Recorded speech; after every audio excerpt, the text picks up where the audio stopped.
Okay, good morning everybody to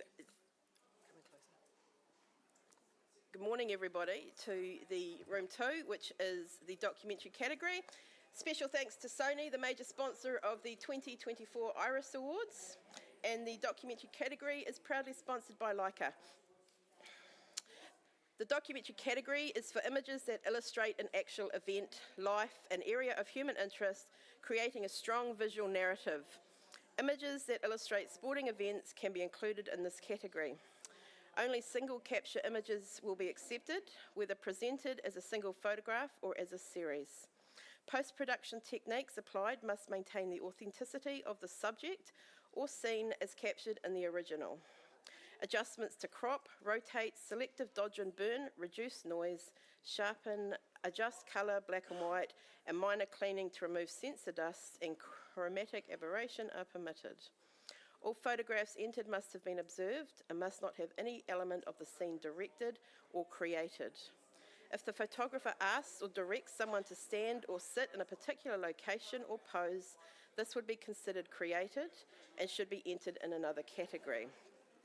Exclusions to this are composting, background extensions, removing, shifting or adding any elements through the use of, including but not limited to, patching, healing, cloning or content aware, use of in-camera filters such as picture styles, HDR, multiple exposure images. Thank you to Leica.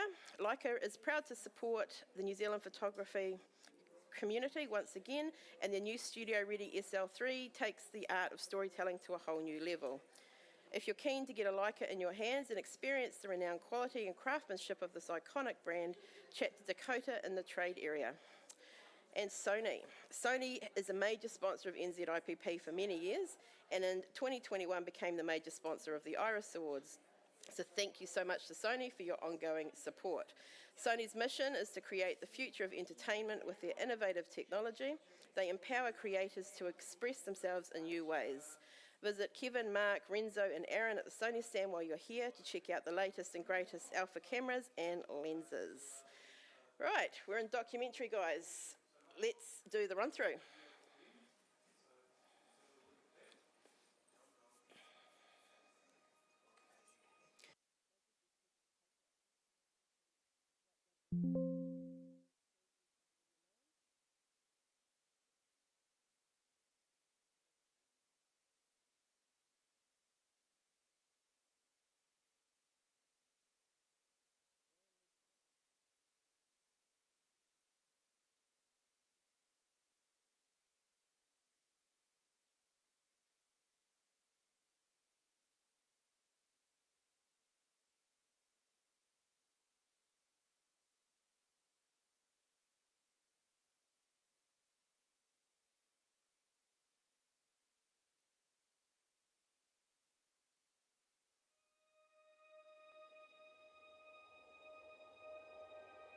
Don't go because someone tells you to go.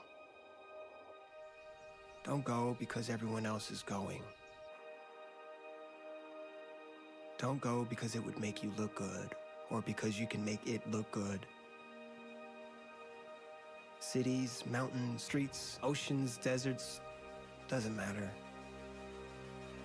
Go because you have to go. Go because it was written on your DNA. Go because it's pouring out from every scene and dream and every map that leads you to the unknown. And every thought that seems to come back to the one thing that rips you out of bed at night. And when you go, go with eyes open, go fast, go nimble, go passionately, go without sleep if you have to. However you go all in.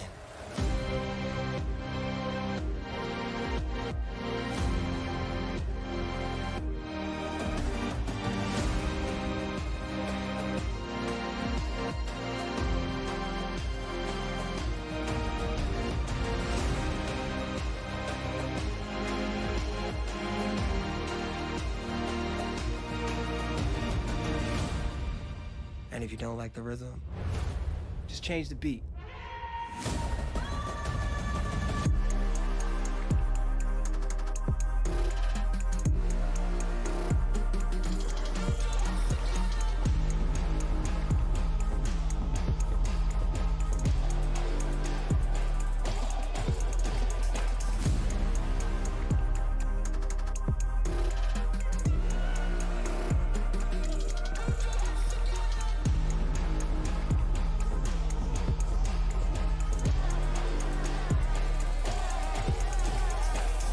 as you go, remember,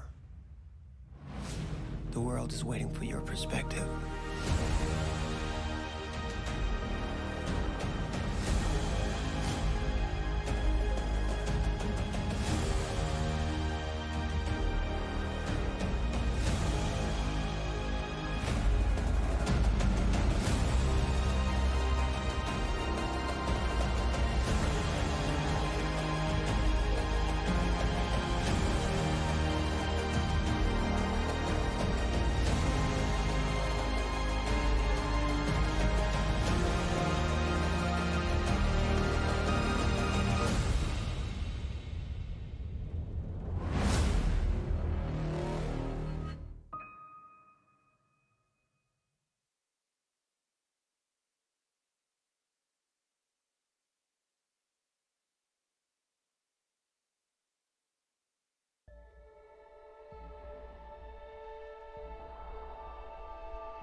Right, thank you, judges. Any exclusions?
Okay, welcome back to the documentary category. Judges have put in their exclusions, so we're just waiting for that.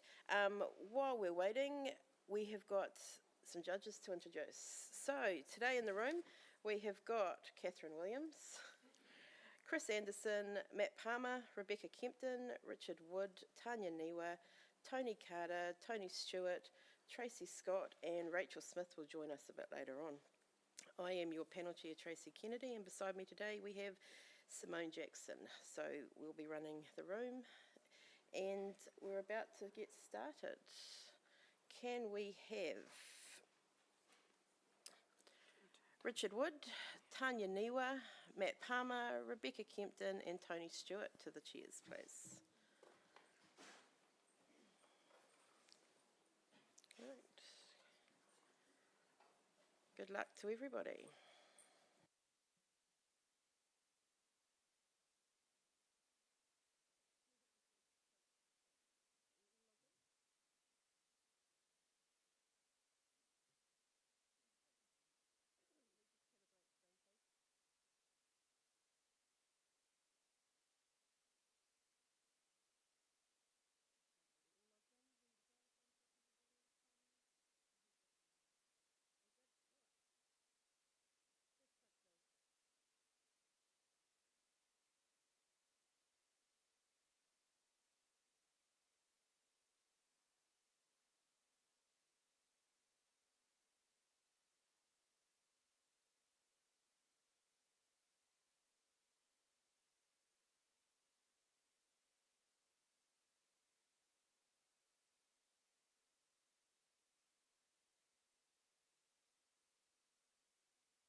Okay, we have an initial score of 74, which is a professional standard.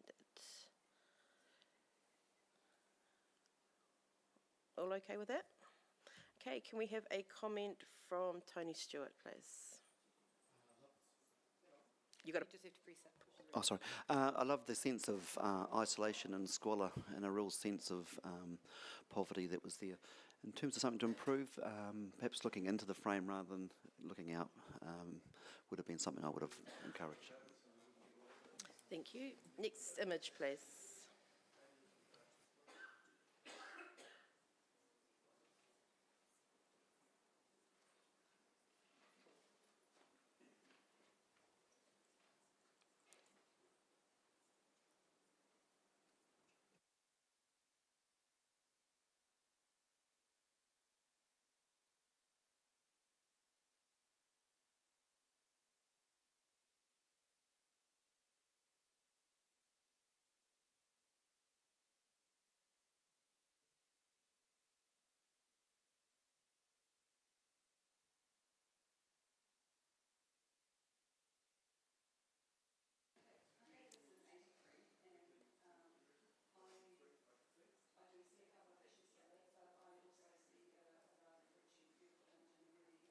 Okay, we have an initial score of 75, which is a bronze award.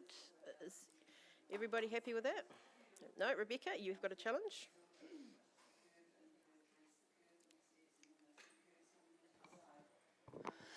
I scored this image in 81 in the silver range. I just think it's really powerful. I think it's been well shot. I feel that for me it was almost a bit emotional in the fact that this sheep has, it's missed its shearing, it's wet and it's probably very heavy and it looks a bit annoyed with life and it's living in a very isolated place. So I mean a sheep should never have wool that long and it's probably struggling to move around a bit and there's no one, to me it has a real sense of isolation. I think it's been well shot, well composed and it's beautifully printed. I think it deserves silver. Okay, we're going to go to the other end and that's Richard. Yeah, some lovely crisp texture through there. For me, I'm seeing a sheep on the road, and I see the long wool and I see the wetness. I was at 72 at a professional standard, and I think I need a bit more powerful.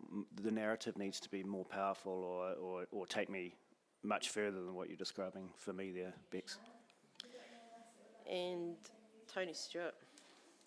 78 mid-range. I love the powerful, the gatekeeper nature of the sheep guarding the country road, taking ownership, and I certainly wish to acknowledge that in the score that I've given. I was seeing a little bit of just the printing's a little bit flat, and the sort of the speckledness on the road was just holding it back. I probably would have gone silver otherwise. Back to you, Rebecca. Okay, so to address the sheep on the road, we all see sheep on the road, that's New Zealand, but to be able to bring the power, I mean, I see an old lady in a cape, dreary, not happy, wet, cold, isolated. I think speckles on the road, things like that. It's the road.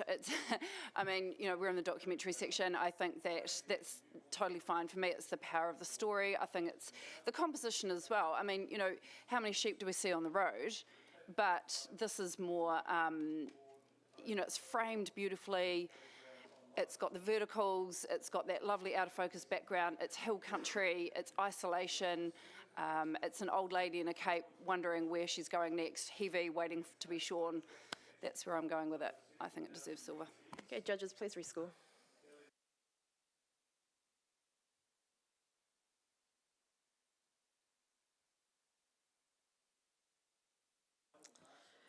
Lovely talking. We have a 77, which is a bronze award. Next image, please.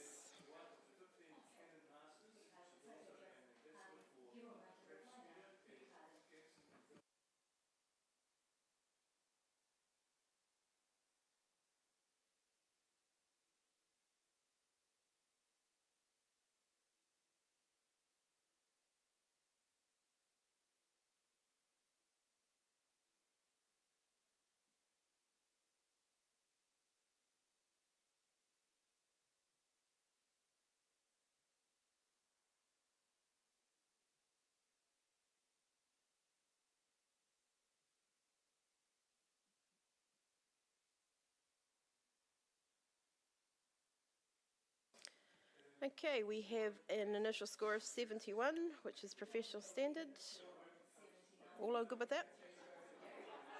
Okay. Cool. Thank you, Judge. Can we have a comment from Tanya, please?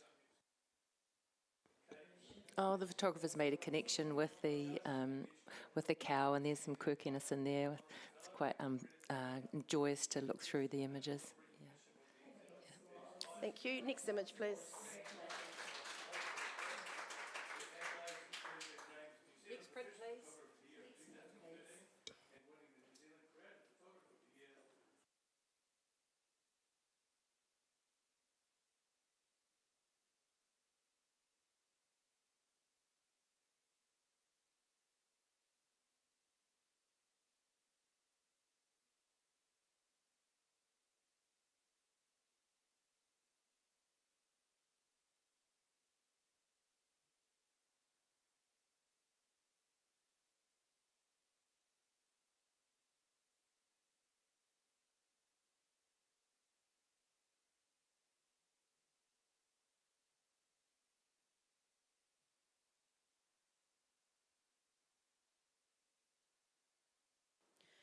Okay, we have an initial score of 72, which is professional standard. Can we hear from Matt Palmer, please? Yeah, the photographer's caught the moment beautifully. There's a lovely expression in there of the girl that's getting, I think, Hannah done. I think what could have improved it was perhaps looking at the choice of lens. So the wide-angle lens dictates a lot of space within the frame to areas that aren't specifically telling that story, and it also gives us distortion around the edge of the frame. Perhaps if you were either more involved with the wide angle or a telephoto but closer in, that would tell the story a bit more specifically. Thank you. Next print, please.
Okay, we have an initial score of 76.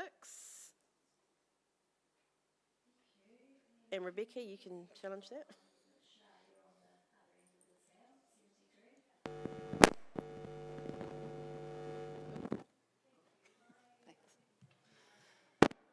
I scored this in 81 in the silver range.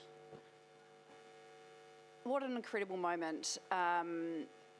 This baby's taking its first breath. For me, the absolute clincher to pop it into the silver is the doctor surgeon on the right, top right corner. She is looking at the mum or dad or someone else to give the good news, and looking for that expression.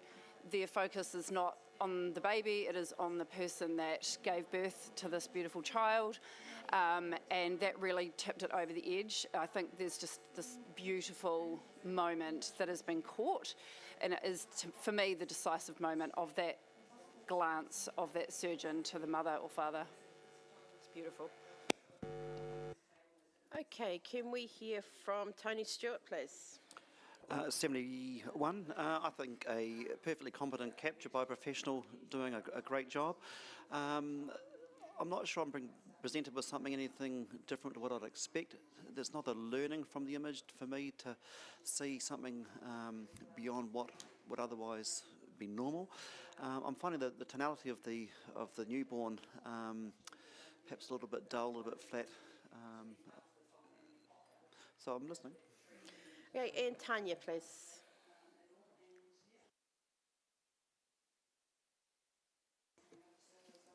So my score was 76, so I awarded it into the bronze range. For the emotion on the baby, yeah, just the focus that we're going right into the baby's face, and there's some beautiful detail in the skin and the stomach and the fingers.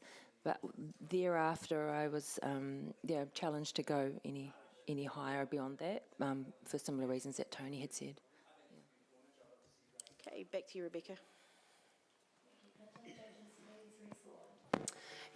Just to address Tony with the tonality of the skin, and look, it's a really bright light. They have the big theatre lights beaming down. It's a bit of a tough one to shoot. They've still managed to keep it with, that beautiful glistening that's coming around the neck area, and I think it's actually been quite, well handled considering the tough lighting situation that you're in there. I think, Tanya, I wasn't hearing any negatives from you. It was probably just, if you can just consider the surgeon and the calmness of the hands on the left, just holding the mum's tummy down, and the beautiful moment that it is, I think it's deserving silver. Okay, please rescore. Oh, I did the wrong score. Hold on, go back. Okay, one sec. Can I just... too late. Oh my God, I can't believe I did that. Change score. Thanks.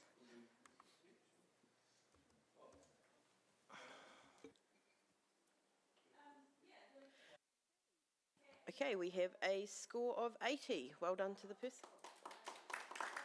It is a silver award. Next print, please.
Okay, we have an initial score of 80, and we're going to have a challenge from Matt Palmer.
Okay, we're going to hear from Richard, please. Yeah, I was at 76 in bronze, and I brought it to bronze from professional standard for all those reasons that you've talked about there, Matt. It certainly is other people's work, and the photographer has curated it. I think it would make a fantastic, a collection for a coffee table book, something that's a bit humorous, and I think I have seen that. But yeah, for the fact that it's curated and it made me smile when I was up there, probably shouldn't have. I brought it into the bronze. And Tony Stewart, please. 83, and I was perhaps a little bit shy, thinking along the same lines as you, Matt, initially. Just to add a little bit more to that, it's a bit hard initially to kind of work out what it is, but there's a couple of really crucial anchors. One is that sign in the middle telling us where it is, so we can kind of go straight to that, and then the bottom right with the toilet paper anchoring it.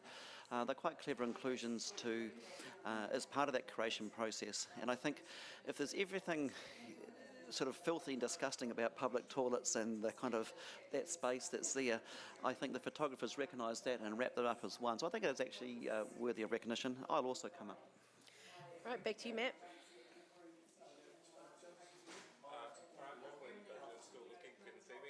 So the only real negative I heard was that you kind of agreed with me, but in a different scoring range, which is completely fine and understandable. But then you said that it could make a good book. And I think if it's something that could make a good book, then maybe we're looking a little higher into those higher 80s. Please rescore.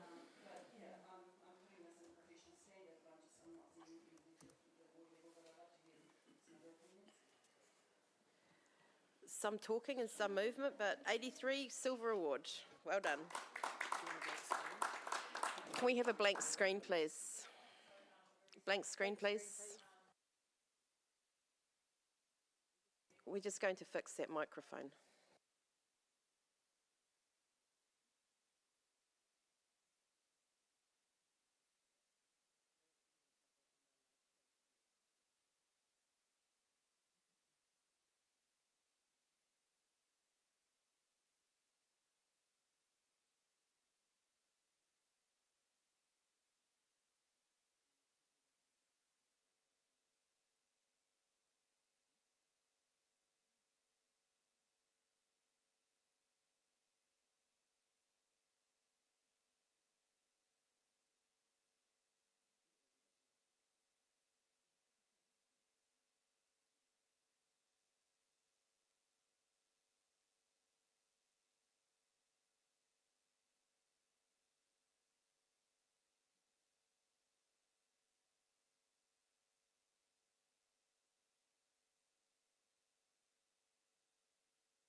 While we're waiting, we'll have a judge change. Tony Stewart, thank you very much. And we're going to welcome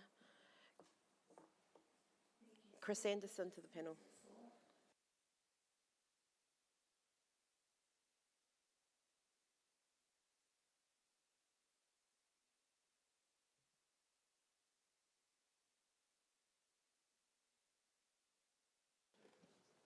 Testing 1, 2.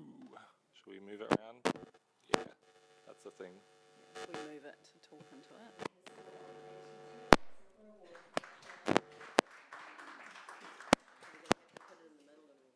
Yeah, that's okay.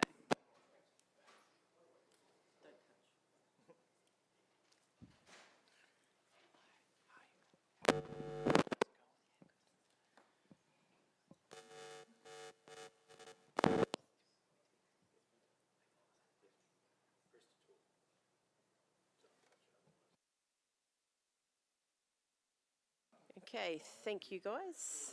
Right, can we have the next print, please?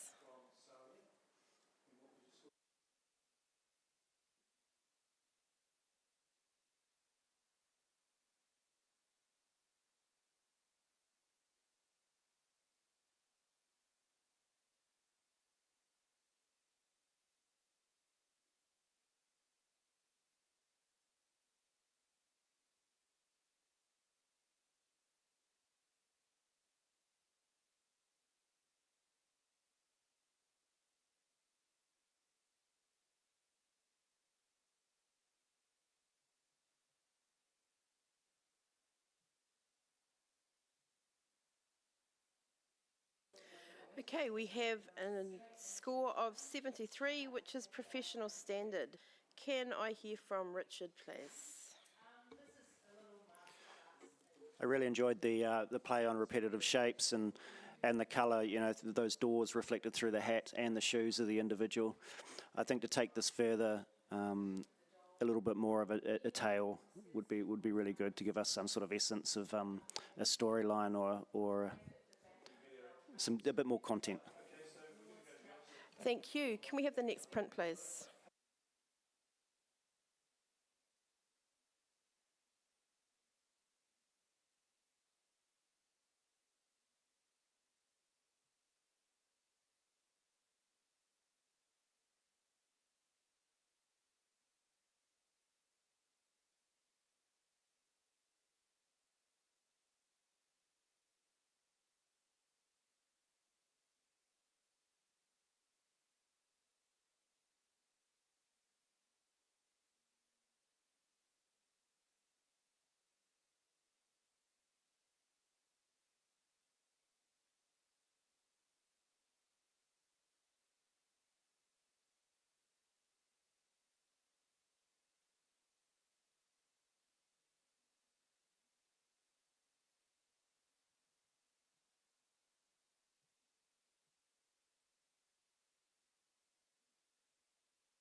Okay, we have an initial score of 77.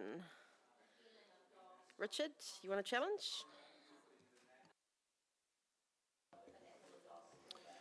I placed this image in at 86 with silver distinction.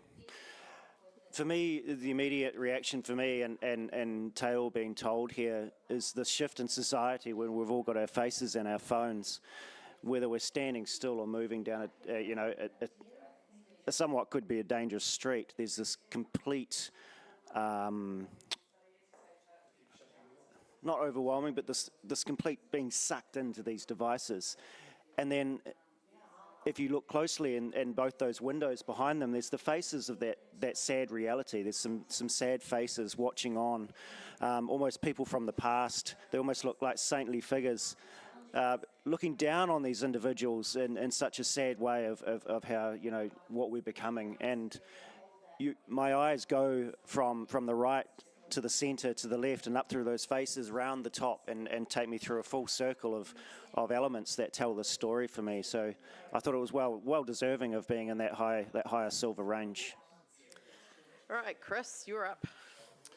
I had it on 72 in professional practice. There's one aspect of this that I love to pieces, which is that figure on the right who's got a big smile on their face.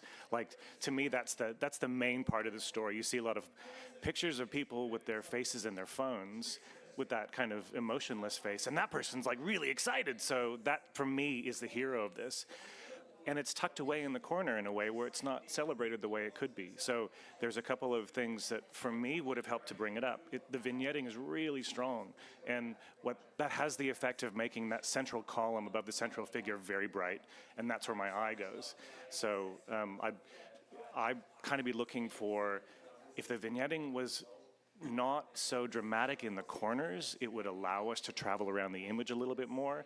And then once you get to that figure, I think it's been sharpened maybe just a touch too much, but that also draws your eye there. So I hear what you're saying, so I'm listening and prepared to move up, but I want to hear some more chat. Okay, can we hear from Rebecca, please? I scored this a 76, and I am listening. I think it's well composed. It just didn't hit me. There was no sort of, it was funny looking at the guy laughing. That was my emotional response. I think it's been well framed, the decisive moment. The guy in the middle isn't sharp, and he's centered. I know that sense of movement is great, but also everything else is sharp, and it just takes away from it. Thank you, Sharon. I'm listening. Okay, and we're back to you, Richard.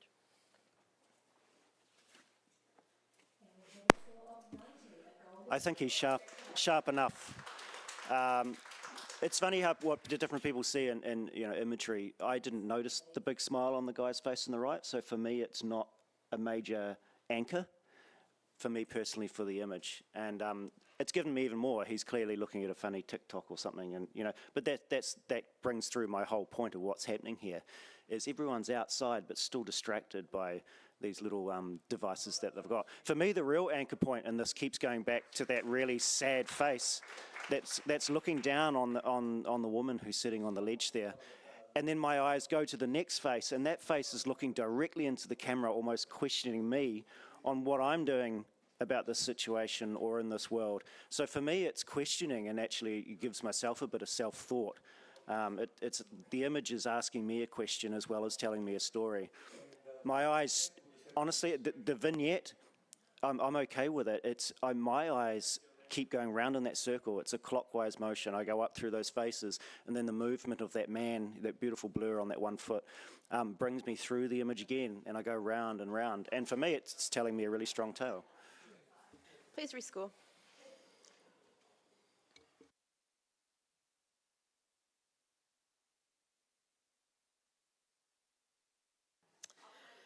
Good talking. We have a score of 81, silver award.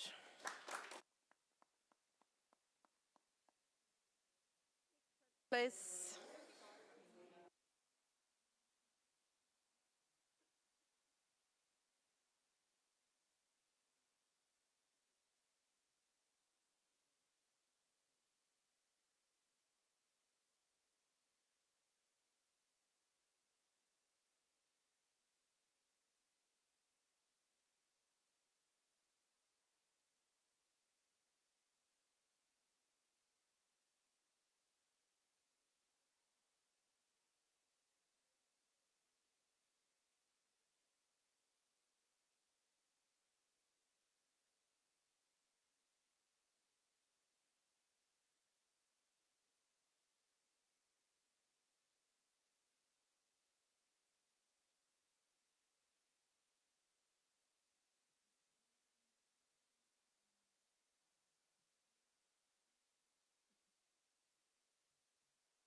Sorry. We have a score of 78, bronze award.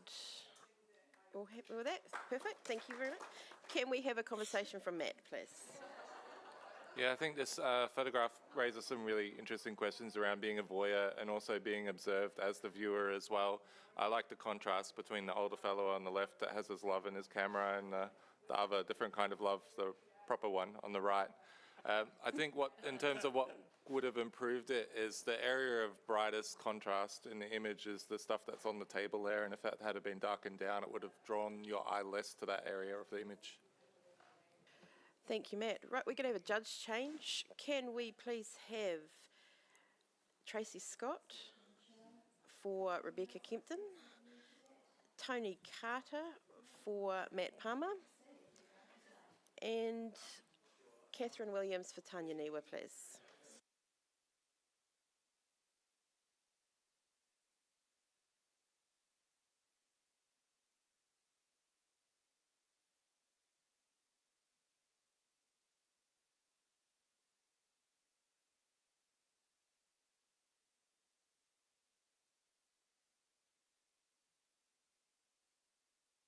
Okay, judges, we all logged in? All good? Can we have the next print, please?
Okay, we have a score of 79, bronze award.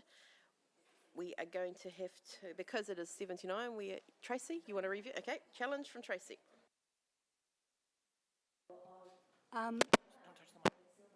I gave this 82. I just snuck it up into the silvers. I think that the printing is exquisite. That little bit of smoke in the background, the lighting is stunning.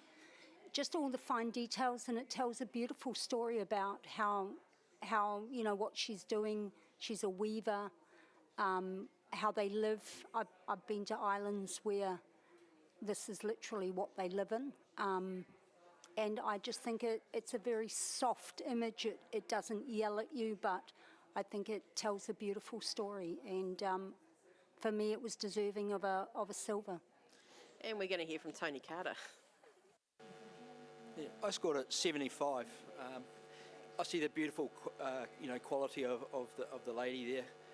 To me, so it got into an award standard for me, but I feel it feels very manufactured, and her body language sort of tells me that with her tenseness in her arm. But I think why I didn't really take it higher was, you've got such a beautiful environment here, but it seems to be all about that foreground, whereas there's such a big wide area which is behind her and a vastness there.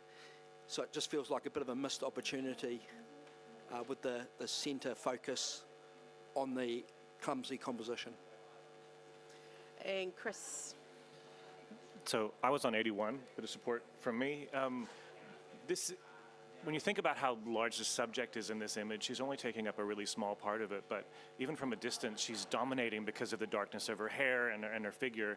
And then you look around and the kind of way the photographers realized using the smoke, using the atmosphere to naturally whiten vignette this, she's commanding this. And I think that's why I rewarded this. That she's totally at home, she's totally at peace. I didn't see that sense of construction in the same way. And I can't say whether it was or not, but that's not how it struck me. So it felt like serenity with looking off into the distance. And I didn't even mind that she's almost looking out of frame a little bit with stuff that we can't see, because that's not the part of the story that we care about. I'm feeling this image, which is why I'm on silver. Back to you, Tracy.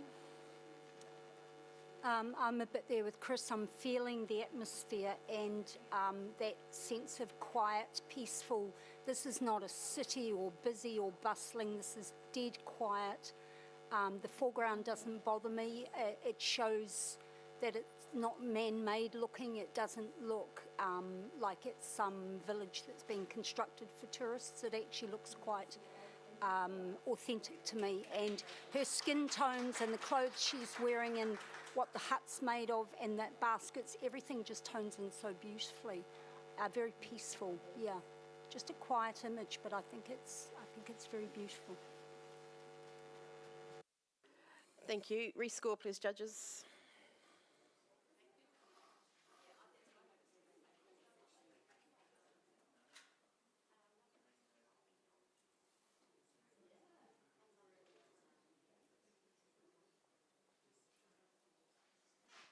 Tracy, can you put your score in, please?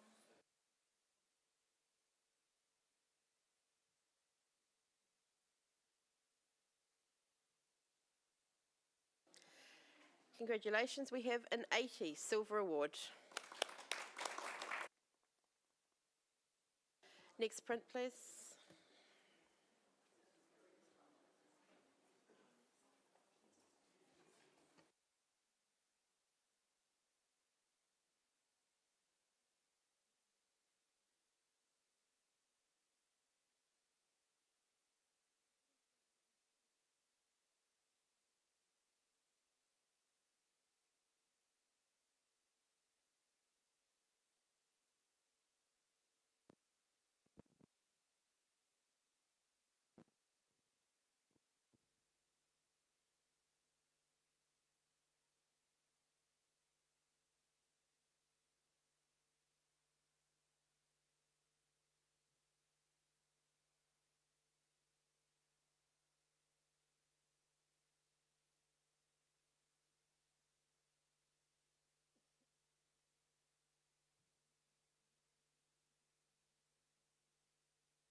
Okay, we have a score of 74, which is a professional standard. Could we hear from... Oh, that's the re score.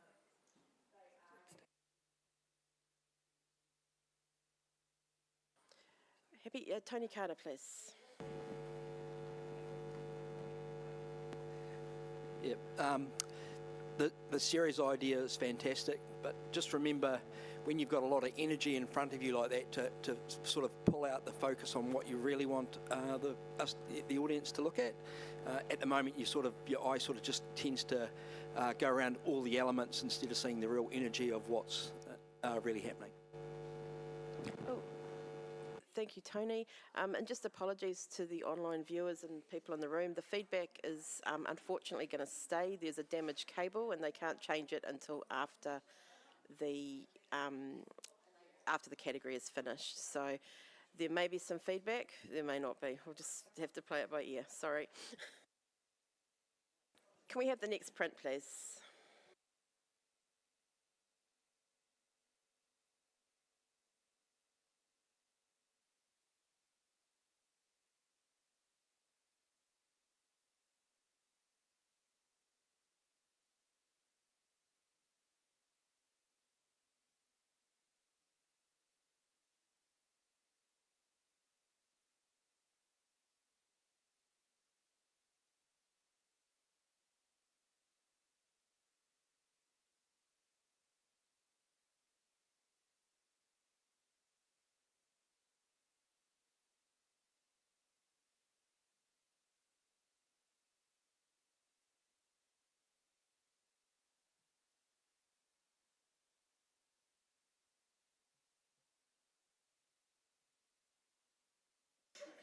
Okay, we have a score of 70, which is a professional standard.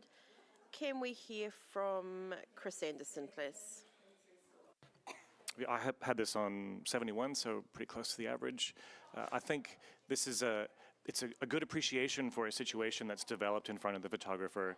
That's just a slice of life. So it's an accurate retelling of what's going on. For me, the thing that I love the most about it is that this subject with the orange vest looking at the photographer, and I feel really uncomfortable as the viewer, like I've interrupted something. I think to push this higher, I'd be looking for a moment that was more of the decisive moment, that told us more about the relationships or the transaction that's taking place, and that would elevate this. Thank you, Chris. Next print, please.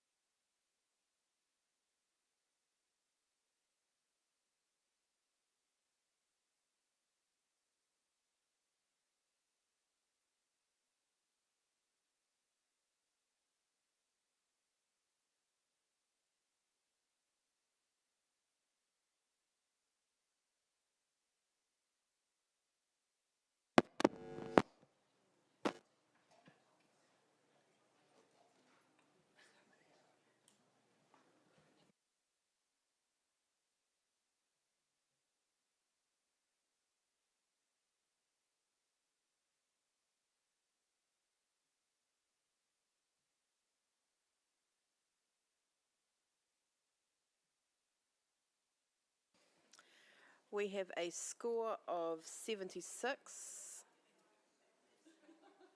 Are we happy with that, judges? Yep. Okay, that is a bronze. Richard's challenging that, sorry. I was on 81 of the silver. I'm quite surprised that I think I might be the only one there. Very surprised.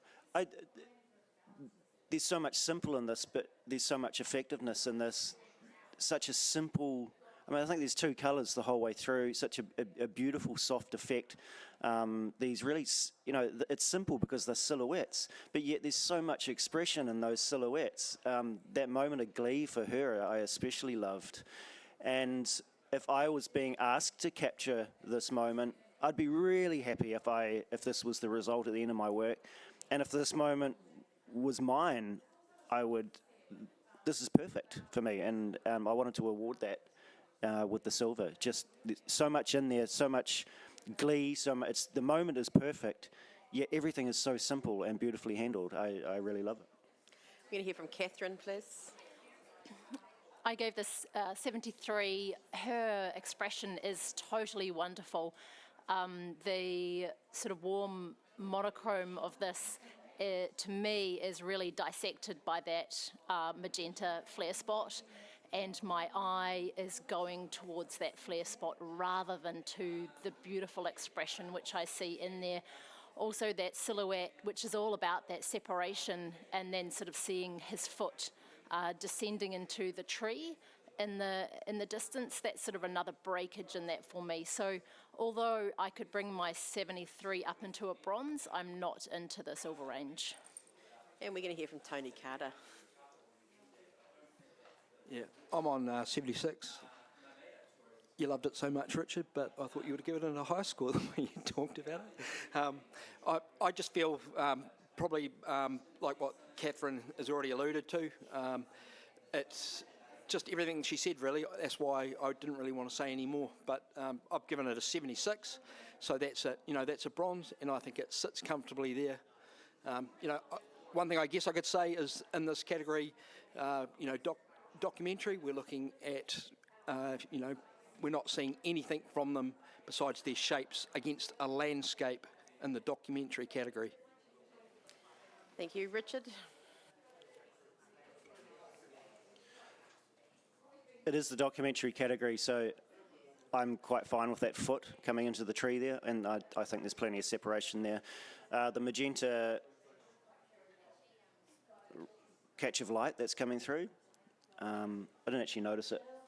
So it's not heavy for me because I didn't notice it. You're right, it is there. It is the documentary category, but why can't there be some artistic elements and beauty in a documentary category? Please rescore.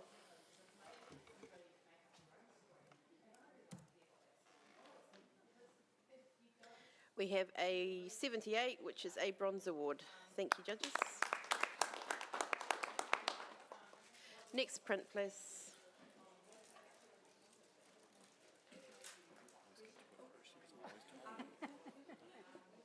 Can we have a blank screen, please?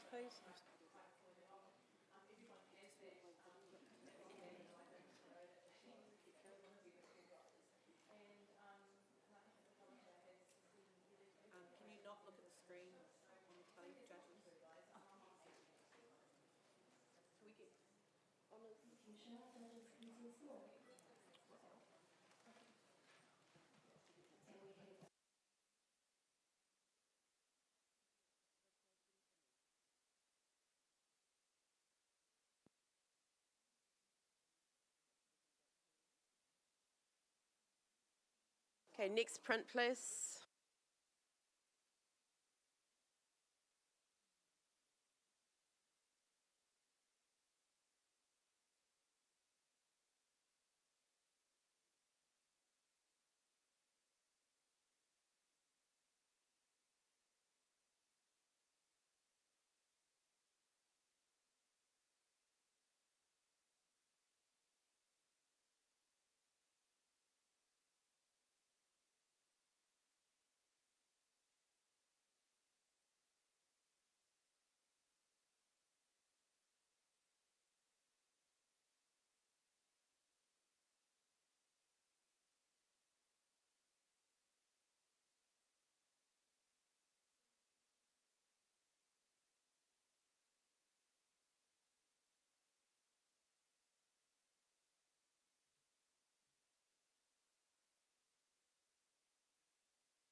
Okay, we have a score of 82, but we have an automatic challenge. Tony. Yeah, I'm on 91. When I first saw this image, I thought, oh yeah, that wheelbarrow's bothering me a wee bit, just to in a triple format like that. But then when you go in there and the treatment of everything in here is just so refined and beautiful, the quiet energy of the person going about their toil. If you've ever been in these places, you just see the real hardship of these people and how they live their life, which is quite horrific, for us people who live such a good life in this little country.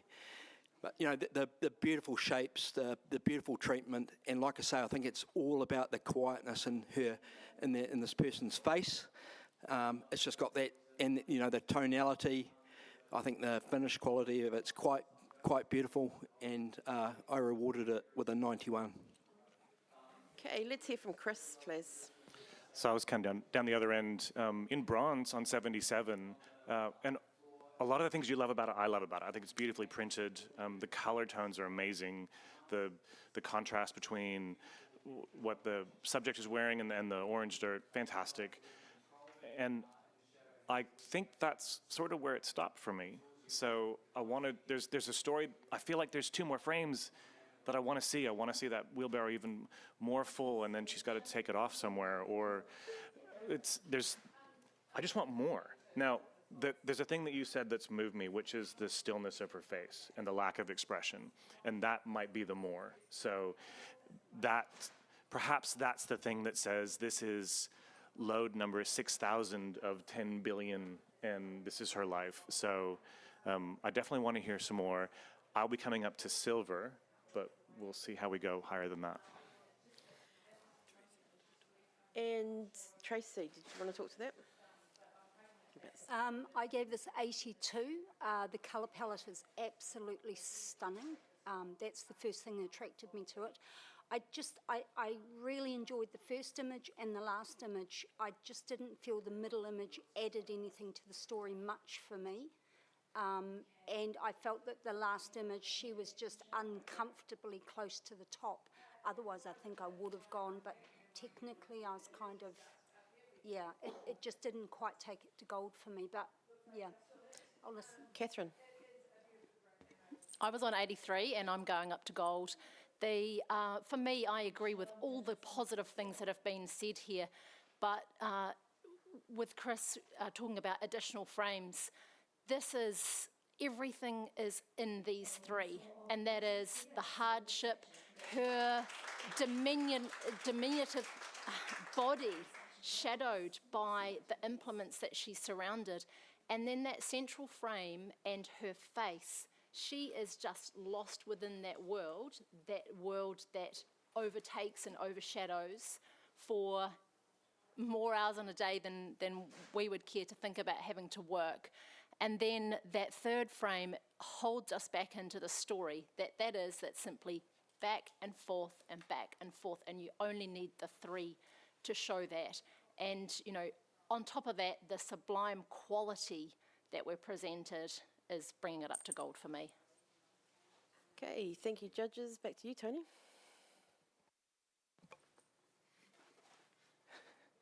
Yeah, thank you, Catherine. I think you said that beautifully. The shot in the middle, Tracy, gives it that symmetry, and that really is all about the quietness and that middle image. You look at the weight of what that person is holding on to and how easy they're doing it. If you stand and watch people doing this, they do everything with the least amount of energy because they're doing it all day. And I can really feel that, and I can really feel it in the expression, the energy in the left image with whatever they're holding up, pulled in on that angle from on the top left, right through to that top energy in the right image with the the head close to the frame, and you're sort of pulled into the image, and then that quiet strength in the middle pulls everything together. And I'd love for at least one person more to come up to gold. It'd be fantastic. Please rescore. Thank you, Sharon. Can let's have a blank screen, please? Just going to do a re-judge switch around. So, thank you, Sharon. You can hop off now. Okay. And Johan, could you please jump on for us? And Sharon, you can also That was some fantastic talking. 90 Gold Award.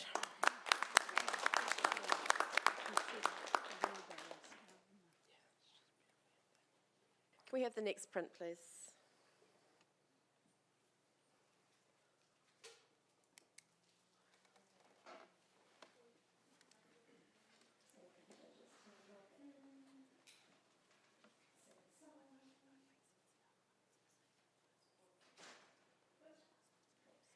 Okay, next print, please.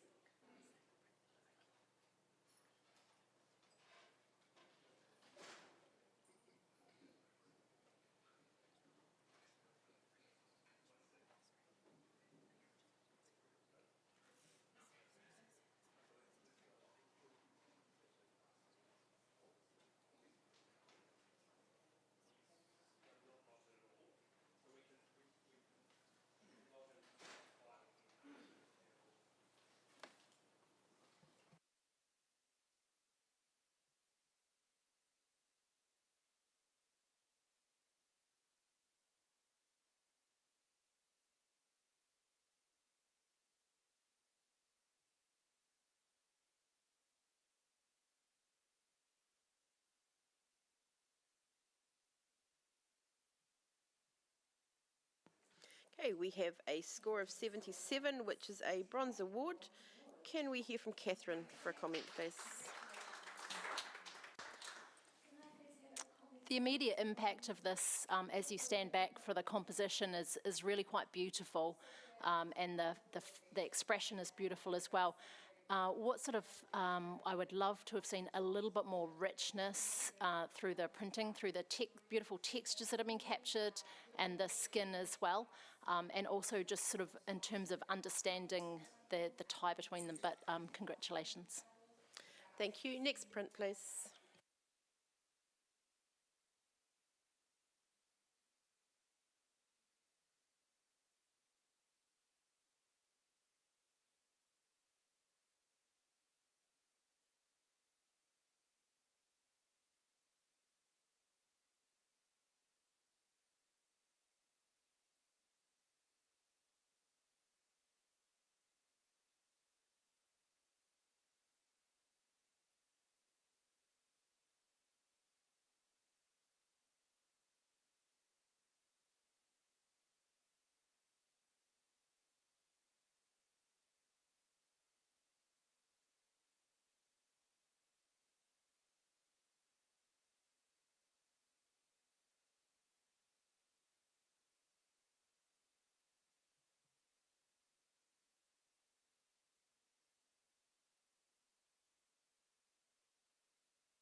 Right, we have a score of 75, which is a bronze award. Tony, would you like to give a comment for the author? I think the communication here and the the toes up of the person there, up on their toes is fantastic. That maybe that it feels like the treatment is a little bit heavy, and with the darkening down, it sort of that line of the building behind dominates a wee bit, so it takes you a wee bit of time to get into the action. The two people, it's fantastic, and the two little lights in that window on the right, what holds you into the image. Thank you. Next print, please.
Okay, we have a score of 72, which is professional standard.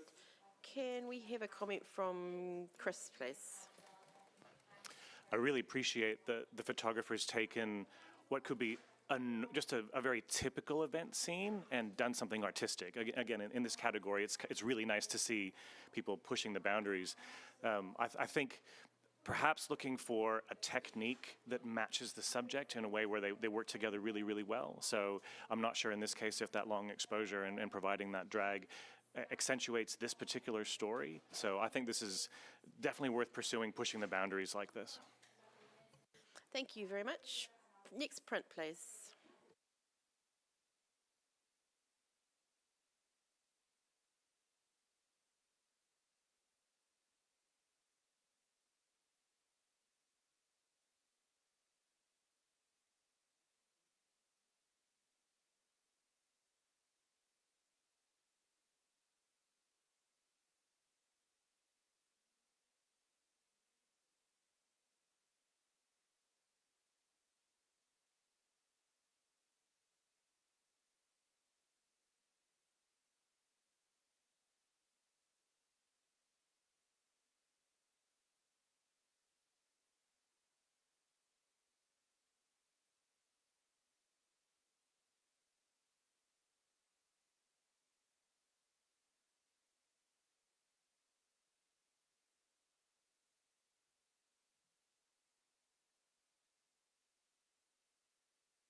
Right, we have a score of 75, which is a bronze award.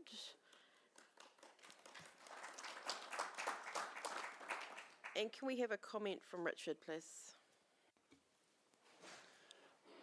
For me, all the action here is in the lower half of the image. There's a beautiful face-off happening between that bit, the cattle and the horse. Unfortunately, you are dragged up to the top with that bright area, and you meet the out of focus gentleman. So I would definitely look at recropping because there's some great potential in this image. Thank you, Richard. We're going to have a judge change. Can we have Tanya Niwa for Tracy Scott, please? And we'll swap out Richard Wood for Matt Palmer. Thank you.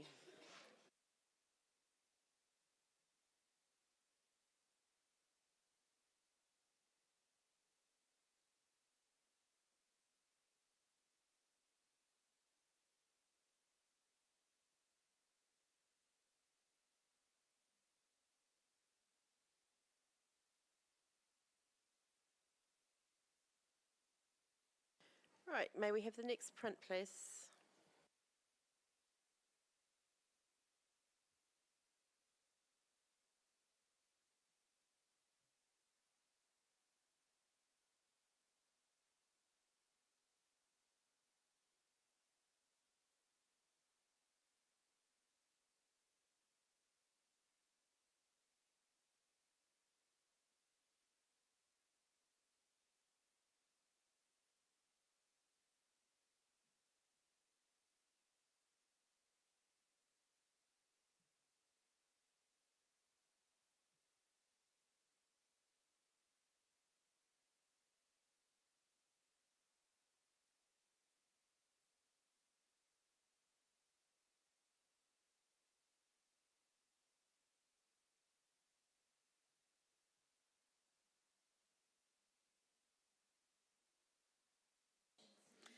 We have a score of 73, which is professional standard. Are we all happy with that, judges? Okay. Can we have a comment from Chris Anderson, please? A choice was made. I love this, the idea that there's a cat that's kind of going, yeah, I'll hop on that trampoline. I like hanging out there. Whoa, this is Frosty. So I responded really well to the narrative that was in there. I think maybe to push it a little bit higher, like I would even perhaps think about going black and white for this. Maybe that would help to accentuate that sense of cold. But it's a really well seen, well done. Thank you. Can we swap, sorry, judges, Catherine for Rebecca, please?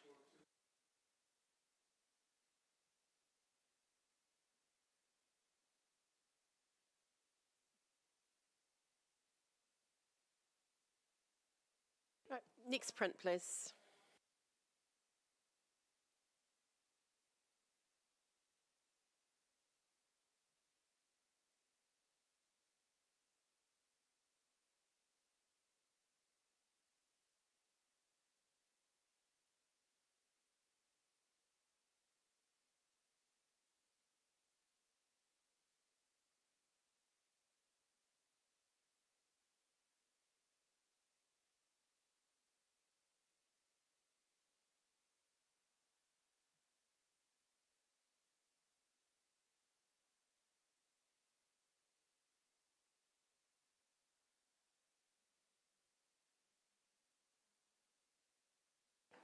We have a score of 70, which is a professional standard, and Matt Palmer's going to challenge this.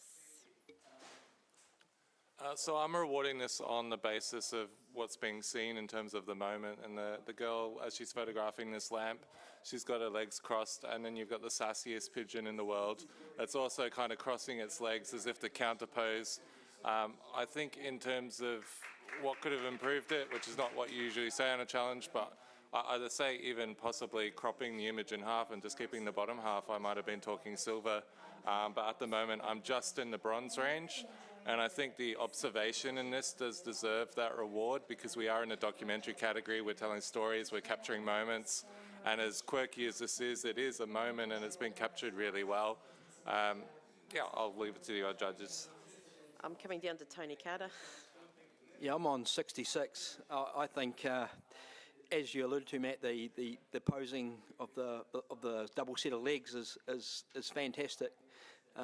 Unfortunately, the image tends to be more about the structure of it and the graphic lines with the person. So the communication is quite confused, and in the documentary category, I find that sort of a bit hard to deal with, as well as the real burnt out highlights in the legs, which you tend to stare at first before you even see the beautiful bird legs in the bottom. And Chris, please. So I was in the middle there on 73. Everything you said makes sense to me. It's funny, the burnt out highlights of the legs for me are one of the positives because it almost obscures the bird for a while. So I had to go, first I kind of went, oh, this is an image of this person taking a photo, and it takes a while for you to travel to find the bird, and then the joke tells itself. And I love that. And that kind of sense of progression as you read an image is why I had it in professional practice. And back to you, Matt. Yeah, I think it comes across initially as a fairly pedestrian kind of image, but then it has that little quirk that changes the whole context of it. I've rewarded it at 75 as a bronze, so I'm not talking anything astronomical. If you can come up there with me, please do. Rescore, please.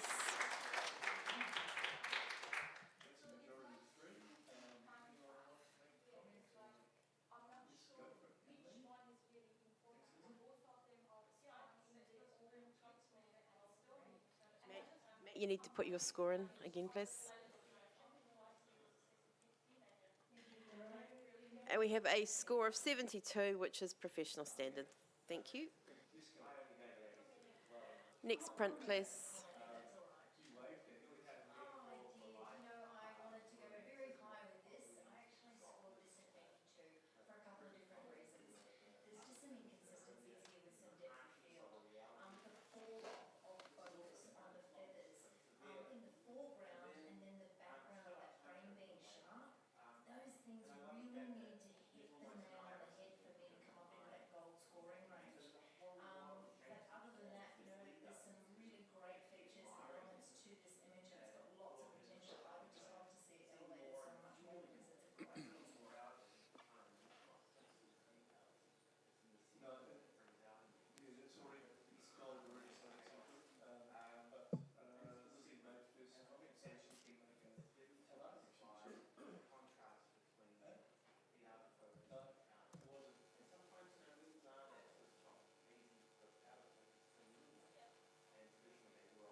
Righty-ho, we have a score of 80, but we also have an automatic challenge from Tony Carter.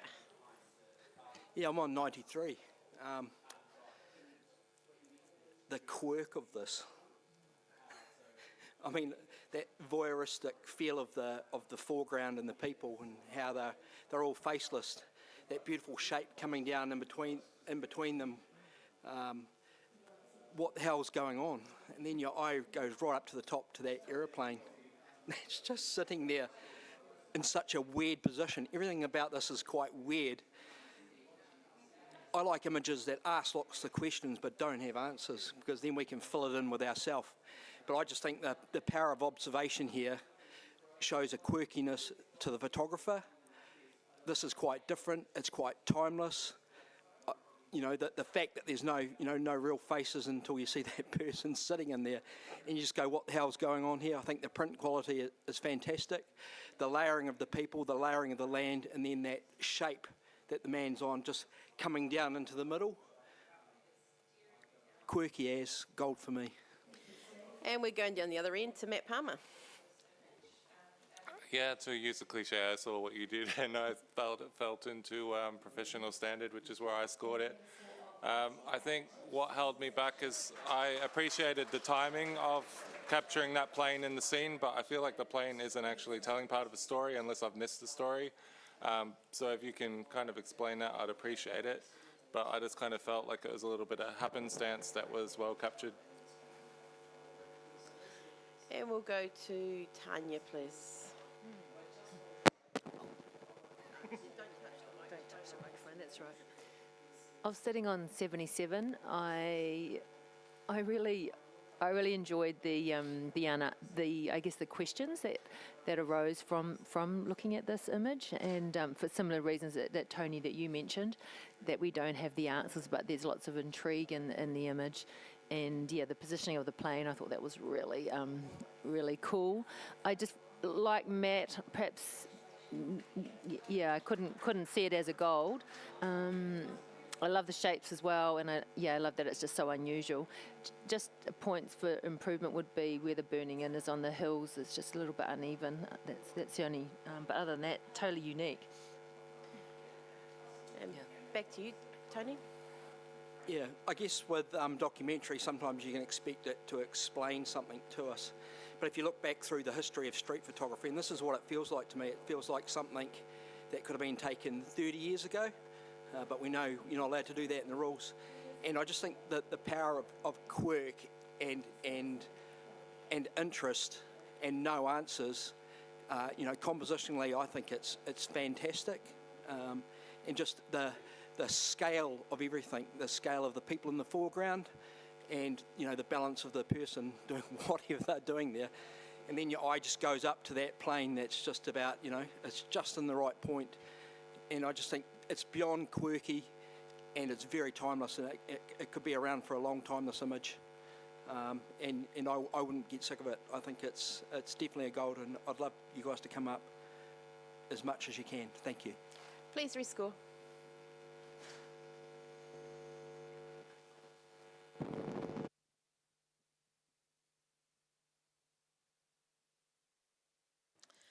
And we have a score of 85, which is a silver distinction. Well done. We are going to have another judge change. Tony Carter, thank you, and Tony Stewart, please.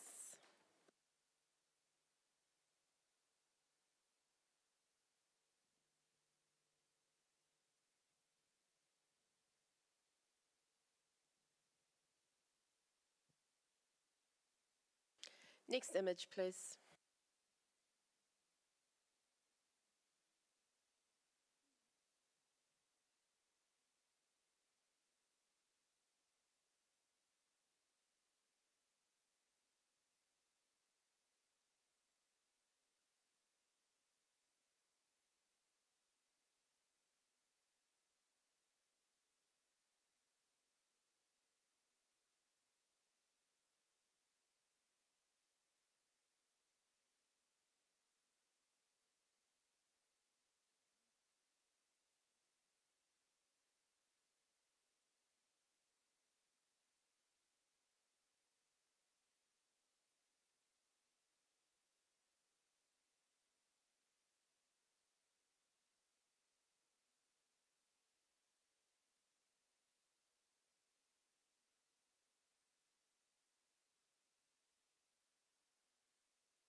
Okay, we have a score of 76, which is a bronze award, and Chris is going to challenge it.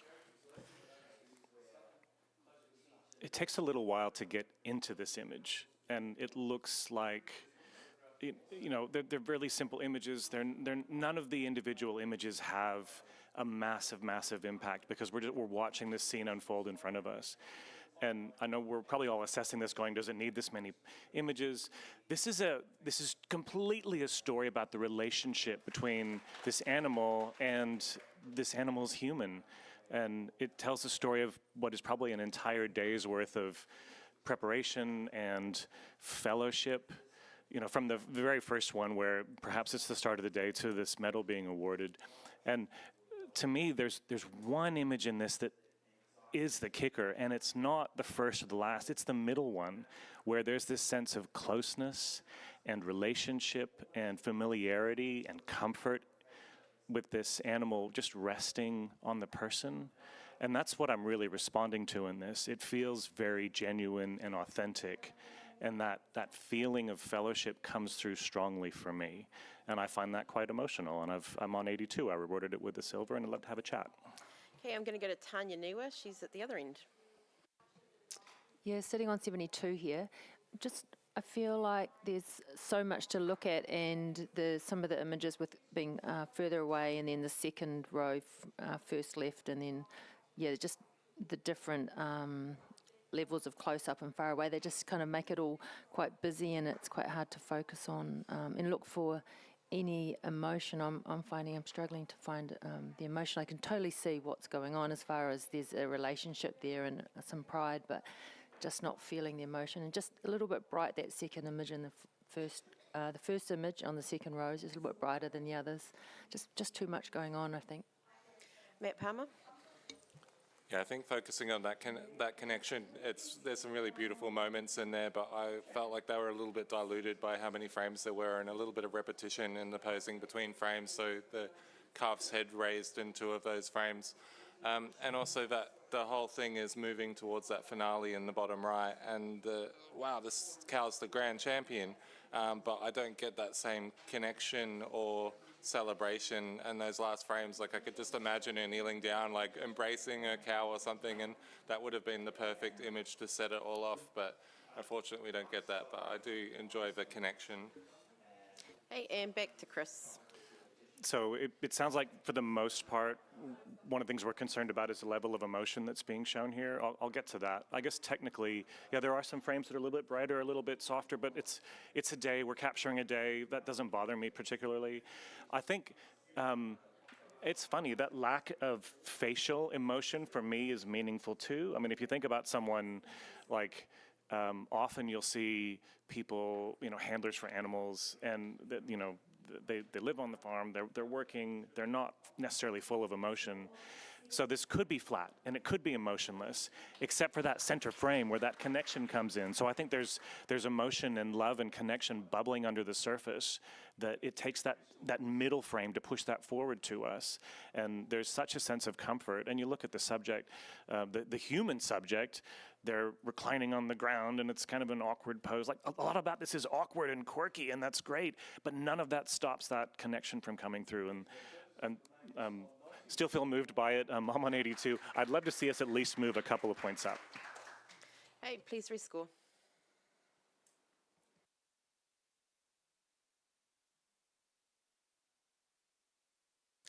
And we've gone to 77, which is a bronze award. Thank you, judges.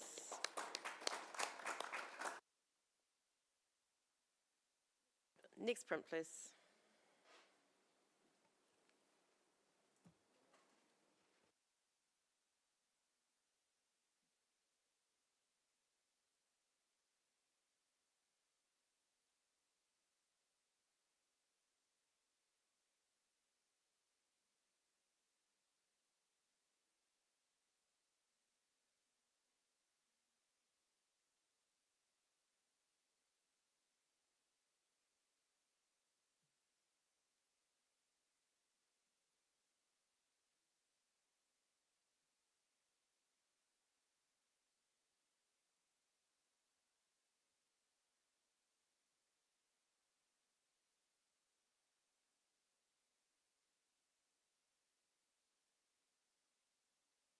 Okay, we have a score of 75, which is a bronze award.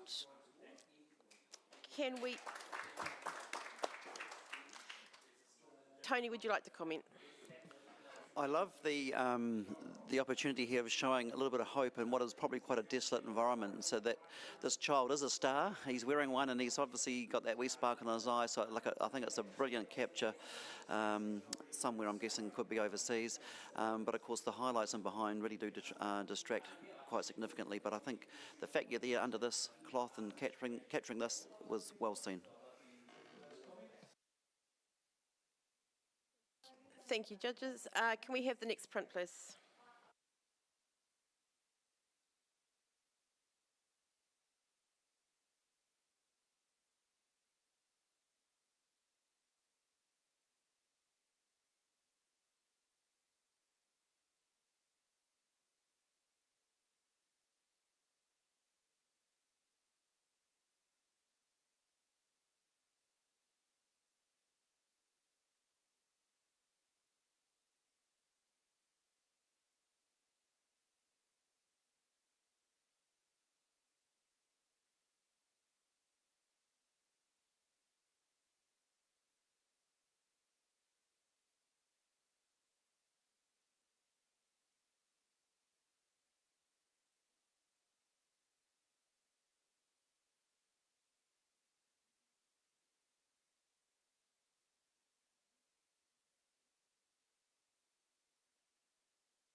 Right, we have a score of 87, which is a silver distinction.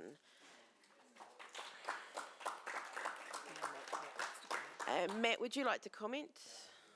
Yeah, I think in particular the top row of images in this are absolutely superb, and potentially even you could be talking about gold on a couple of those images up there.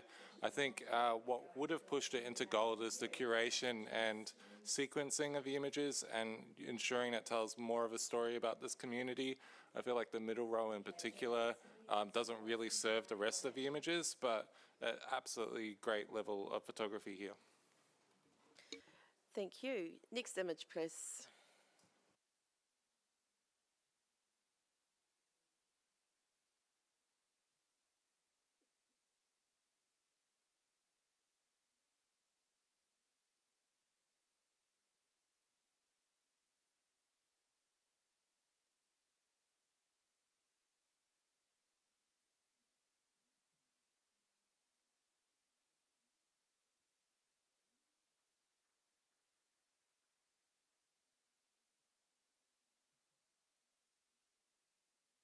Right, we have a score of 71, which is a professional standard. Can we have a comment from Rebecca, please?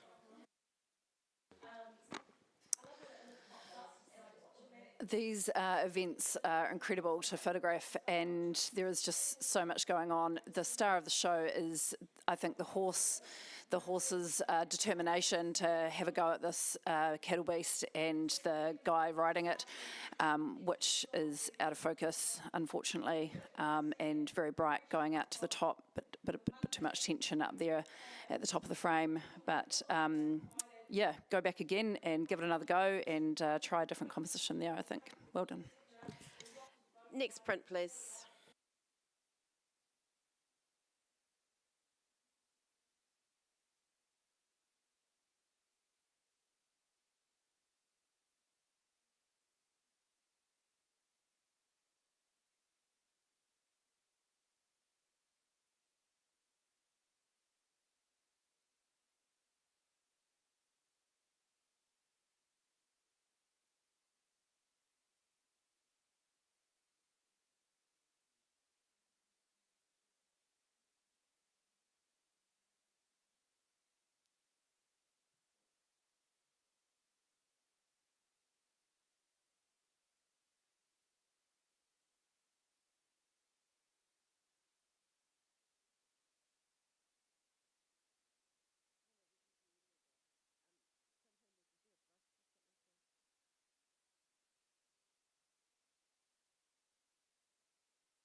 Okay, we have a score of 77, which is a bronze award.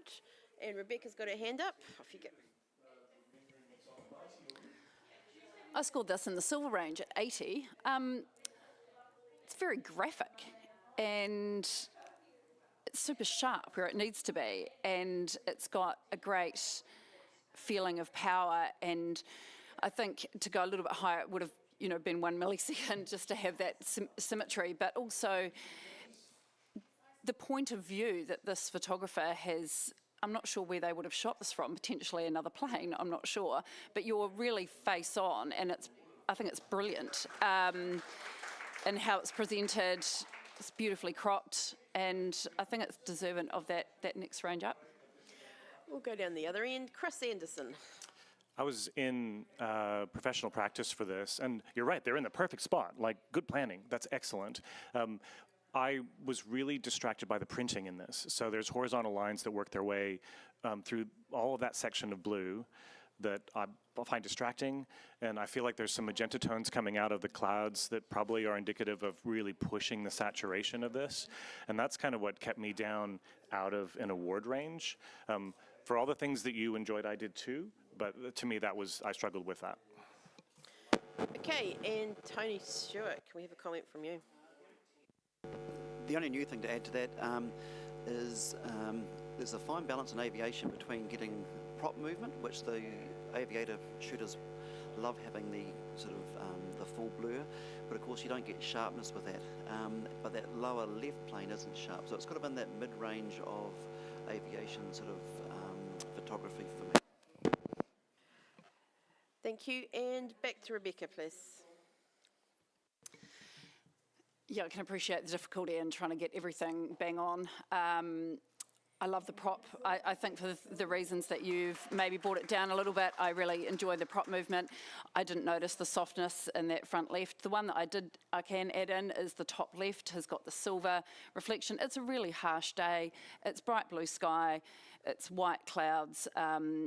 I think it probably is saturated like that. And yeah, I think it's just a really powerful graphic image. I'm going to let go of a tiny bit of softness there. I mean, they're probably going at 1,000,000 miles an hour. And I think the photographers shot it very well. Thank you. Rescore, please.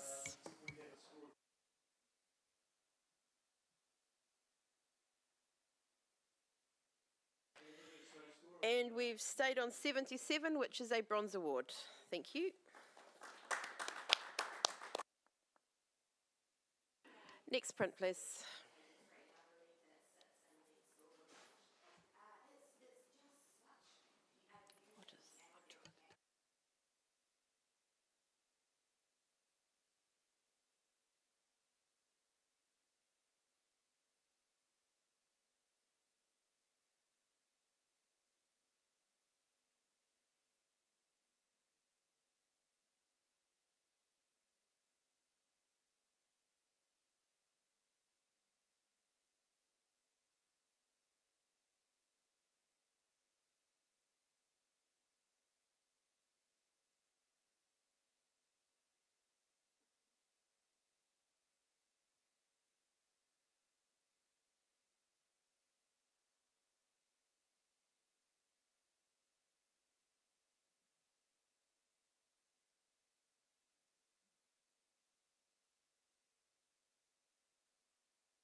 We have a score of 84, which is a silver award. And Tony Stewart, do you want to challenge? Yeah, I do. I went 86 on this. I was immediately taken by the hugely graphical nature of the tarmac, of the plane, of the tones, of the colours. But the more you look at this, you're going to see a lot more. And initially I thought, well, the plane's on the right, heading out of frame, we've lost it. But it's not. It's actually come from the wet space on the left. So it's actually a journey. So it actually came from number 4. It happens to be a number 2. So it is actually showing us a journey of early morning getting up and doing its job. But I want you to consider the following as well. Imagine a heads-up display for a pilot. It looks like you're looking at a video game of this here, but it's the tarmac. But more than that, the photographer has had to get permission to shoot straight down at an airport. The category for documentary here is, this is not a random, this is actually taken planning, this is taken technique, and to do this is not a random picture. Matt Palmer. Oh, am I really the lowest score? 83. So I was only a few points away. I'm prepared to come up as well. I almost saw it as the story of the tarmac itself and the different textures that you find within that tarmac, the swirls of where the tyres have been driving at the bottom of a frame, and then the tarmac breaking up towards the top of that black area. You can almost see like snakes and ladders and all sorts of things going on here. So yeah, I'm happy to come up with silver distinction. And Chris. So I'm with you on silver distinction, and I think it belongs there. It's technically, it's been shot amazingly well. Everything's straight where you want it to be straight. It's been printed beautifully. I feel like this is something, if I had to look at this every day, I would get lost in it for a couple minutes every day, and that's a pretty good thing to say about an image. I didn't see the exact story that you saw. I saw a countdown, 6, 5, 4, 3, 2, and takeoff's coming. So we're reading from left to right. The plane's looking towards the right. You know, it's kind of, it's, to me, the plane that was parked in 4 has already left, and this one is next. So it's like a countdown, and it's about to go off, flying out of the right of frame. Even the way this has been matted, there's like, you know, it's edge to edge, so there's nothing stopping this plane from taking off. Excellent image, love it in silver distinction. Rescore, please. Reply? Oh, sorry, Tony. Yeah, right of reply. You mentioned the snakes and ladders, which is great as well. I also was going to say that here, but also you said about the plane taking off before. There's a game of checkers. It's actually a really complex image that we're only a few points away, and I think we've convinced ourselves because there's no negative. So please rescore, silver distinction. Yeah, rescore now, please, judges.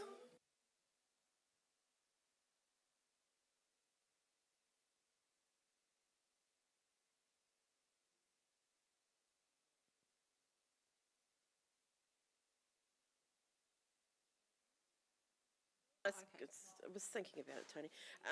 Well, good talking. 87, silver distinction. Well done. Are you happy to do this now? We're going to have a judge change. We are going to swap Rebecca for Catherine. And Chris, you can have a break. And Richard, you're back.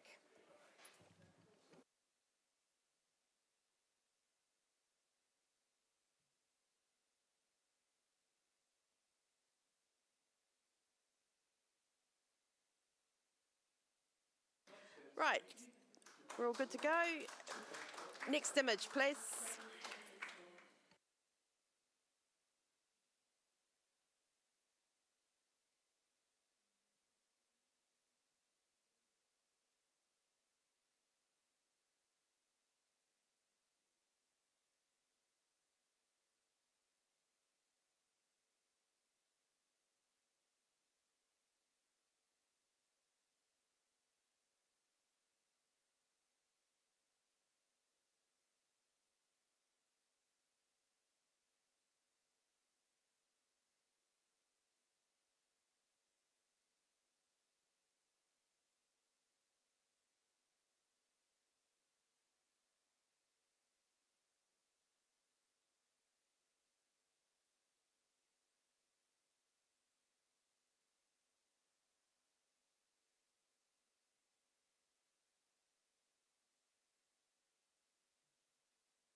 Okay, we have a score of 76, which is a bronze award. Catherine, do you want to speak to this one, please? Sure. Congratulations to the photographer. For me, this is a beautiful story about those sort of mundane in-between moments that are happening here, and a wonderful interplay between the children and their calves. The handling of the print overall, it's a little bit hot, and therefore our eyes are sort of floating up to the top bright areas and the brightness in the grass.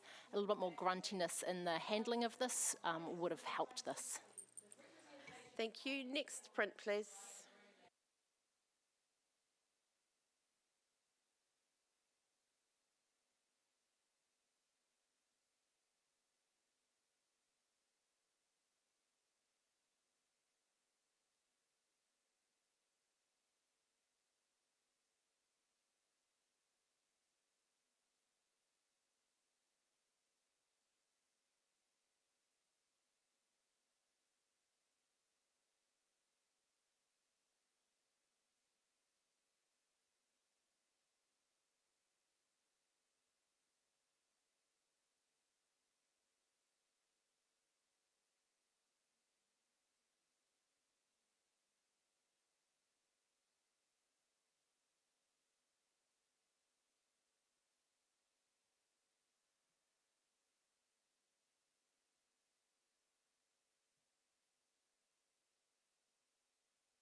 We have a score of 76, which is a bronze award.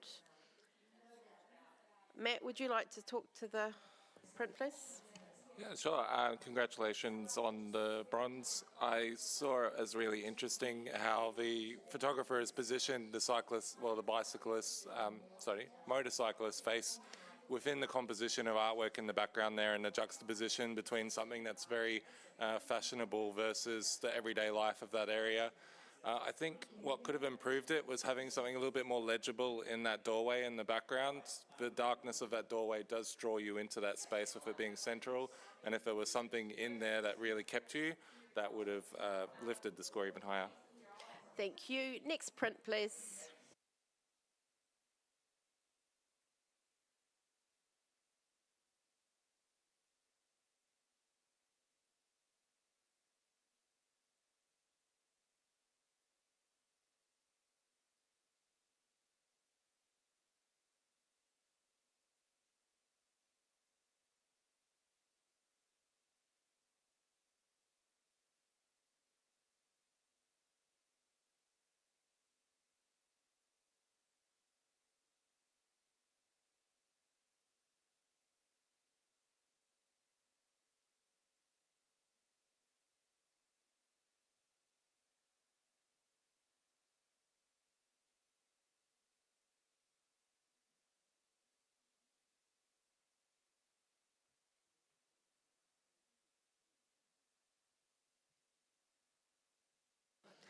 Right, we have a score of 76, which is a bronze award.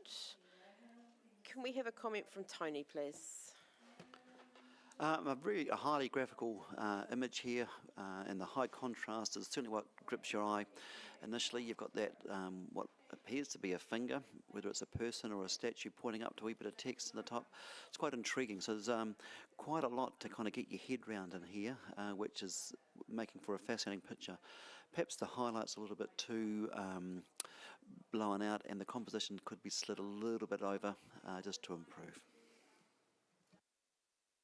Thank you. Next print, please.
We have a score of 76, and we have a challenge from Catherine, please. I gave this 81, and there's something really sort of confronting and unusual about being presented in the documentary category, this image on this sort of luxe, shiny paper stock. There is a violence to this, and I really get the feeling of what this person is going through. And it's almost impossible to make out what limbs we're looking at. It's just, there's the paper also gives a fieriness on the ground. I feel like there's hot coals, there's no feet touching the ground, but the sense of power that the photographer has brought to this and the sense of violence is really strong in this, and so that's why I'm in silver. Tony, you're up. Look, I gave it 67, which may be a little bit tight.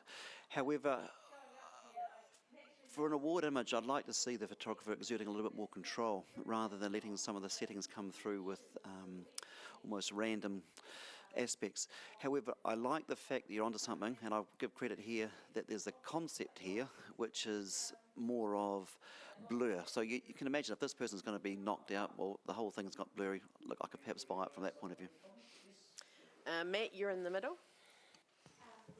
I was in the bronze range. I felt like it was just a picture of energy, and we can make out what it is, but it's really about communicating that energy and force in the image. That's why I gave it a bronze. I think what held me back was just some of the technical aspects. So what you liked in the hot coals I saw is just the like burnt out red specks in there, and some of the irregularities that you get in shooting in that really harsh light and having those specular highlights maybe on parts of the saddle and things like that. But yeah, I thought it was interesting, and I'll listen. Back to you, Catherine. Photographer, excuse me. Yeah, I may be pushing a little bit here. I'm hoping we can give it a few more points, perhaps, for the energy and the feeling that is given. You know, we get the sense of the level of movement and erraticness in this is very strong, and that's what comes through for me. Thank you. Please rescore, judges.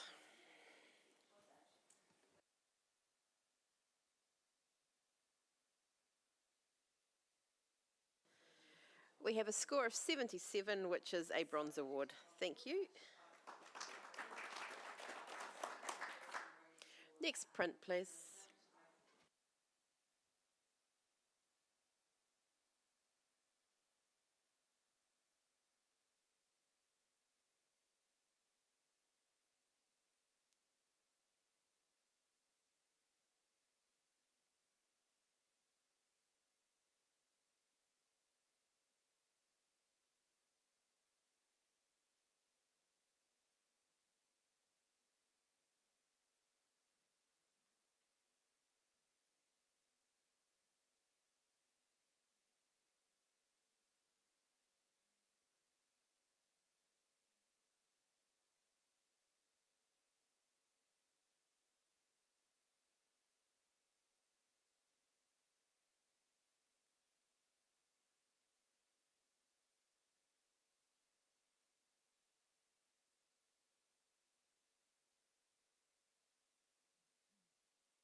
We have a score of 82, but we also have an automatic challenge that's coming from Catherine.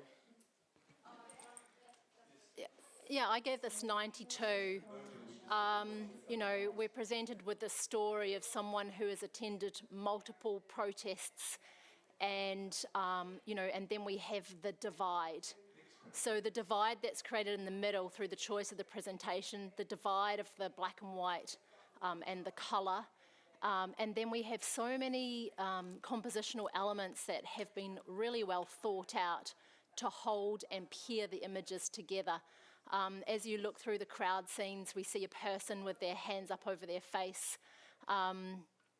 You know, this is a story, these are multiple stories of people coming together, but that is the common thread, that sort of power of protest from no farmers, no food, Waitangi protests. You know, we've got so many different stories that many different people can relate to, and so it's providing a slice of our times right now, and done in a very thoughtful way. Okay, Richard. I was sitting at bronze on a 76, and I knew as I sat down and put that score in, well, that I needed someone. I knew there was more to this image. I could see that there were two different protests, and I'm just waiting for someone to connect those two for me. So I've awarded it so far for the fact that it kept me so busy up there when I was looking at it, but I'm just trying to connect what's going on. So that's what I'm looking for. Matt, Yeah, I went up there wondering what this divide was in the choice of colour and black and white, and I felt like I'm going to be ignorant here as the outsider from Australia. I know of these protests, but I don't know intricately the details of them. But I get the impression that maybe this is saying that the argument or the perception on the left side of this argument is a black and white view of whatever that topic is, and then the side on the right is perhaps a little bit more complex, and there's colour in that discussion as well. So I put it into the silver range, and I'm listening very closely as the ignorant outsider. hey, Tanya. Yeah, I was really intrigued by this series of images, and that it's a real statement of our time, of what's going on, and the great divide that we have in our country. And Catherine, you were really helpful in explaining the divide and how we've got the black and white on one side and the colour, because that was the only thing I was trying to resolve. I'd given it 81, but feel like that was totally underscoring it. And what I really love is the very last image as well, is just that quiet solitude, and that flag, which is Treaty of Waitangi. It's got a lot of busyness, and then a very stillness and element of sadness in the bottom right hand image. I think it's a fantastic collection of images and documentary, great documentary series. Congratulations to the photographer for what we're seeing. Back to you, Catherine. Yeah, so a reminder of where I'm wanting this to head, which is into a gold. You know, Matt, thank you for explaining the part where you've said not everything is black and white. And the common thing here is these are not all the same protest, but these are concerns that bring multiple people together. And yet, as that bottom right image portrays, we all still feel isolated and alone. There is so many stories in here brought together in quite a sophisticated way, and I'd love to see it rewarded as such. Please rescore, judges.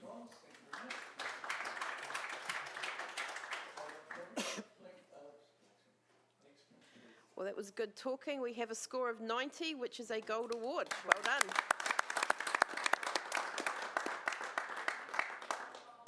Next print, please.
we have a score of 81, which is a silver award. Well done to the photographer. Can we have a comment from Matt, please? Yeah, a really good collection of photographs that tell the story of this funeral, I think of a police official or somebody like that. I think in terms of improvement, the bottom left-hand frame with that really out of focus kind of blob in the bottom left is a little distracting, but I do think it resolves itself beautifully in the bottom right-hand corner with the limo going off into the distance. The hearse, sorry. Thank you. Can we have the next print, please? It says outstanding level of imagination and creativity. We're talking about visual communication. We're talking about originality. Like, look at that. I'd have this blown up huge on my wall. So I really want to encourage my fellow judges to please reread the scoring criteria for a gold award. Have another look at this and fall in love with that tender moment with me, please. Well, there is more for you, but we're going to go to Sarah Lee first. I saw this image in actually, and I completely underscored it. The reason I did sit down and explore both was that there's so much opportunity for texture, and I find those deep shadows right in the centre just a little too deep to see that texture. There's a lot of grey in there that I think hides what could be really sharp skin texture. The background is very bright, which means the silhouette of the mother draws my attention to that little wood skin fold between the front legs as opposed to the eyes, the baby, the trunk, and the circle back around with the trunk. I love what you've said, Kelly, and I think it's really Okay, we have a score of 71, which is a professional standard. Can we have a comment from Tony Stewart, please? I'm not too sure if you want to order the STI pizza, to be fair. I think it's a very clever street capture of moment in time, I'm guessing overseas somewhere there. And I got a lot more from this as I was further back, seeing the door and the window and the shapes. I think that's quite a clever design, but not necessarily a huge amount to anchor your eye on. Thank you, Tony. Next print, please. I know in response to your comment about the shadows, Sarah Lee, I actually don't mind those shadows because it gives the image depth. You've got pure whites, middle greys going right through to the blacks. You've got real depth in there. There's those shapes and that beautiful connection between the mother and child, adult and child, mother and child, I'm assuming, is just sublime. I'm listening, Kelly. I'd love to come up, but still a little bit maybe too harsh on those. What's your technique, Kelly? Amber, to you up there, let's have a little view from you. Sure. I saw this image in 92 and I feel very similar to you in terms of this. It's just a beautiful capture graphically with all of the compositional elements all sort of swirling around. We have a score of 70, which is a professional standard. Catherine, would you like to give feedback, please? Yeah, this certainly transports me to Venice, the hustle and bustle and the tourists and the bags. And there is a moment here that the photographer has seen, just sort of creating a little bit more order in the composition would draw us further into that moment. And then just the brightness that surrounds is sort of pulling our eye up and out of frame. Thank you. Can we have a blank screen, please? Tanya, you're going to have a break, and we're going to have Tracy come in for Tanya. And at the same time, Matt, have a break, and Tony Carter, if you can come in.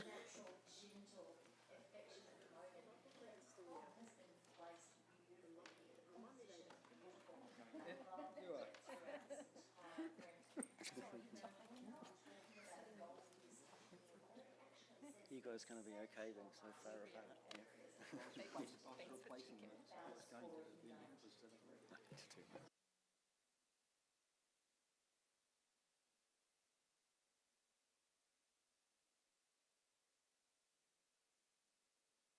Righty-ho, next image, please.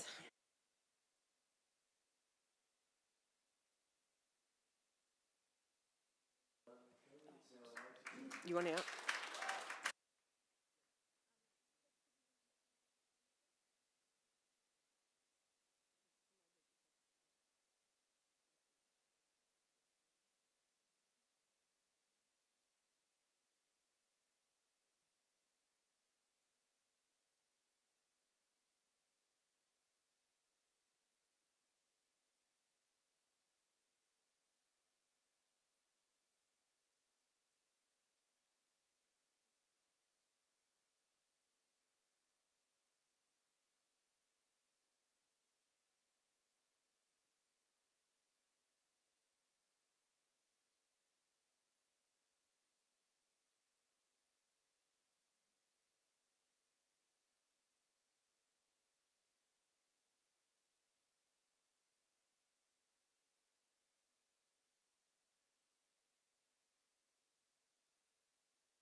Okay, sorry. We have a score of 88, but we have an automatic challenge, and it's coming from Tony Carter.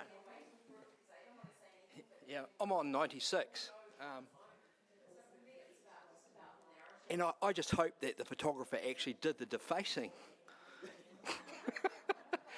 I mean, the energy of that, going around defacing all those billboards, that's just fantastic. You know, you just go through there, you can see the way they've ranked their parties with National at the bottom, perhaps. But, you know, I think that the true beauty of this is the series. You can sort of imagine somebody going around and just getting energy from finding all these signs and being very direct in what they're doing. So, you know, they've thought about this and they've thought, I'm going to photograph them signs. It doesn't feel like crops of something else and they've put it together. But yeah, it really tells a story of our politics in New Zealand at the moment. And, you know, I love the facelessness, the extra words, all those little gems, you know, the colour balance of this, the story. 96 for me. Richard. Yeah, I was at silver at 83. I think it's a great piece of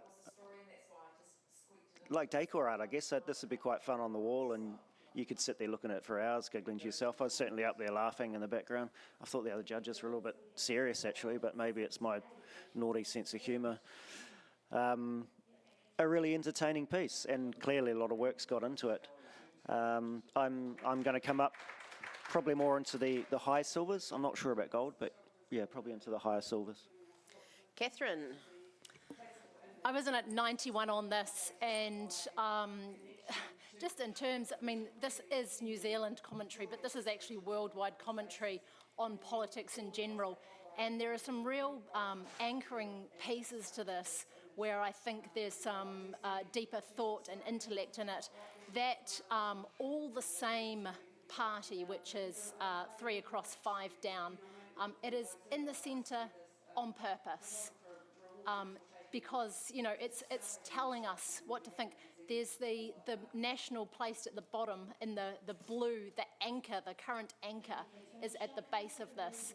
The representation of the number of pieces, which equates to the number of seats that we see in Parliament, and just the overall commentary on the defacement of this.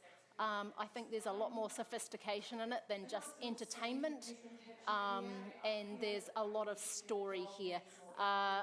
Currently at 91, I'm probably in a high gold, more than a gold with distinction, so that's probably where I'm headed. Chris, you wanted to have a chat? Yeah, I'm on 88, so silver distinction, and I think like it's an amazing collection.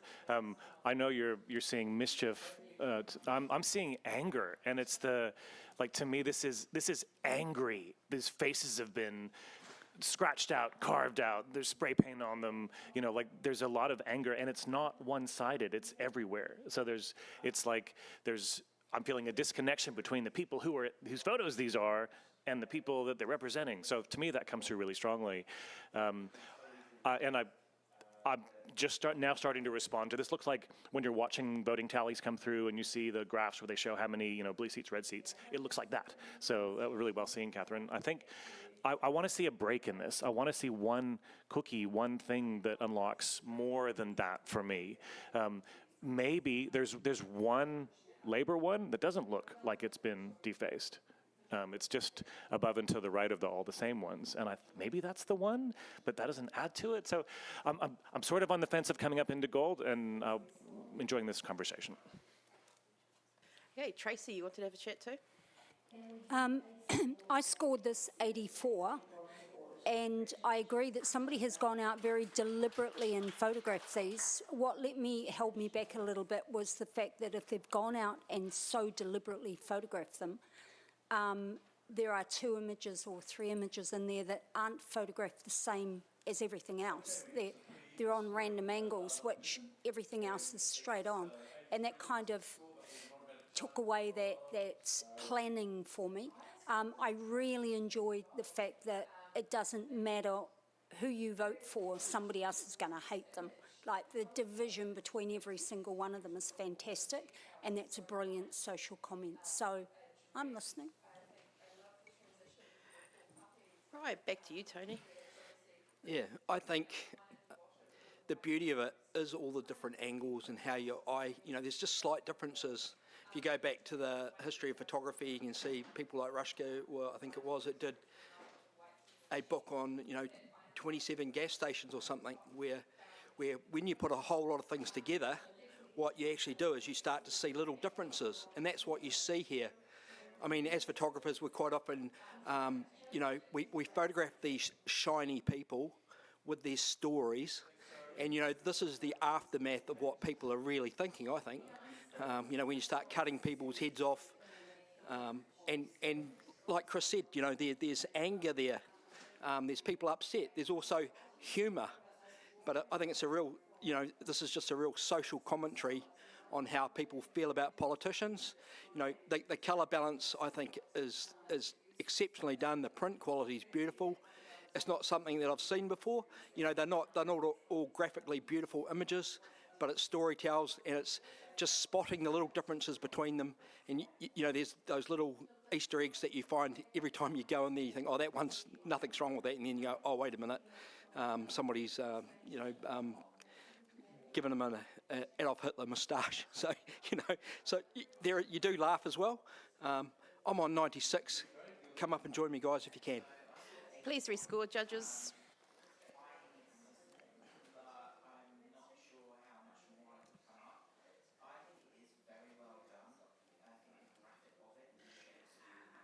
Rightio, good talking. We have a score of 92, which is a gold award. Well done.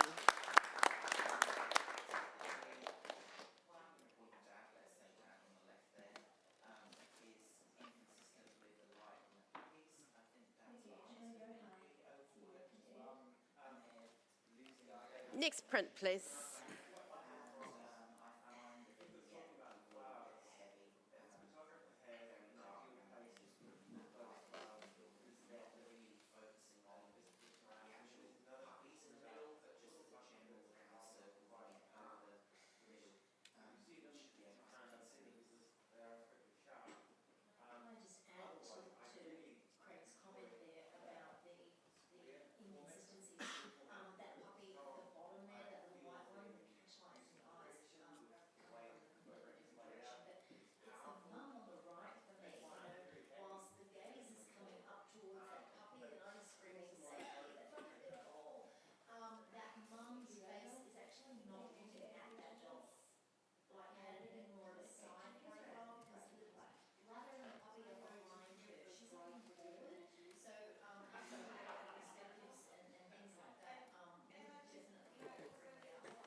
We have a score of 75, which is a bronze award. Well done. Can we have a comment from Tony Stewart, please? I thought there was a picture of A&E when I first saw it, and then I saw it was actually people, I'm guessing, buying jewellery or something, so it's quite a clever play there. And I love the fact you've got these characters with their masks on looking away, so I think the graphical elements and placements really well seen, so top job for a bronze award. Thank you. Next print, please.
We have a score of 77.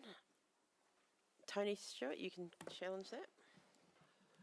I went 82, and it might be a hard push, but I think there's a couple of things going on in here that I think are worth noting. If you look at this as being potentially a Pacific Island country and look at all those subtle wee things that you're picking up on, there's a real sense of disorder, which I think for this category is being represented here by the lone beer bottle, the child walking out of frame with the sugary drinks. You've got the goats who aren't stopping for nobody. It's Wild West sort of country, and you've got a ute on the back that's on the angle. So the sense of disorder and randomness, I think, is actually really quite strong, and those things alone, I think, it make it more than just a simple picture. Okay, we have Richard at the other end. Yeah, put it at 74, a higher professional standard. Basically needing more, so that was good, Tony, thank you. Needing to hear more about it. I mean, it's an interesting shot, you know, some goats and the girl crossing the road. I think the highlights on the goats do let it down somewhat, especially when they're a main point.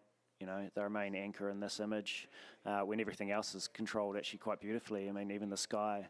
So yeah, but I'm listening.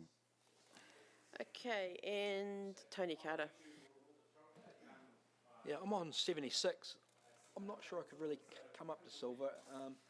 I think all the elements are there and it has its quirk, but there seems to be just a real evenness in the image where it doesn't quite know what it wants to be. You know, you've got the person in the foreground and then that gap through to the background, and I sort of find that the clouds quite overpowering for the serenity and the quietness of the rest of the image. So I sort of find them at odds to each other, but I still scored at 76. And I could probably come up a few points, but I don't think I can come up into silver. Back to you, Tony. Look, sure. So my word to consider is disorder, and a sense of these sort of seemingly random elements come together, which is in this category. It's not fine art, it is actually documentary to pick out what is the essence of what could be a sort of a Pacific Island nation. Those clouds are just moody and stormy, which is kind of showing what's simmering underneath the surface. So look, see what you can do. I'm 82 and ask you to do something similar. Rescore, please.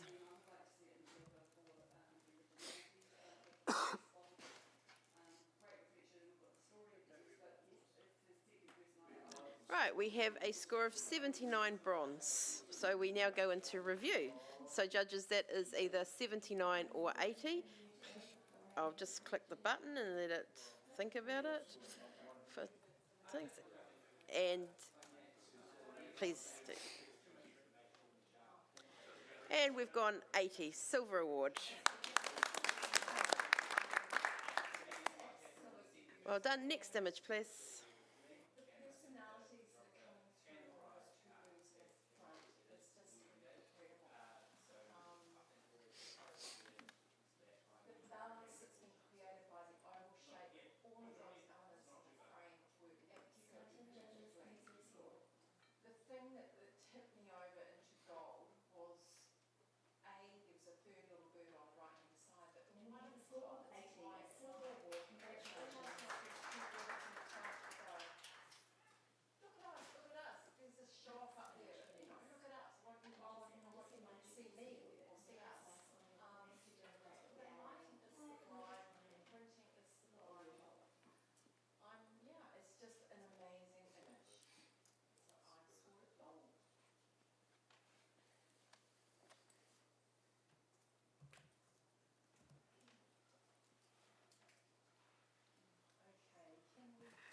Righty-ho, we have an initial score of 85, but we have an automatic challenge. Off you go, Tony Carter.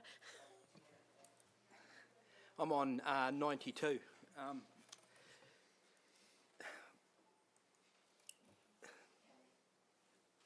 I'm a meat eater, but this is a sort of image that puts you off that when you see the barbaric nature of these animals going probably to the works or something like that. The eye on the left just shows total stressed out feel of the animal. It's just that horrific anxiety and stress of an animal. The directness of the image in the middle and just that snout on the right. You know, the blood red colour of the back of the truck.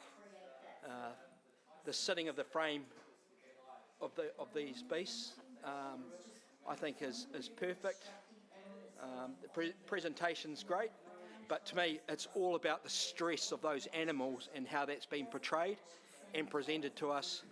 Just pieces of something that's going to end up cut up and on your plate sooner or later.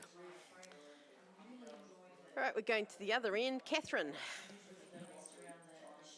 I was on 76 and I have the emotional response that you do to this.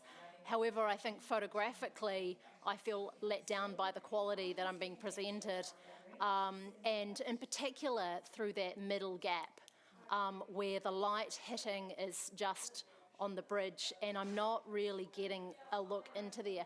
I think conceptually and you know what we are feeling from this is strong because that exists in it, but I just feel that from a photography perspective, I don't feel that it has been fully realised. I will come up from my 76, but I am not in the gold range with this. Okay, Tony Stewart, did you want to talk? I'm 88, and you know, I think I'm convinced here because I think for a picture to get an emotional response, this is certainly very visceral. There's certainly flaws in it, but I think there's a couple of other aspects here that I think, if you look at the wee drips on the paint, I'm sort of seeing those almost as tears, particularly in the middle one. Like, the technical flaws, I think, are minor compared to the emotional draw, which there's an incredible foreboding and sadness, and I think the word we had before was, you know, barbaric, and I think, you know, even as a meat eater, I find this pretty moving. So to get you in your heart, I think this picture, in terms of the storytelling and the purpose behind it, I think it's pretty powerful. So, look, I think I'll be joining you on a higher score, Tony. Okay, Richard, you wanted to chat as well? Yeah, look, I'm in agreement with Tony and Tony. There are some minor flaws in there, but it's really hard to follow up, actually, from two very eloquent judges and keep the positives rolling. But for me, I just wanted to add that it made me think of like the train to Auschwitz. And I guess it's kind of like an animal form of that. And there's all that space at the top, which is the weight on these animals. And there is a sense of murkiness and dirtiness, almost a sickness within those dark spaces where those animals are kept. And you can feel the fear. And just it gives you a sick feeling in the stomach. So I think it's powerful. And yeah, definitely needs to come up. I gave it 87. I'm going to go to gold. Okay, back to you, Tony. Excellent. It sounds like we've got at least a majority at 3. Be nice to have a majority of 5. But yes, I think it's all been said really. It might not be perfect, Catherine, and I can see what you're talking about, but I just think that the rawness of this and just how Richard added that Auschwitz feeling to it, you can just about hear it chugging along. But I've tried to photograph this so many times myself. When you see these animals at a show or something, just waiting to be let out or whatever. But yeah, that eye on the left is just horrific, and that balancing of the snout on the right, and just that symmetry, that sort of playing off, works just so well. Let's get it up into gold if we can, guys. Thank you. Rescore, please.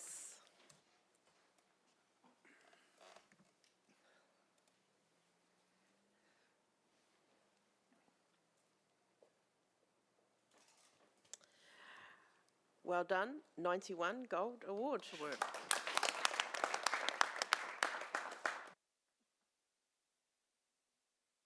Okay, next image, please.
Okay, we have a score of 74, which is professional standard. Are we happy with that, judges? Okay. Tracy, do you want to have a chat with this one? There's a great sense of celebration in this. I think the decisive moment is just fractionally being missed. But yeah, it's certainly giving us that feeling of joy. And I do enjoy those two little kids down the bottom that don't look happy at all, which is a lovely contrast. Thank you. Next print, please.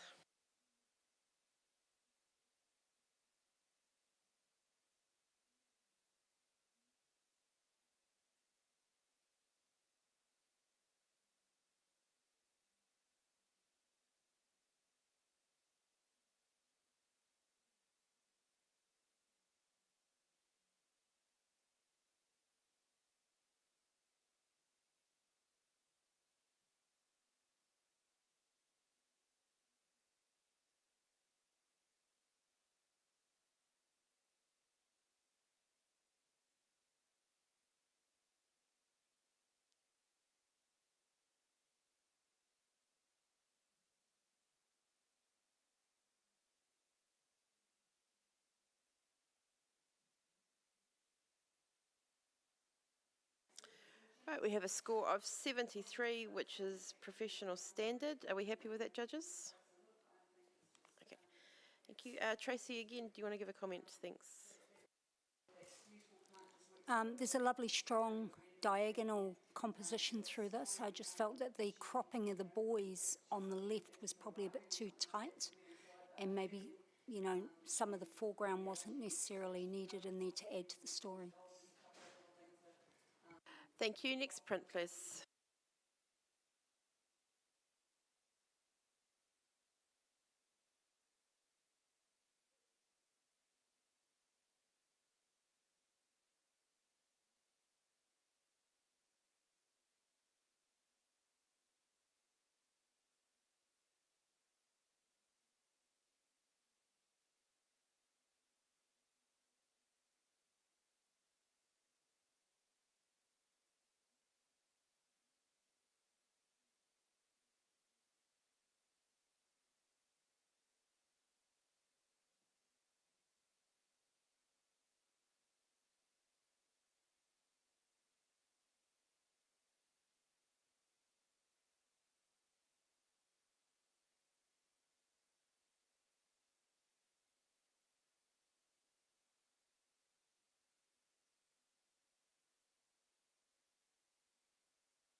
Okay, we have an initial score of 81, which is a silver award.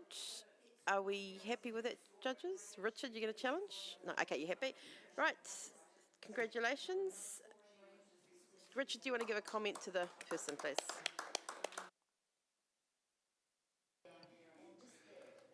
Wonderful collection of images, and I felt some real, even though there's some stressful moments through there, an overall sense of warmth by using, you know, those hues of colour, and I thought it was a really complex but a well done collection of images. That will definitely be valuable. Thank you. Next print, please.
Okay, we have an initial score of 76.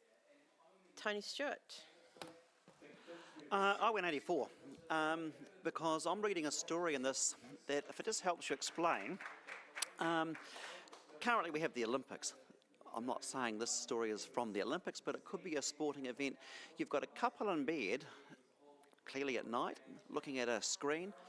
They could be watching a horror, but if you look at the context around them, they've got medals, there's sporting trophies. This almost reads to me like this is a couple in bed waiting to see one of their mates performing at a high level at a televised sport events overseas. I've got up in the middle of the night to have a look. There's medals, there's sporting, there's trophy. She's got the rug around her like she's in anticipation. They're looking almost like, are they going to do it? Are they going to come across the line? Are they going to get that medal? One of their peers. So I think there's a stronger message here if you're prepared to look for it. Catherine, would you like to go next? I was on 73 and I saw quite a different story. I saw a story of teenagers and, you know, the cups on the side of the bed that he doesn't clear, and it's got sort of the touches of motherhood in there, and, you know, the plastic drawers, and, you know, this is a teenage girlfriend and they're probably watching a horror movie. That's the story I received from it. And I thought that the inclusion of the scene is the strength in this. Where I feel visually sort of let down is the power in the LED lights become like the story, and the plastic drawers become like the story, and the expression in the couple sort of is getting lost in there, and that's where I sat for that. Okay, and we're going to come to Richard, please. Nothing further. Okay, back to you, Tony. Look, I guess that's the power of photography. We all see different things, and we will never know potentially what the story is. We'll see what we want to see, and each one of those narratives will be correct. So look, if you do see some richness in there beyond just a couple of people in bed, see what you can do. I've got 84 and think there's just something a little bit more special than just Joe Blogs. Hey, rescore, please.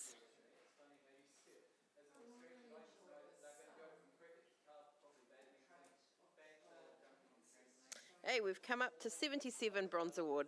Well done. Next image, please.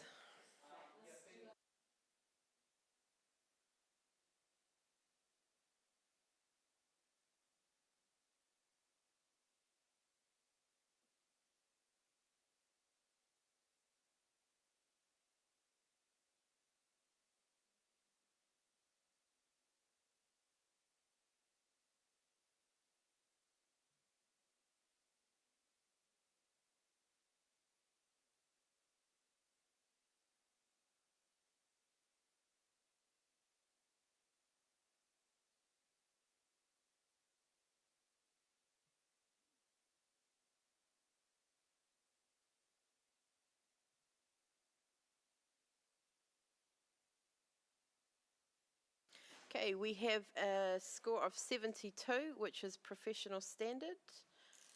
Are we all happy with that, judges? Okay. Tony, would you like to give a comment for the... Yeah, I think that the lighting in this is beautiful and has a depth, as does the printing. I think to get a high score of something like this, it probably needs to have the right sort of energy, whereas it feels like the person's just sort of at an in-between moment when everything else is high energy around it. So the body language dictates that as well. But yeah, just lacking a little bit of energy in the posing. Cool. Thank you. Next print, please.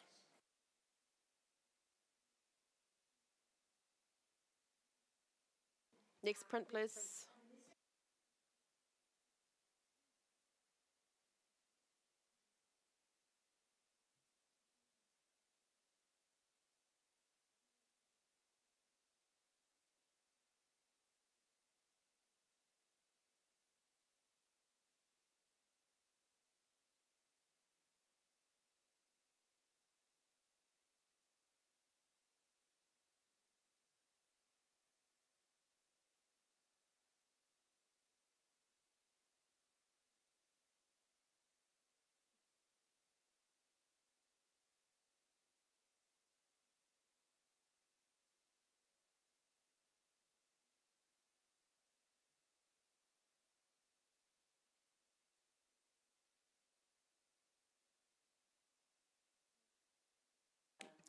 Okay, we have a score of 71, which is professional standard. Can we have a comment from Tracy Scott, please?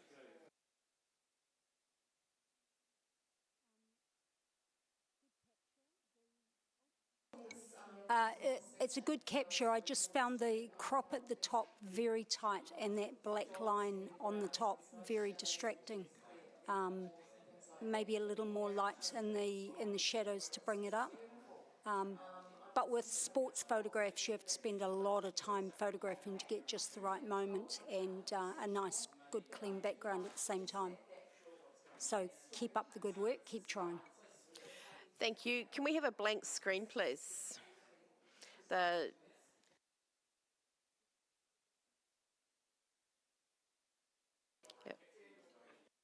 just going to check the lighting, judges. While we're waiting, we are in the documentary category, sponsored by Leica. The Leica are proud to support New Zealand professional photography community once again, and the new studio-ready SL3 takes the artist storytelling to a whole new level. If you're keen to get a Leica in your hands and experience the renowned quality and craftsmanship, chat to Dakota in the trade area. And we're ready to go again? Right, next print, please.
Okay, we have a score of 79.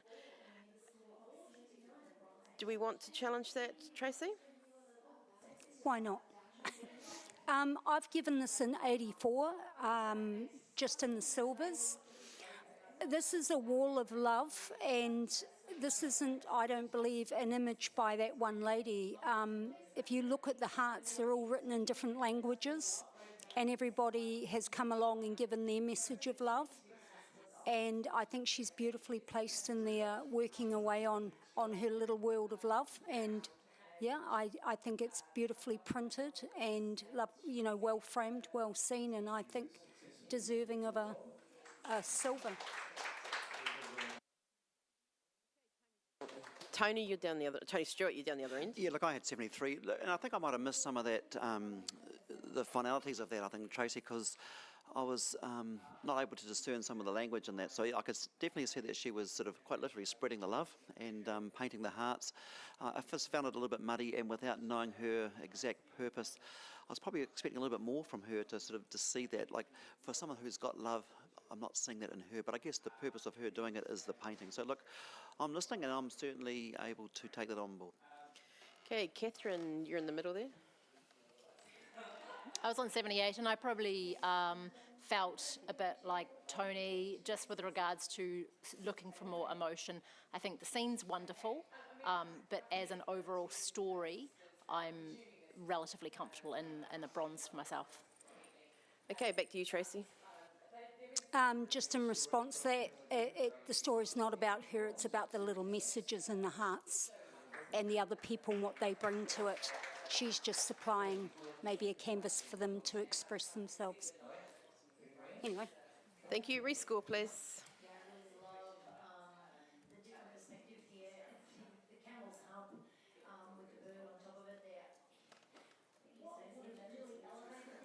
Okay, and we've brought it up to an 80, which is a silver award. Congratulations. Right, next image, please.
Okay, we have a score of 74, which is professional standard.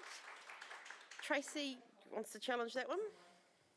It's a quiet image, but I think it talks about community, and it talks about, you know, the second row, the kid handing on the baton, it's a rural community, and the centre one, they're making do with all these makeshift little things to make it happen. The kid on the left at the bottom, the joy, the absolute joy on her face. The one on the right, the absolute devastation. You can see where they are. It tells us a real story about who these people are and how things are tough and tight, and it's not easy to put on these events, but they all come together, they all rally together, and it makes them better people. And it's, yeah, I think it's a little celebration of rural life. Okay, Tony Carter. Yeah, I wasn't quite as generous, but I'm not going to say what my score is because I think I'm happy where it sits. But when you're putting together a series, you have to think about how you lay things out and where the energy is. With a series of 9, this series of 9, you have the two heaviest images sitting top, left and right. It might be how it happened on the day, but it doesn't really feel like it. So think about how you're going to lay things out. With your central image there, I feel like that is a weak link, and when something's central, it should link everything together or provide an area where you can move out from, whereas you just get stuck in the middle. And just look at your print quality. There's lots of beautiful elements as far as expressions and things like that, but I find some of the images just a wee bit random for a series. Okay, we're going to go to Tony Stewart. Look, I was midpoint 72, and I think that sense of community is rich, and I think for a rural sort of school sports type of thing, I think it's a really magic subject. And the theme throughout, I think, has merit. I think it could be developed further on the emotion of this at the very top middle, the bottom left and bottom right. You've got that real sense of achievement and energy and excitement. It's not held through with some of those other shots to that same degree to show that excitement, the exhilaration, the participation. So I think as a series, there's probably a little bit more work we'd like to see to get it higher. Okay, back to you, Tracy. Yeah, thank you for those points. I just see it a little differently. I like the middle right, the isolation. That kid is running not on a sports field surrounded by people. These are people who do things in isolation on their own, out in rough conditions, and yeah, they all come together to make it happen. So, yep, I can't elaborate any more on that. Right, rescore, please.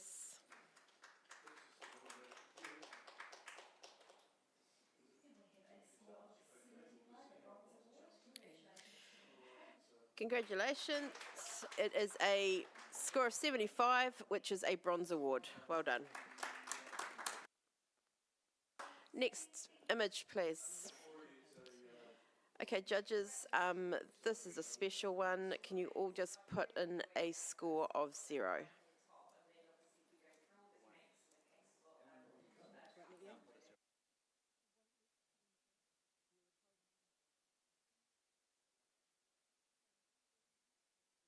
We'll just get hold of honours. They told us to put in a score of 0, so.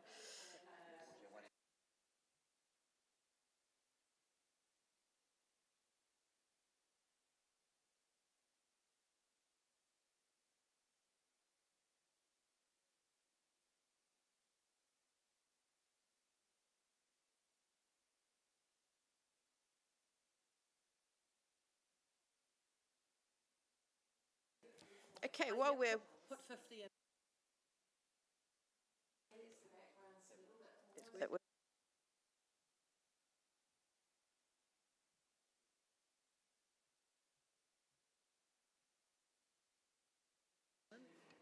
Okay, thank you very much, judges. Right, we're going to have a bit of a change. Richard, have a break. Tanya, can you come in for Richard, please? And Rebecca, can you step in for Catherine, please?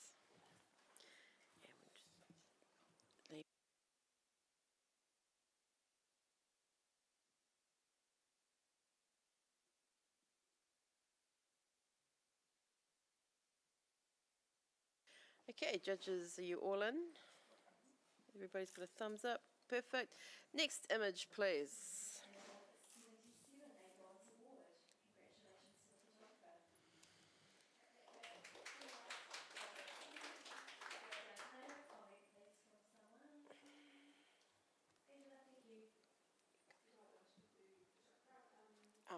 Can you switch it over?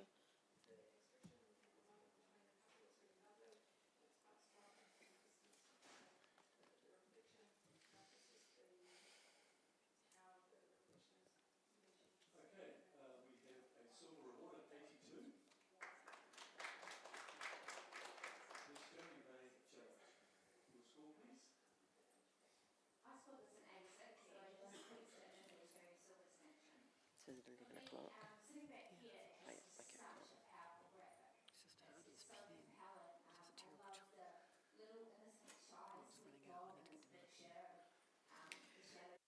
Okay, we have a score of 74, which is a professional standard. Are we all happy with that, judges? Okay, Tony Carter, would you like to give feedback, please? Yeah, I think the sense of nostalgia in this image is its power. I think the print quality sort of enhances that feeling. Maybe the bike's a bit of more of a feature than the animals. It sort of just takes you away, and it just takes you a little bit of time to get round to what you should be looking at. But yeah, good effort, well presented. Thank you. Next print, please.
Okay, we have a score of 73, which is a professional standard. Are we all happy with that, judges? Okay, Rebecca, would you like to give feedback, please? I think this is a beautifully seen image. I really get the feeling from the woman how it must feel to remove their shoes, and they may not be able to bathe in the ocean, cultural reasons, and sort of take any more clothes off perhaps, I'm not sure, but that they would be really enjoying that feeling of the water between their toes. To lift the image, we've got sort of a head going through the horizon, a couple of heads there, and perhaps a different point of view would be good. Okay, thank you. Next print, please.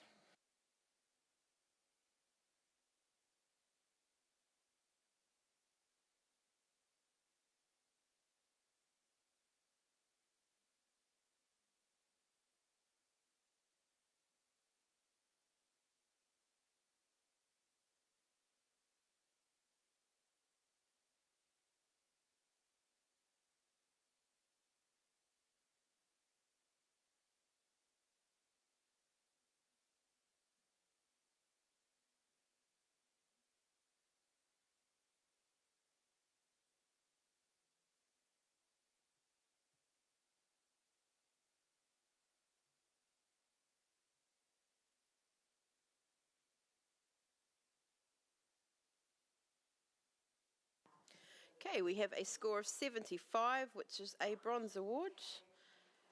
Congratulations. Tony, would you like to chat? A compositionally strong, shot perfectly within the genre that we'd expect if it was an editorial magazine type picture, with those sort of cables and the framing and the black and white, so good job. Thank you. Next print, please.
Okay, we have a score of 75, which is a bronze award.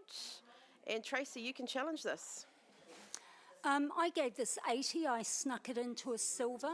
I'm rewarding the photographer for the fact that we're seeing something that, as a member of an audience, you see people perform on stage, you don't see what goes on in the background. It's very dark, as you expect, but there's this beautiful light around the guy working out the back as well as the guy on stage. And it just gives you a sense of story and a sense of what's happening. And I think it shows that. And I think as silver, it's worthy of a silver. It's been very well handled, very difficult conditions to work under, and it just gives me that sense of story and something I haven't seen before. Okay, can we hear from Tanya, please? Yeah, I gave this 73. I enjoy what we're presented with and the viewpoint. Just felt that when the focus is on the performer, I would have liked to see some focus on the TV monitor to see what the audience is seeing in the front. So it's just that, yeah, I think the left side is really strong as far as what we're showing. It's just the fact that the focus is not in that area. That was just the only thing that I felt let it down. Okay, and Tony Carter, you're in the middle there. Yeah, I'm on 77. I think I'm happy to stay there. I think the composition is fantastic, but that weight into the back room with that bright lighting there, which is quite overpowering to the rest of the image before you actually get to the drama out on stage, which I think is fantastic. Yes, I'm sort of struggling to get any higher than that. I believe it's a good bronze, but you're struggling to get it up into silver at this stage. Okay, Tracy. Yeah, he is lit strongly. We are out backstage with him. And the focus is on the person on stage because that's where all eyes are on. The whole audience is on that person. His eyes are on that person everything, all the focus is on that person on stage. Yeah, I just found it an interesting perspective and reasonably well handled. So I was only asking for a small silver. Thank you. Rescore, please, judges. We have a score of 79, a bronze award, and Okay, we have a score of 76, which is a bronze award. Well done. Okay, we're going to have a bit of a change. Chris, can you come in for Tony Carter, please? And Matt, can you come in for Tony Stewart? Thank you.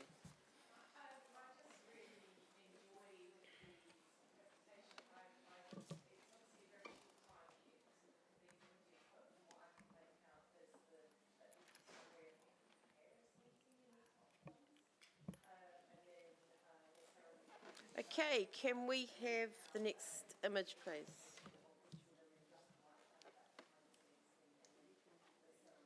on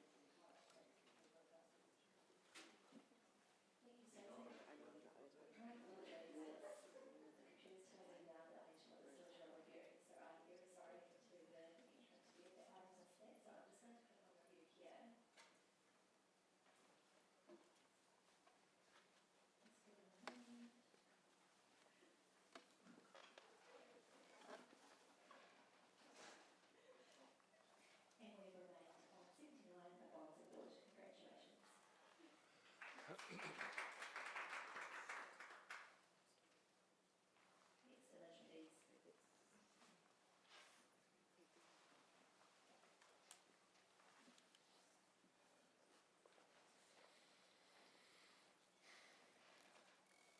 image, please. Well, okay. So everyone scored it quite highly, which has resulted in a gold at night.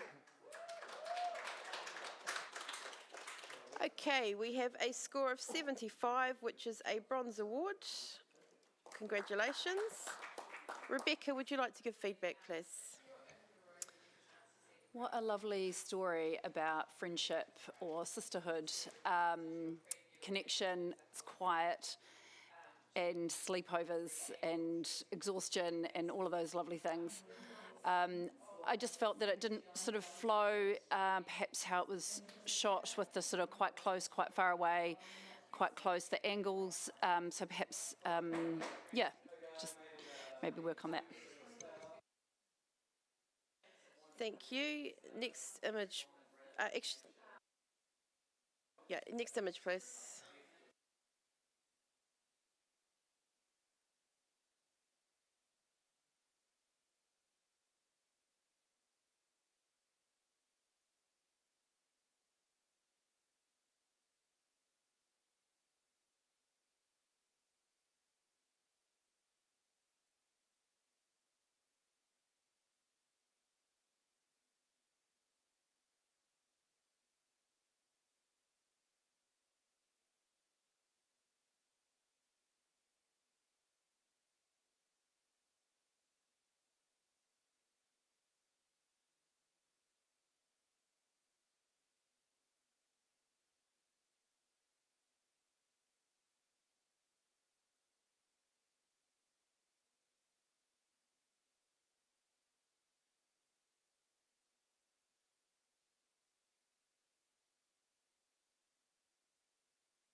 Okay, we have a score of 75, which is a bronze award, and Rebecca's got her finger up straight away. Yes, I'll just address the elephant in the room of it's someone else's work. This is a story of an older person that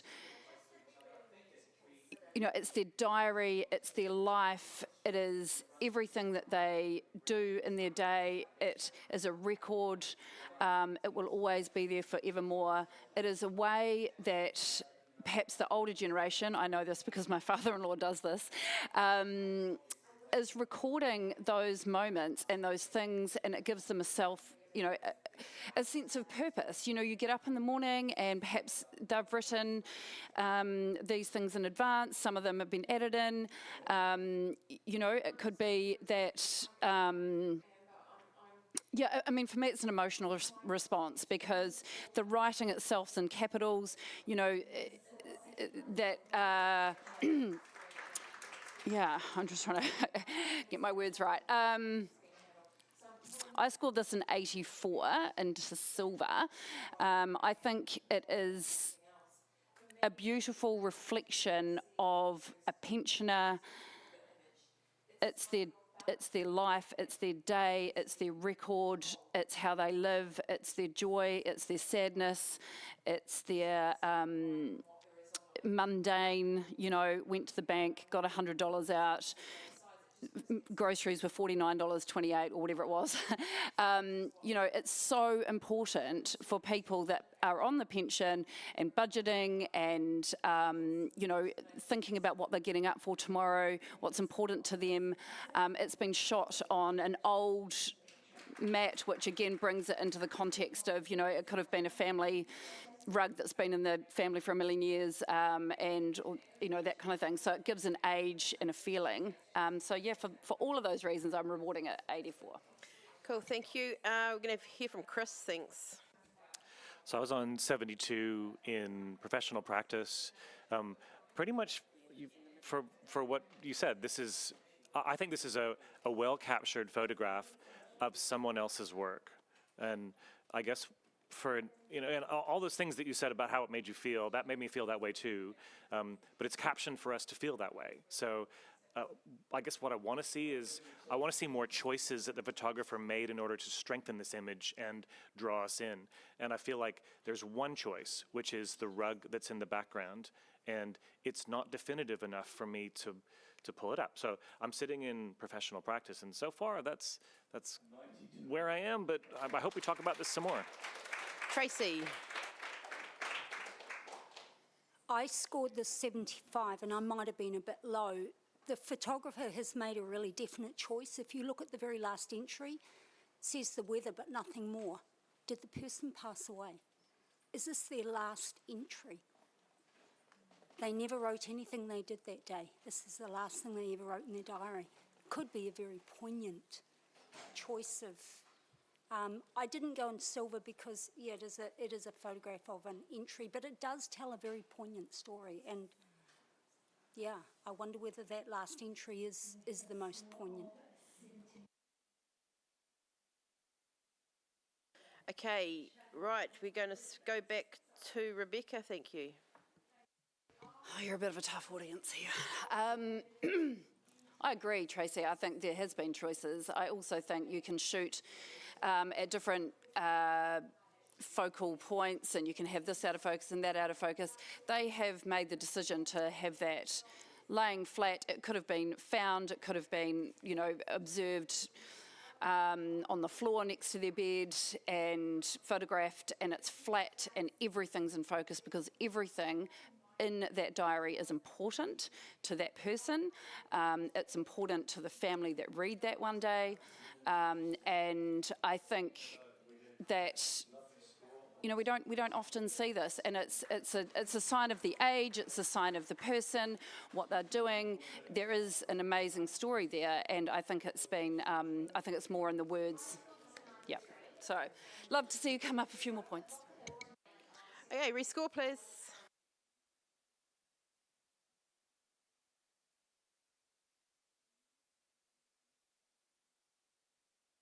Hey, good talking, but we're on a 78 bronze award. Well done.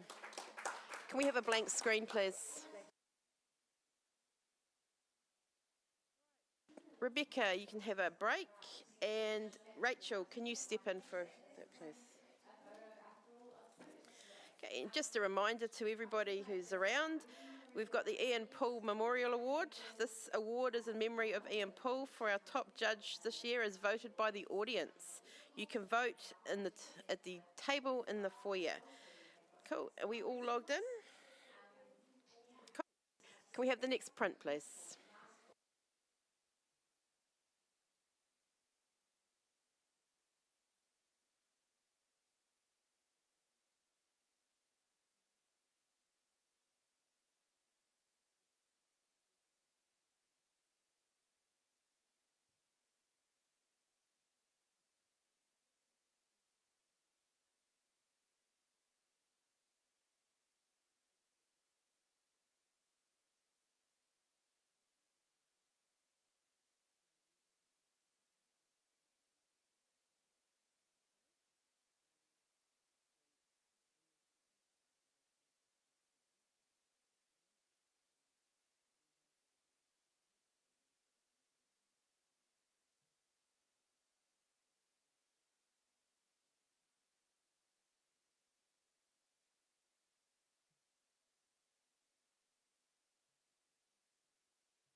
Okay, we have a score of 75, which is a bronze award. Congratulations.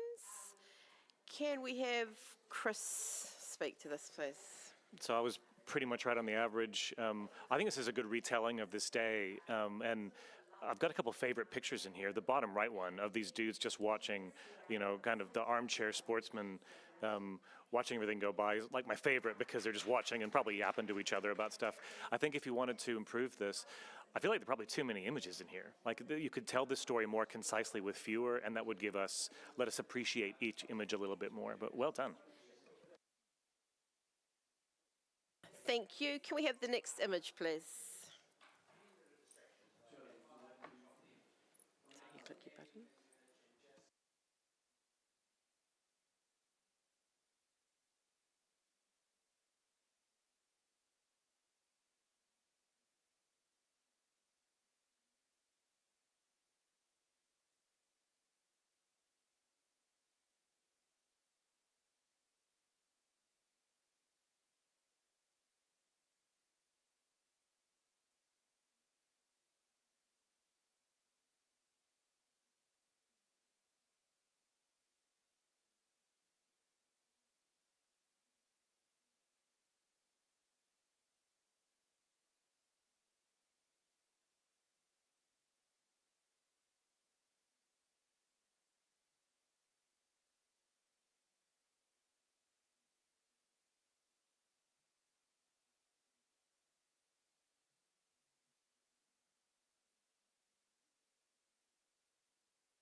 Okay, we have a score of 76, which is a bronze award. Congratulations to the author. And can we have a comment from Tanya, please?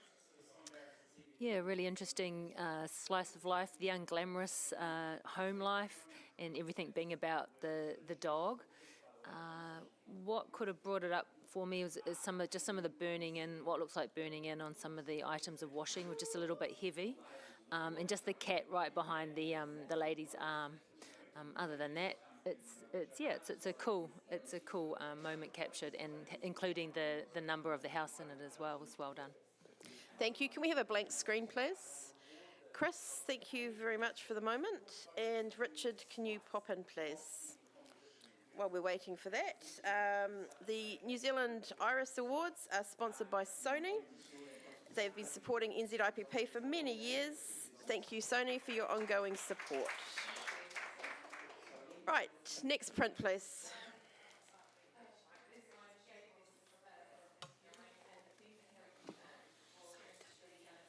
Yep. So we've done that. And we're going to have to bring...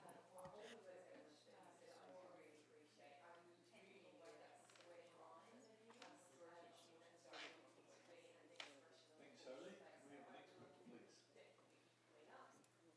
please?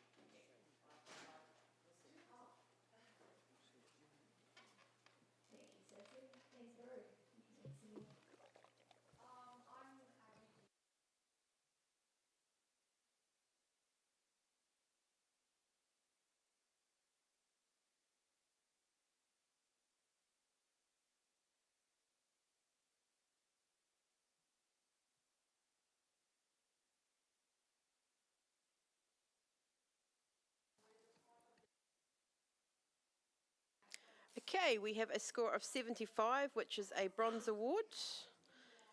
Can we have Matt chat to this one, please? Yeah, I think there's an interesting story to uncover in this photograph. There's that juxtaposition between the teddies and the child's toys kind of thing, and then this depiction of kind of slums in the background that you can barely see. I think perhaps to improve it, we maybe don't need the right-hand side because there's a lot of empty space in the foreground that's not contributing, and perhaps by cropping off to that, you're making that connection a lot quicker. Thank you. Next image, please.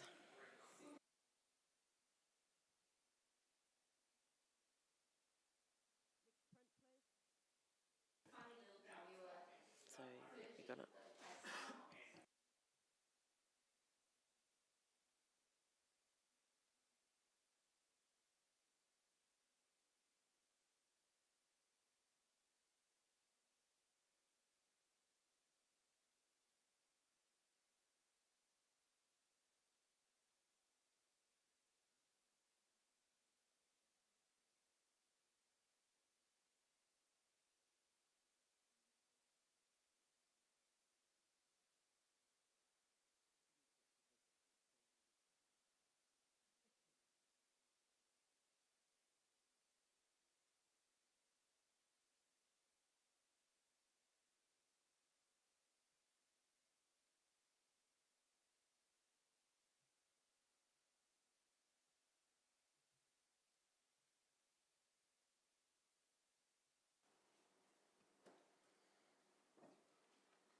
Okay, we have a score of 75, which is a bronze award. Rachel, would you like to give feedback for the author, please?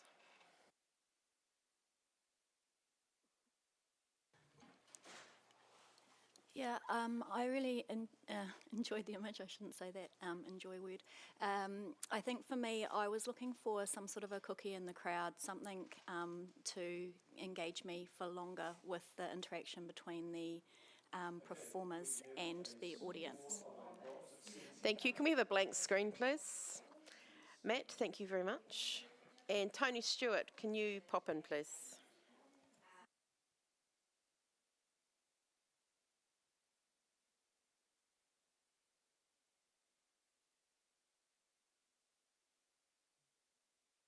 Okay, next print, please.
Okay, we have a score of 82, which is a silver award, and Rachel can challenge this.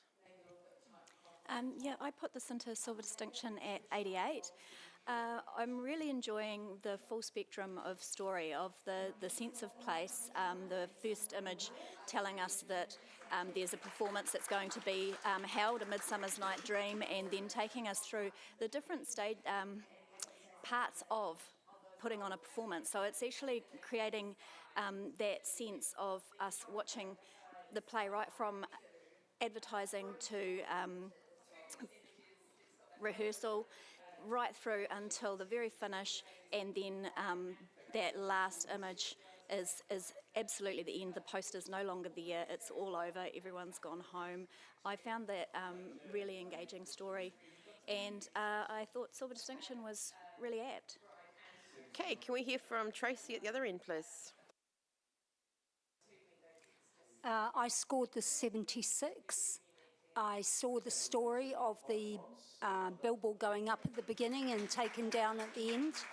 I just found some of the images, second row, far right, pretty blown out. And as a set hanging together, that third row was extremely dark compared to everything else. It just didn't quite, I would like to have seen more story, more of what was going on stage, as well as there's a bit of repetition going on.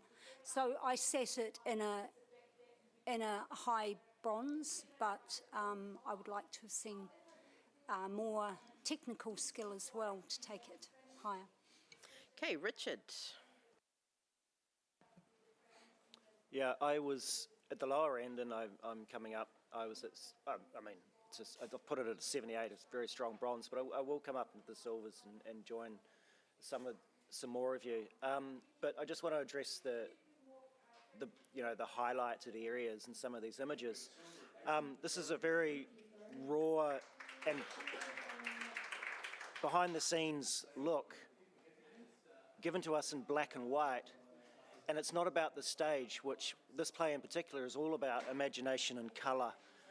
It's a very raw look at the backstage and the goings on behind the scenes, and so to have those really highlighted, blown out areas, that's all the stage, that's the stuff we're not looking at, but still gives that ethereal, magical quality of what's out there. So I'm liking it more and more as I look at it, so I'll definitely come up and give definitely the solid silvers. Okay, back to you, Rachel. Cool, thank you.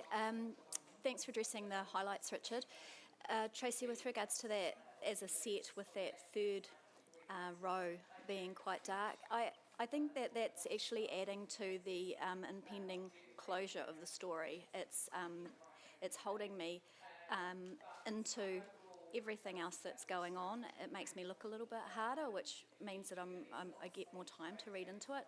I think it actually works quite well as a set, and I'm pushing for Silver Distinction. Okay, please rescore, judges. Thank you, Stacey. Judges, please rescore. Okay, lovely talking. 84, Silver Award. Well done. We have a blank screen, please. Rachel. Thank you very much. And Chris, you're going to have to jump in for me, please.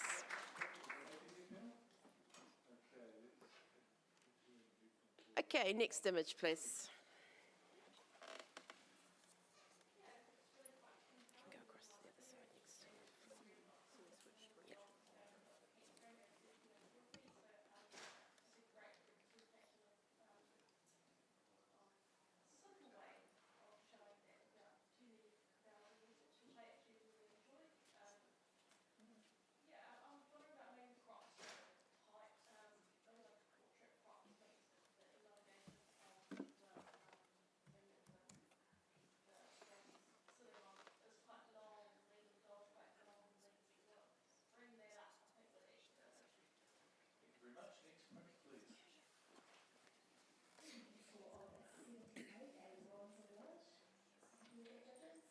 Congratulations to the photographer.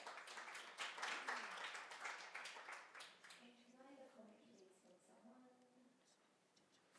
Okay, we have a score of 76, which is a bronze award.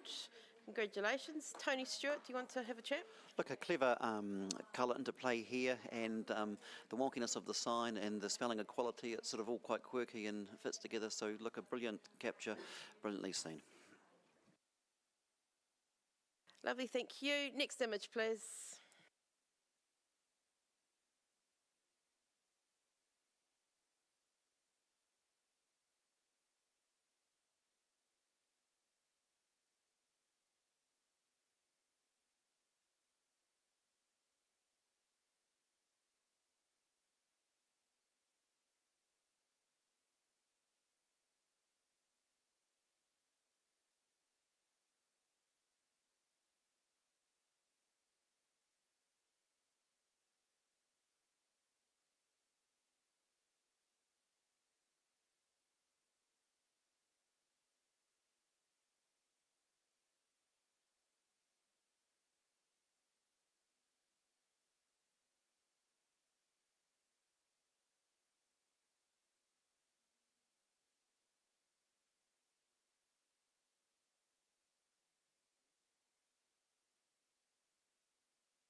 Okay, we have a score of 83, which is a silver award.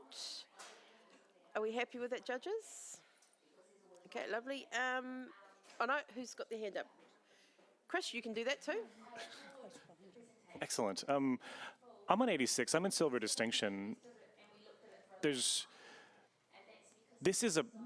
We're being shown a picture, a bunch of pictures about a place that is crowded. In real life, this is full of people. And we've managed to capture this without anybody around, but with all the evidence of people, and all the evidence going back 1 year, 2 years, 5 years, 10 years, 50 years. There's this kind of longevity of the cells. There's the permanence of the brick, and there's almost the choice to not paint over all of the graffiti and all the stories that are being told here. And the echoing of that first frame showing that hallway with the cells, and the last frame that is just, it's kind of, there's the exit sign is prominent in that, which is nice. It gives that narrative that maybe you can make your way out of here, but then my eye just flows back around to the start again, and I feel like there's a cycle being portrayed here. And that's strengthened by kind of the choice of lighter and darker images. So sort of the one in the center is really quite dark, with a kind of a lighter diamond around it. So there's a circular feel about this that reinforces that kind of being pushed back into the system again. And well, I haven't read all the text in here. I think this probably could keep you busy for a while. I'm finding the central image really challenging. Like it's in focus and out of focus. There's a reflection and there's a drawing there, and I cannot process it. And I love that I cannot process it. I don't know what it's trying to say, and it makes me feel uncomfortable. So there's this evidence of people in this space that were being given. It's remarkable. I had it at, I'm on 86, I'm in silver distinction. I'd love to have a chat about it. Okay, Richard, you're at the other end. Not far at the other end, and I'm glad it's sitting there at silver, to be honest. And I'm glad at that because I agree with everything that Chris has said. Just to clarify that centre image, that's someone's etched the logo of one of New Zealand's probably more notorious gangs, no doubt to intimidate the next poor bugger who gets to go in there. But yeah, I agree with everything that Chris has said, and I'm happy where it sits, so I'll come up to match even further. Okay, and Tony, you're in the middle? Yep, I'm 82. I'm pleased you said about that, the mongrel mob bulldog, which you may not have been aware of, Chris, so that's actually probably quite significant to prison culture. I think, how do you show prison and the grittiness and the rawness and the harshness without showing prisoners, which of course you can't walk into a prison to do because of privacy. So I think the photographer has managed to do that in a way that gives you that gritty rawness that you don't want to be there, it's horrible. And the other thing that I've picked up on, if you look at the officials diagram on the bottom centre, it's the sort of the artwork, but then the rest of it from prisoners is all scribbles and scratches and rough, and you know, there's quite a dichotomy there too. Okay, Tanya, you wanted to have a quick chat? Yeah, I find this a really clever collection of images, and I find a lot of discomfort, but yet also some peace within the image. The bottom centre image saying "Get back to whānau," so there's an element of hope within the image, as well as like the central image. I think that holds it really well together. And even just the toilet, the viewpoint of the toilet with all that space around it, the story is very impactful. I think that's a great image. I scored 82. Happy to go to the next range. Okay, Tracy. I scored this 85, and I'm happy at silver distinction. The first shot shows us coming into the prison. You're locked in. The lock shows you're locked in there. It's stark. It's remote. You're on your own. There's a sense of isolation, and then you could get connected into all the gang stuff if you weren't strong enough. And then the bottom row shows you that this sucks, I'm not happy with this, I don't want to be here. And there is hope, and then the exit. So it's telling a very definite story about coming in. You can make choices while you're in there. You can either go down the gang whānau type, way again, or you can find a way out and go back home to whānau. So, yeah, I think it tells a strong story. Thank you. Back to Chris, please. Thanks for explaining the story to me, everyone. Obviously, I didn't grasp all of the significance. I think that makes it stronger to me. I'm now picking up more that even that bit about returning to hope is in like this, small clinical writing where everyone else's writing is so chaotic. And the thing about making choices, look, we haven't had any negatives. I'm on silver distinction. Come on up. Rescore, please.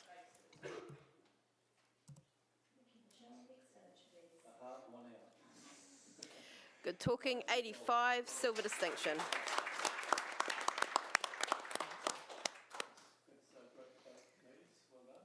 Okay, next image, please.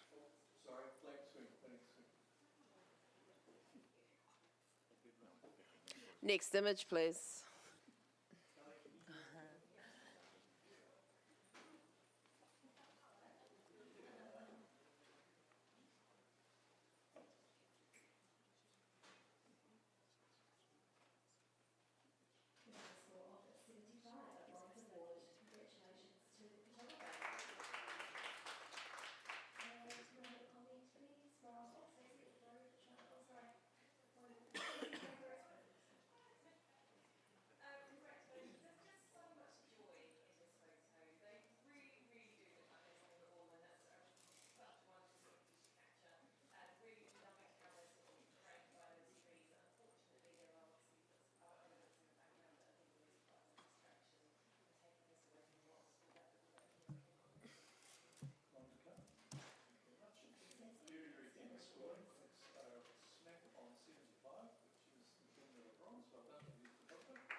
Okay, we have a score of 76, which is a bronze award. Tanya, we can challenge that one. Yeah, sure. I thought the composition of this, although a little awkward because there's not a lot going on in the very centre of the image, I think the angle that we're presented is rather quirky, and I also really enjoy seeing leading in at the top, the other pig nearly connected to the person on the left, and then the people viewing it. The back, we've got a set of legs and then a paint or a drawing of the pigs as well. I think it's got a really interesting circular motion within it, and I think there's an element of humour and also, but the serious nature of, entering into these, the A&P shows or whatever they are. Okay, Tracy Scott, you're down the other end. I'm sitting on 73. For a lot of the same reasons, I went the other way. I found the nose of that pig just running straight into the edge of the frame. The highlight at the top right was where my attention was going, and there's nothing up there. And the pig coming out of the gate was connecting with his head. So I found all those things very awkward, quirky but awkward, and I didn't find it flowed as well for me. Okay, and Richard, you're in the middle there. So. Yeah, I'm at 77.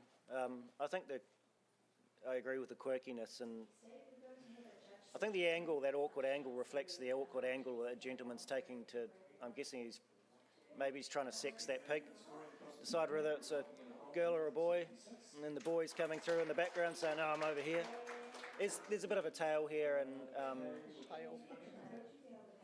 tail, mind the pun. Yeah, there's a tail there too. 2 tails, maybe 3. I gave it that solid bronze just because I find it an interesting shot, and I found a bit of humour in there too. Hey, thank you. Back to you, Tanya. Yeah, thanks, Richard. Definitely a tail in there or two. Just to address the light in the top right hand, I find that is not what I didn't find that lightness in the fur at the beginning, and then as I draw around to it, I think it brings us back in diagonally to the image. And I think the repetition of the man bending in the way he is, it repeats really well in the other two, the main focused pig and the other one. And normally, I think the pig in the background is almost like an arrow through to the image to bring us into it that way. Yeah, so I think it deserves a higher score. Thank you. Lovely. Thank you, judges. Can we have a rescore, please?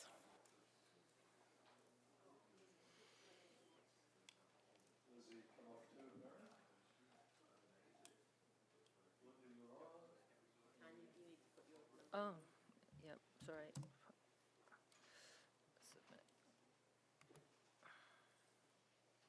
Okay, we have a score of 78, which is a bronze award. Congratulations.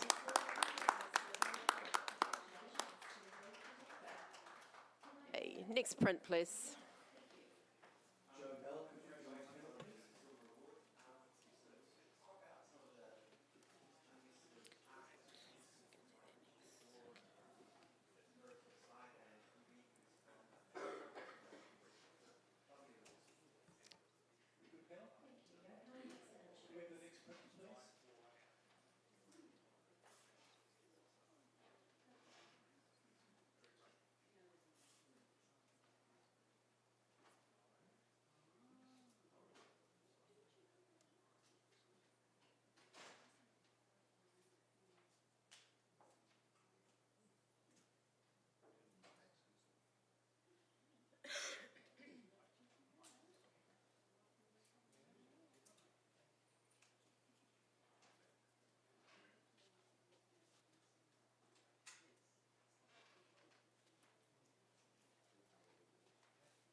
Okay, we have a score of 78, which is a bronze award. And Tracy, you can challenge that one. I'm sitting on 84 with this. This is a really well thought out image or series of images.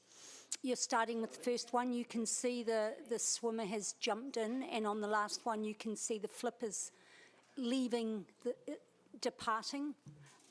The bottom centre image, she's diving down. The top one, she's going up. Either side, they're swimming in. Between there, we have coral reefs and things. It's a lovely, well laid out documentary of what it's like swimming under the ocean, and the colours pop and they're gorgeous and they're turquoise, and I want to be there. I'm loving it. So, yeah, I think maybe... Yeah, maybe look again. Richard, you're at the other end. I placed it into bronze and into an award level for probably those reasons. I enjoy the circles, you know, like the bubbles or the fisheye. There's some clever structure to the placement of all the images. There is some beautiful colour in there. For me to go to silver, I'm looking to be taken somewhere or told something, and I'm not being told much past. It's, you know, these divers having an activity, so that's why I'm sitting where I am at the bronze level. Okay, and Tony Stewart, you're in the middle as well. 77. Look, and I agree the layout and the composition is extremely deliberate, and we've got a really brilliant balance between the diagonal bubbles and the fish, and then the ins and outs with the divers. But like Richard said, I'm still left with a purpose. I'm kind of wanting a bit more for documentation in terms of what are we seeing for the purpose behind this, other than this is where we went on a holiday. It's still a little bit empty in terms of the overall reason. Okay, Tracy, back to you. You've been taken into the deep, dark depths, into all this beautiful other world, and it's very beautiful. Yeah, it's just a journey down there, what it's like, and coming back up. So, yeah, I've rewarded it for that. Not easy in photographing in those circumstances underwater. And I think they've coped really well with it. Okay, please rescore, judges.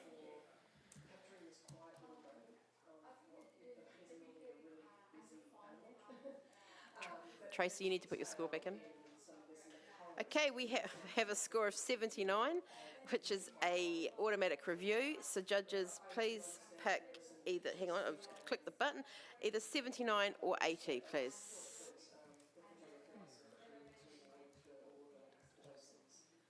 And it stays on 79, which is a bronze award. Congratulations. Can we have a blank screen, please? Okay, we're going to have another judge change. Tracy, can you swap out Catherine? Welcome back.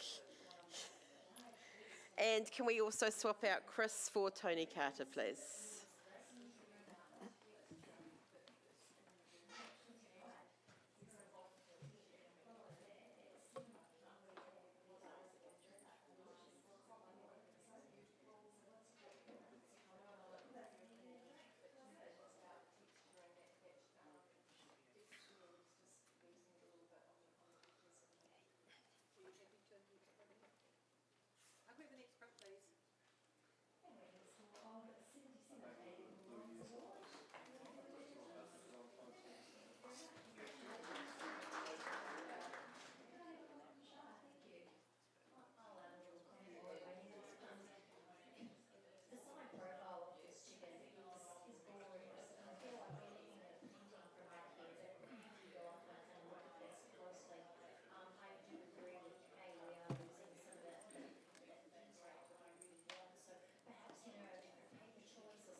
We've got a score quite what do you call it, average along the range here, which is 72, so it's very steady there. Could I maybe get a comment from Richard, please?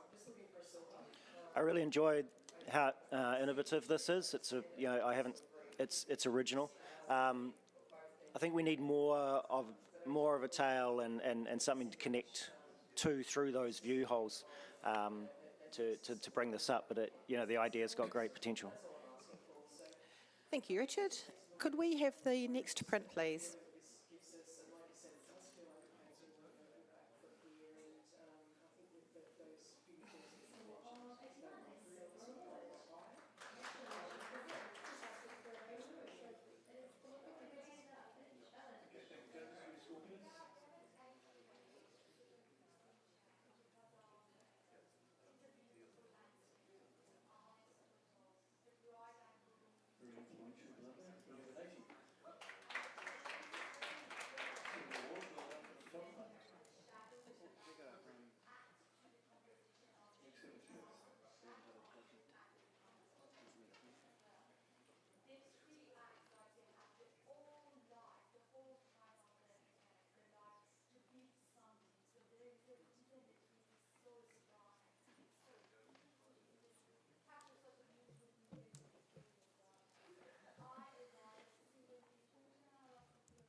Sorry about the time delay. We have a score of 71, which is professional standard.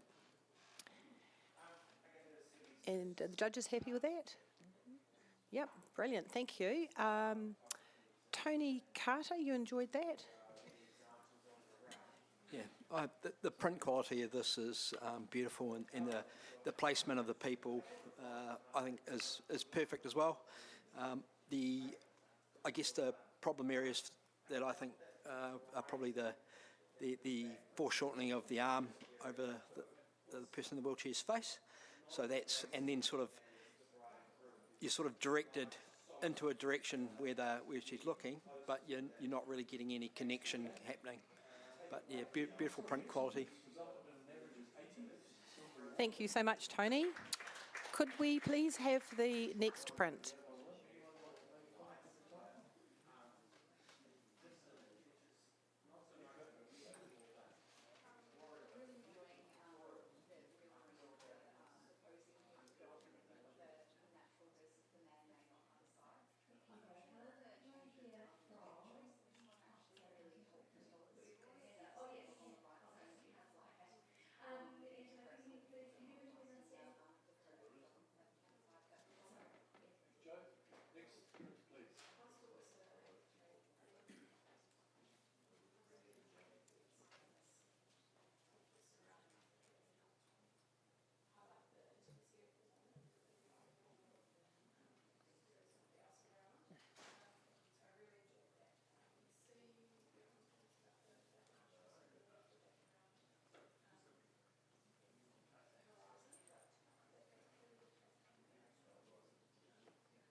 We've got a solid bronze at 77.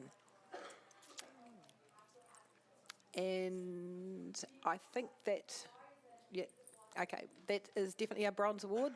Fantastic. Congratulations. Thank you. Tony Stewart, you enjoyed that image? We've got a very simple picture, but it's also very strong with the spot colour. You've got a fisherman out there, sort of almost caught within the shape of a fish's mouth, and I think the graphics of this shot make it really strong. So look, I think well done for a great job. Fantastic. Thank you, Tony. Could we please have the next print?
We've got a score of 79. And yes, we've definitely got an automatic challenge here. Richard Wood, take it away. Oh, one moment. Yep. What's Tony? Oh, actually it's you, Richard. Definitely you.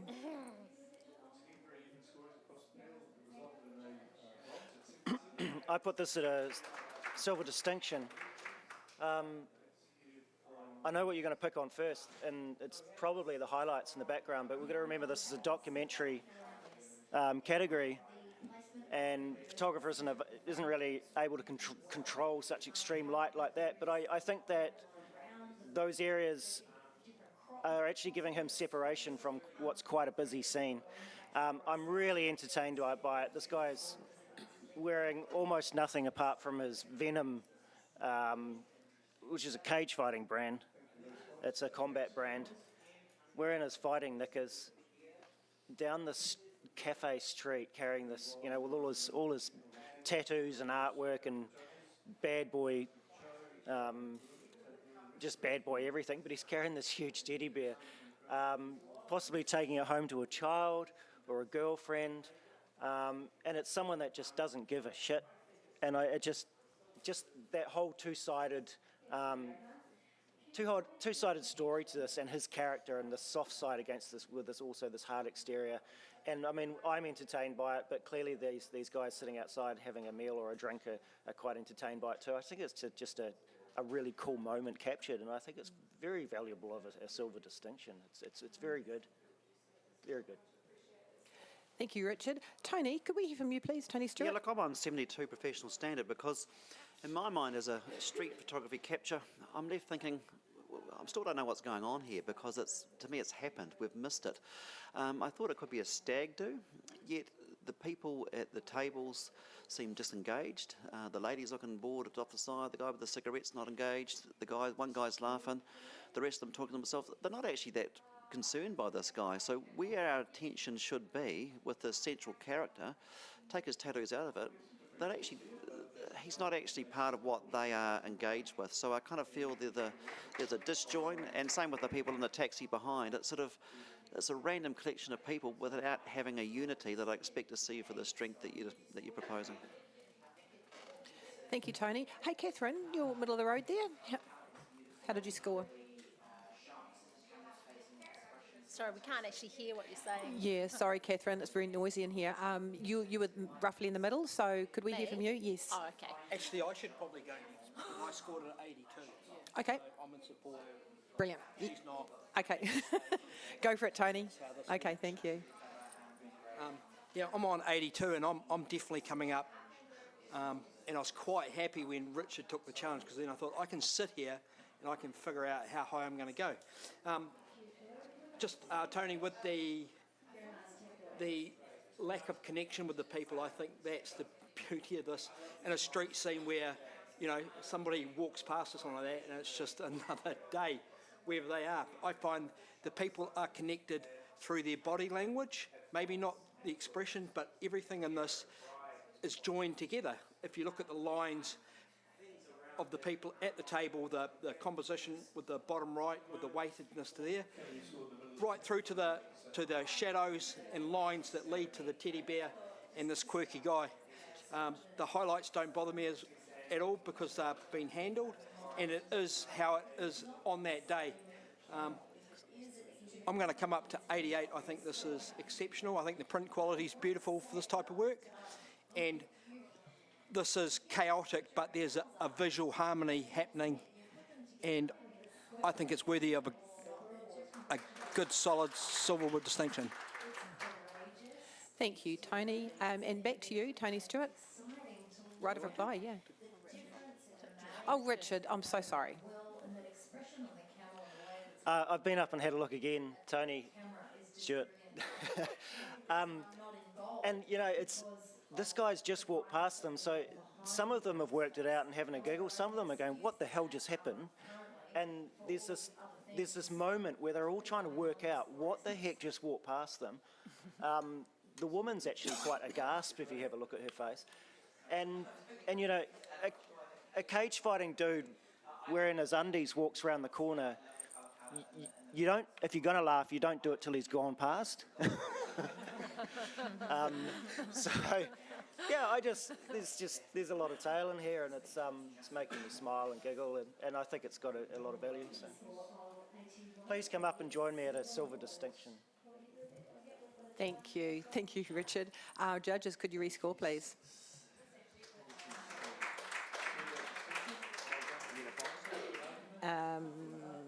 Can you not get yours in? Or just for Tony, you can't get his in.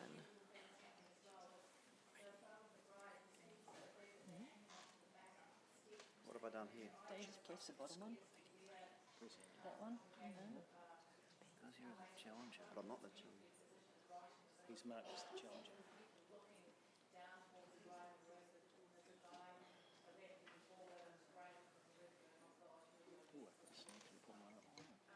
Yeah, could have. Okay, we've just got a little bit of a technical glitch here, so we're just going to get one of the text to come through and just reopen the computer section for us. Thanks for your patience, everyone. We're currently judging the documentary category, proudly sponsored by Leica, and the judge has been awesome today. It's a big day, but it's an exciting day. Fantastic imagery. So we're just waiting on a few more. Yeah, just going to open up the computer again.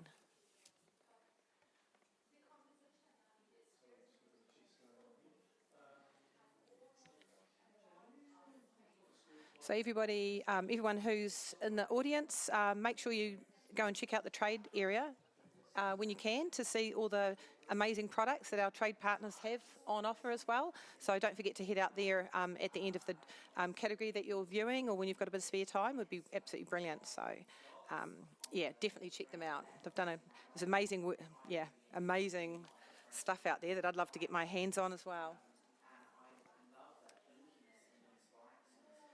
And also to remember everybody, a lot of the print entries are being put up for auction, and so this live auction, it'll be on at Thursday at 3:30, so definitely go and check that out, so you don't want to miss out on some of those amazing, gorgeous prints there. So the judges, you've still got your scores in your heads that you've popped in. I think it's really just Tony that we're just waiting to unlock his computer. So thanks, Tony.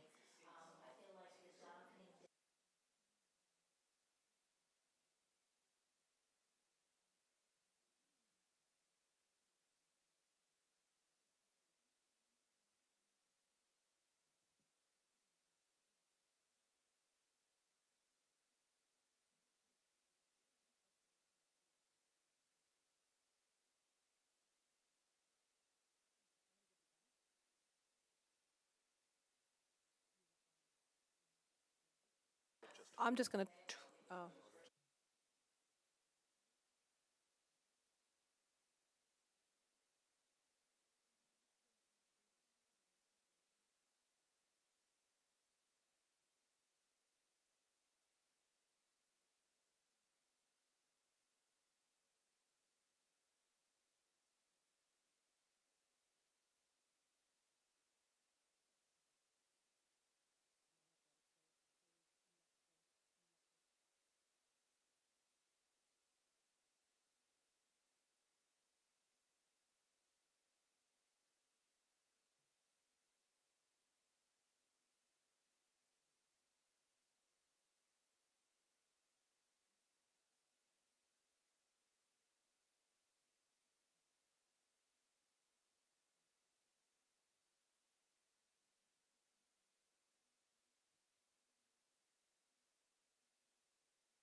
Tony, could you put your score in now, please, and see if that's working?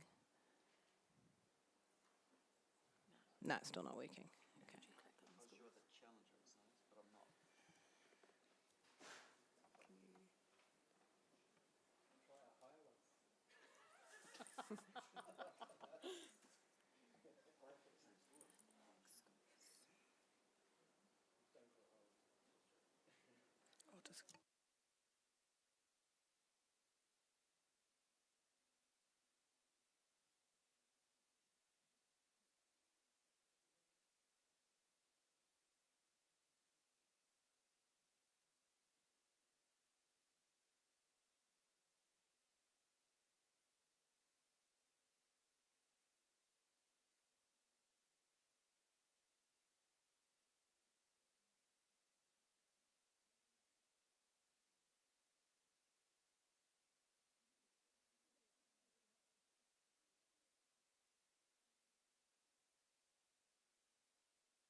And to the entrant of this image, the judges have got their scores in mind. It's just that we can't actually enter the last score in.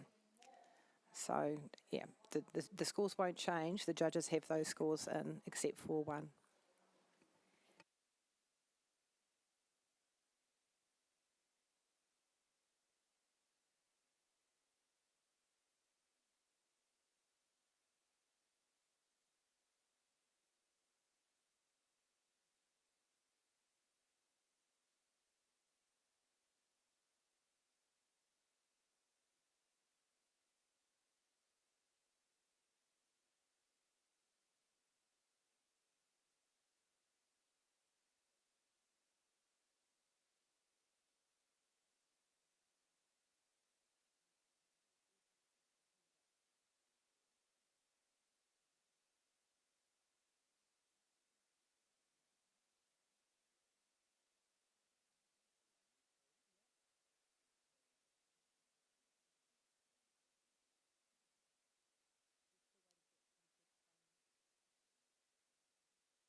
We are in, and we have a score, and it's an extremely solid silver at 84. Congratulations.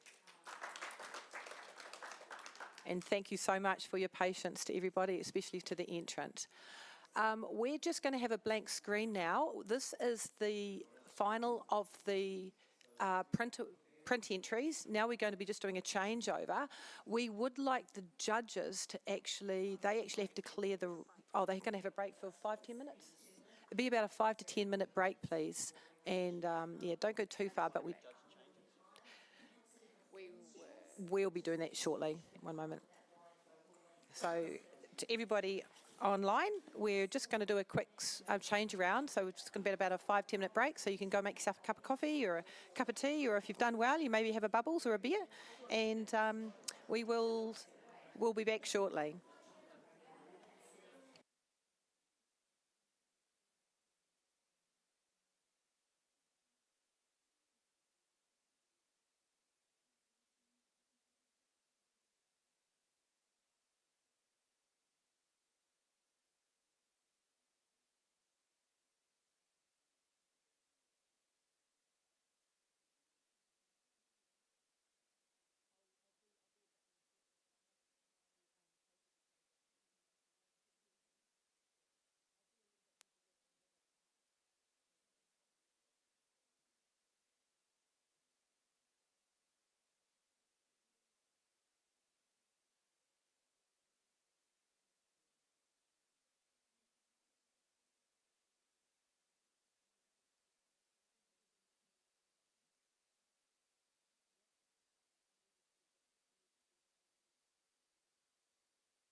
Okay, we're back into the documentary category. We've changed over to the digital imaging system. So, as we are really thankful to Sony, our major sponsor, and the documentary category is sponsored by Leica. Our judges for this, we're going to start our judges again. We have got Tony Carter, Catherine Williams, Rachel Smith, Rebecca Kempton, and Matt Palmer, please.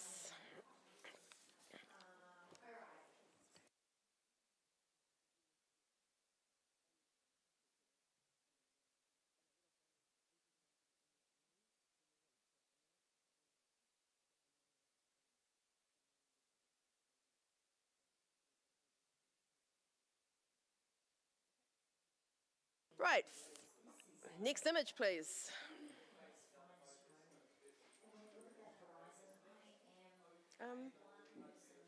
Oh, this didn't get...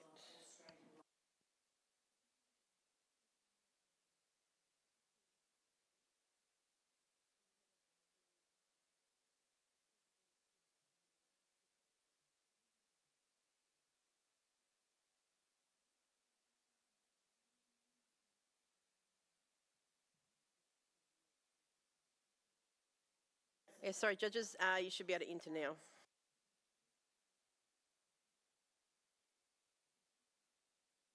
Okay, we have a score of 70, which is professional standard. Rebecca, do you want to speak to this one, please?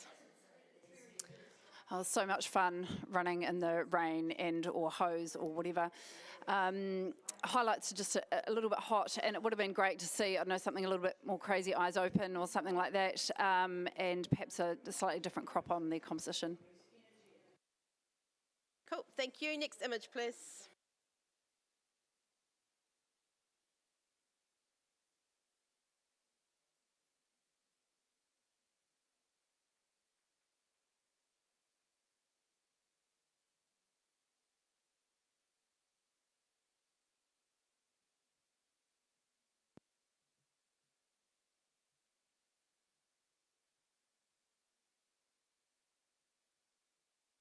Okay, we have a score of 74 professional standard. Rachel, would you like to speak to the author, please? It's a well-captured moment, and the pose and attitude of the kids is really engaging. I'm not getting much of a story other than that, though. I think I need a bit more of a narrative to go into the award range. Thank you. Next image, please.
Okay, we have a score of 85, which is a silver distinction. Well done to the author. Matt, would you like to give some feedback, please? Yeah, the way the photographer's caught that ball in the corner of the triangle there is really, it's very bold, it's striking, it's dynamic. I think in terms of improvement, and this is really picking because it is a high score already, perhaps if the corner, the left-hand side of the triangle was complete as well, that would kind of finish that graphic feel of it, but that is really minor detail. Thank you. Next image, please.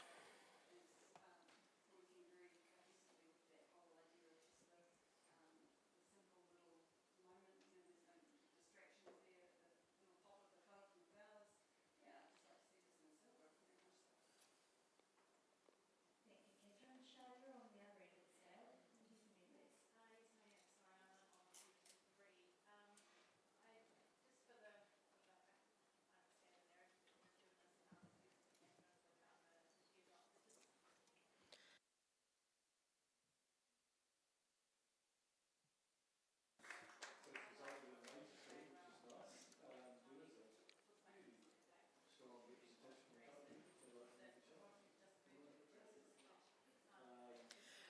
Okay, we have a score of 83, which is a silver. Judges, are you happy with that?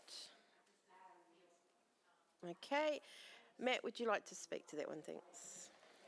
Yeah, the photographer's really caught the action in this image. You just see so much texture and that dirt flying up in all directions. The shutter speed's really well chosen because you can see the wheels spinning as it's kicking up all of that dirt. And it's kind of adds a little bit of curiosity having the person in the background so calm. They see this every day, but we don't necessarily see it photographed like this every day, so that makes it quite quirky. But yeah, good work. Thank you. Next image, please.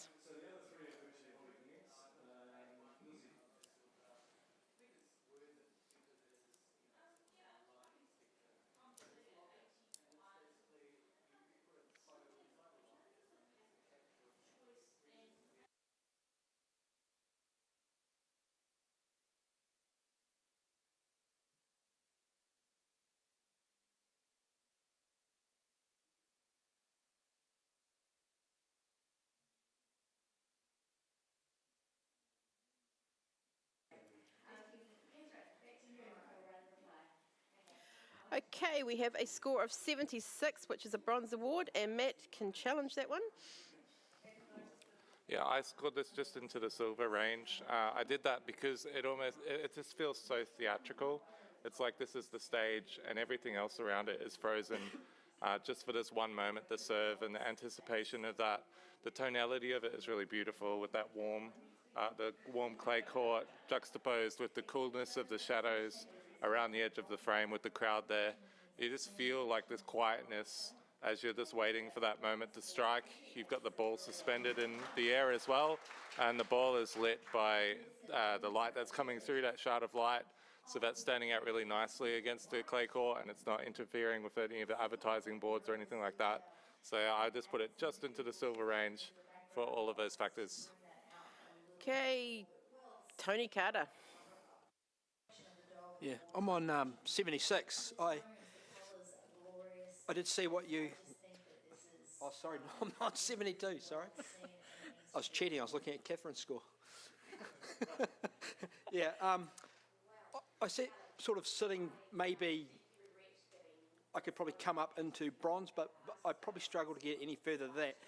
I see what you're talking about, Matt, but I also feel like it's just something that feels like somebody in the crowd could have just about taken it, where it's everything's very even, and there's a lot of energy happening down on the court, and I guess with that wide view, it tends to pull my eyes around the highlight in the crowd without my eyes actually having a place to rest, or so that's where I was sort of struggling.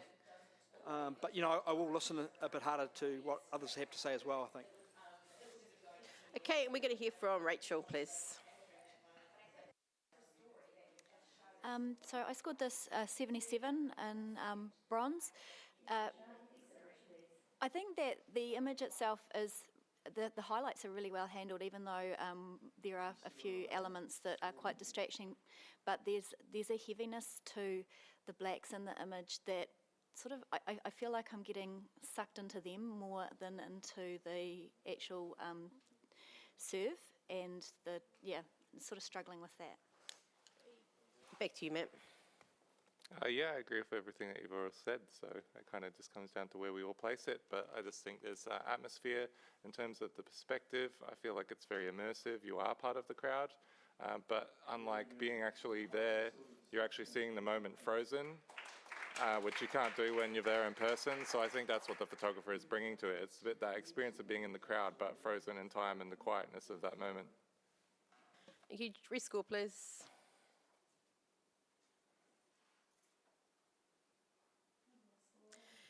And we have a 78 bronze award. Well done to the author. Next image, please.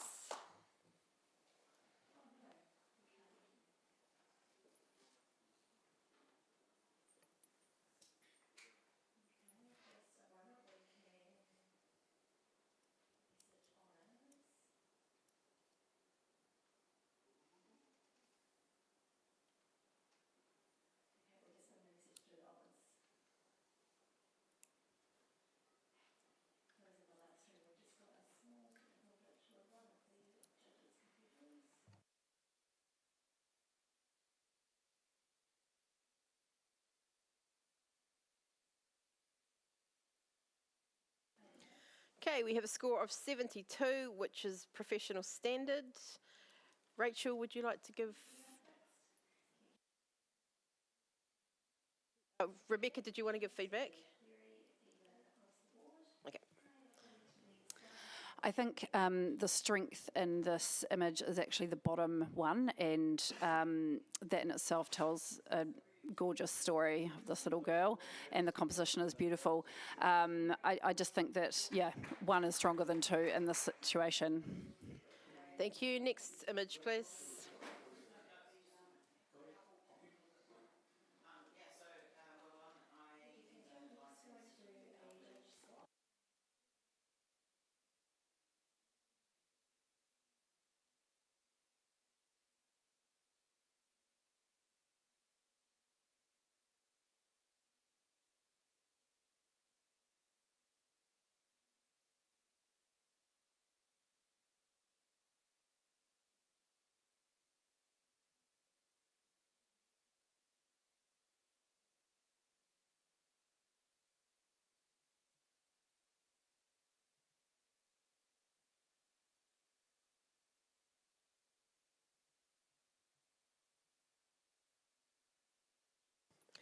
Okay, we have a score of 80, which is a silver award. Rachel, you can challenge that one. I'll give it a crack. I scored this 87 silver distinction, mostly because when I first saw it, I wanted to actually put my hands over my head. It made me feel like I was going to end up flipping onto my back, just the way that the moment has been so perfectly timed and captured. And that's what put me from silver into the silver distinction, was just that feeling that I needed to protect myself, that it was sending through. Okay, on the other end, we've got Catherine. I was on 74 with this, and I certainly see that moment, and that moment is very exciting. Photographically, what I feel is that there's not the tension that I'd love to see in the composition that works in a way that is cohesive with what we're being presented with, and that is kind of letting it down for me. And in addition to that, the overall feeling of it is light and bright, so I'm falling out of those big spaces that we've got on either side. Matt, you're in the middle. Yeah, I thought it had a lot of drama. It's been very well captured in terms of the techniques and the timing of it. What held me back, I was in the mid-silver range. There's kind of like a line coming down from the top of the chassis of the vehicle there, and I feel like it's at least reminiscent of maybe some grass or debris has gotten on the lens and kind of caused this kind of lens marking there or something else, but that is a little bit distracting for me to find in there. So that and some of the treatments on the highlights on the left could have been improved in post-production. Okay, Rachel, back to you. I didn't notice the line. I guess it was because I was covering my head. The tension for me, Catherine, is all in their hands. Like, my initial instinct was that, but that head covering motion and worrying about that. But they are so caught up in the moment. Their hands are locked tight around the controls in front of them, and so that's where I'm getting the tension there. I can't really explain the line though, but yeah, if anyone feels like joining me up in silver distinction, please come up. Rescore, please, judges.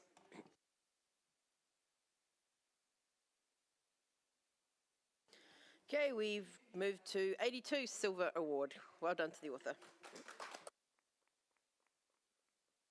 Next image, please.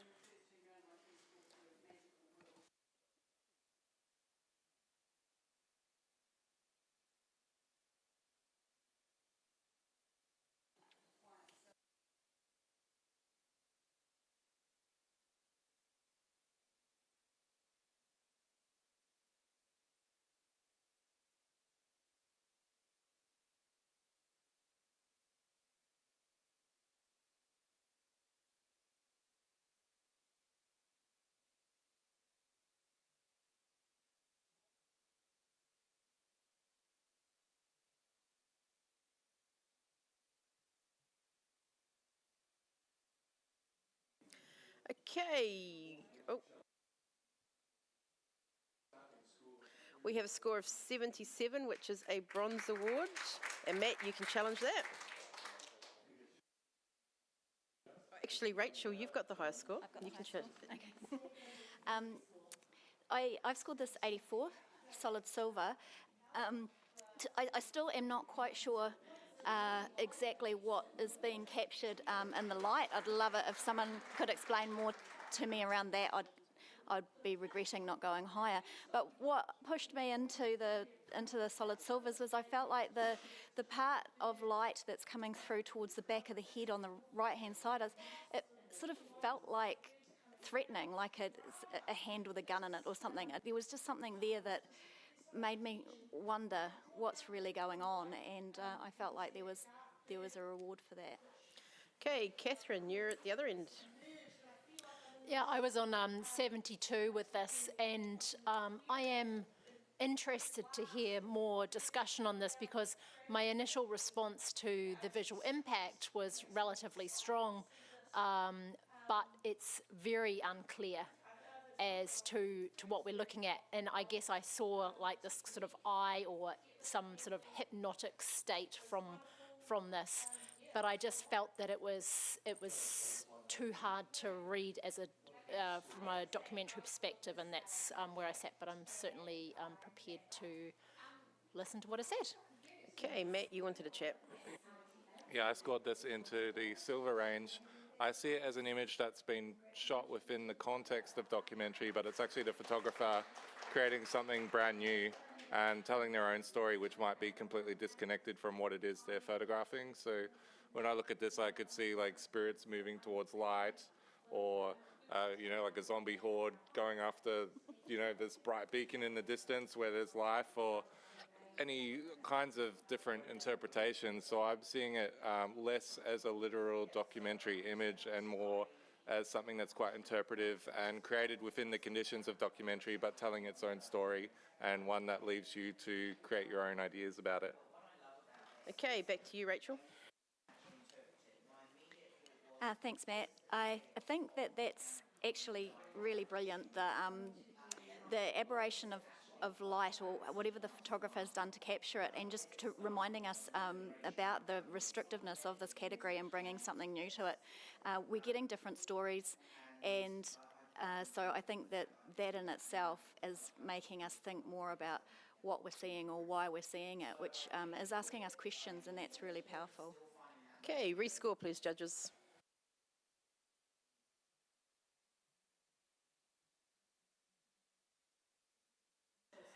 Good talking.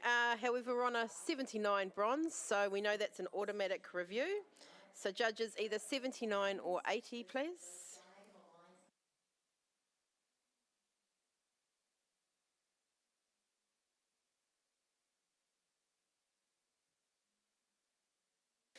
And 79 bronze award. Well done. Oh.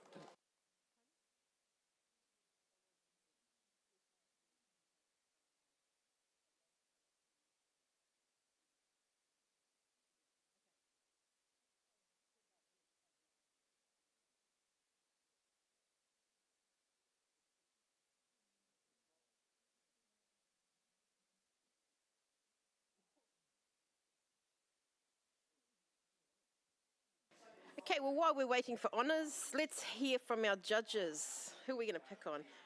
Catherine. Would you like to tell the live audience out there a little bit about yourself?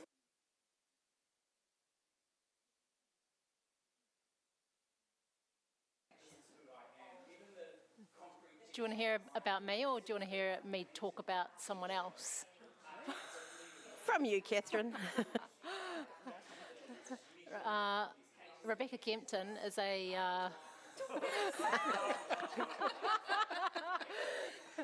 Okay, yeah, fill in the blank. Sorry, nobody can hear us. Yeah, no one can hear us. No one can hear you in the room, but on the live stream they can. It's nice and clear. Sorry, did you want me to talk about myself? Yes, please. Okay. Your favourite subject? I'm a Christchurch-based photographer, portrait photographer. I have a business called White Wolf Studio with Tony Carter. I've won New Zealand Professional Photographer of the Year twice, and portrait photographer 3 times, documentary photographer, wedding photographer.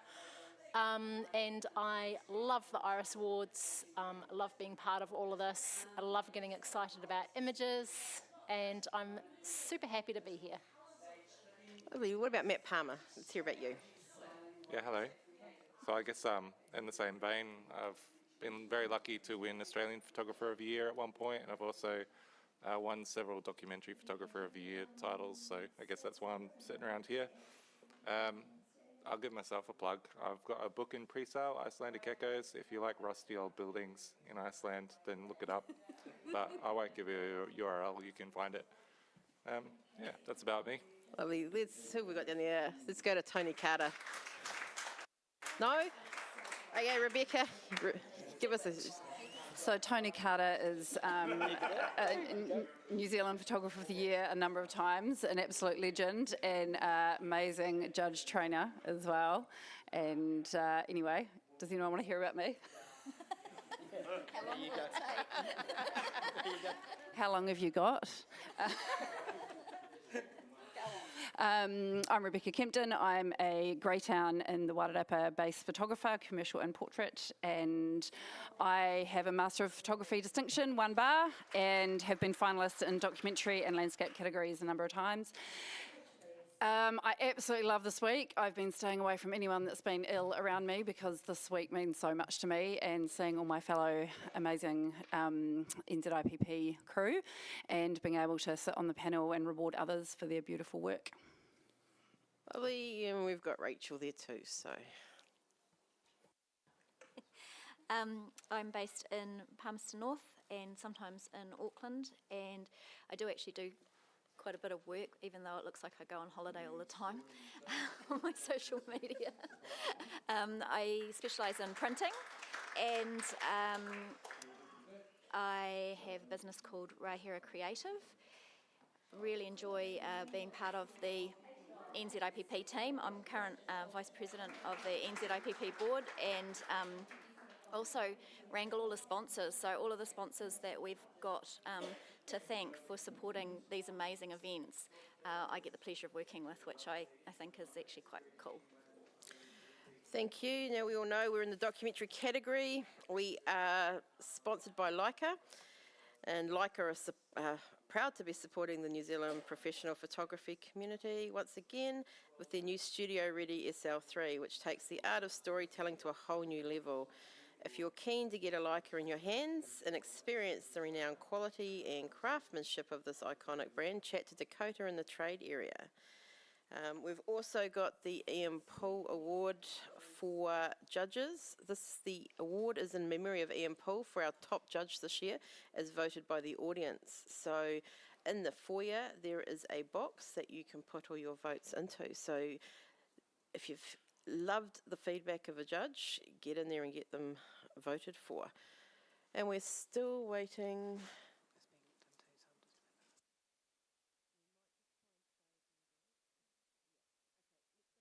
Next image, please.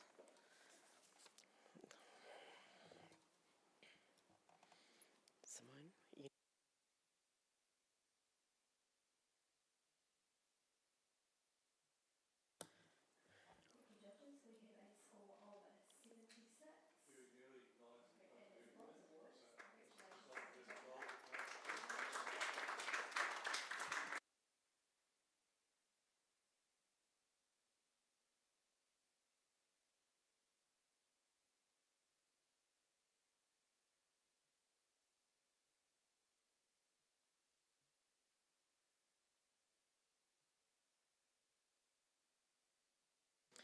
Okay, we have a score of 74, which is a professional standard. And Rebecca, you've got a challenge?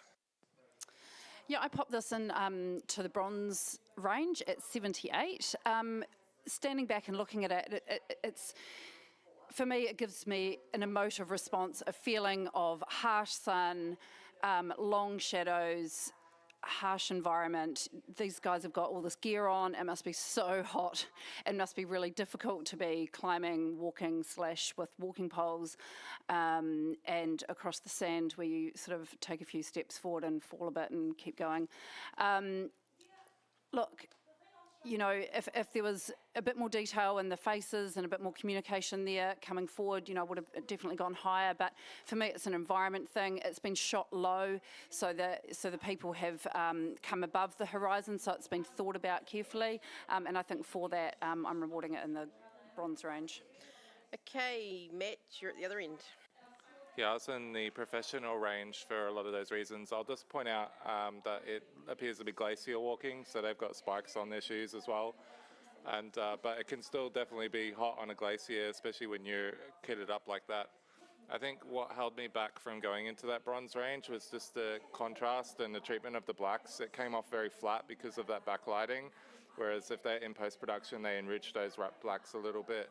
I think that would have helped carry that boldness of the composition a little bit more. Okay, can we hear from Tony, please? Yeah, I'm on 74 and I think it sits comfortably there for me. I think everybody's just about said everything, especially Matt, and I don't see myself coming up into award level because everything that Matt said, really, I had nothing further to add. Thank you. Can we hear Rebecca, please? Yep, you're right, Matt. The blacks are a little bit flat, and the images could be, you know, made a bit meatier in that way. We're only looking for a couple of points here, and I just think that it's been well composed. It's showing a harsh environment, it's showing the environment around the people, and that crazy hot sun on that glacial ridge. So, see how we go. Rescore, please.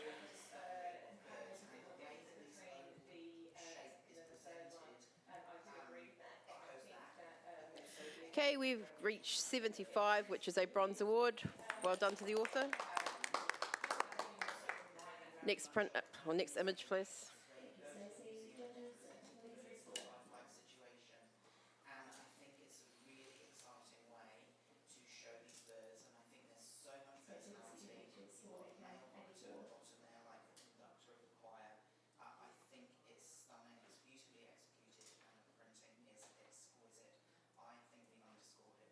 Score of 80, a silver award. Congratulations.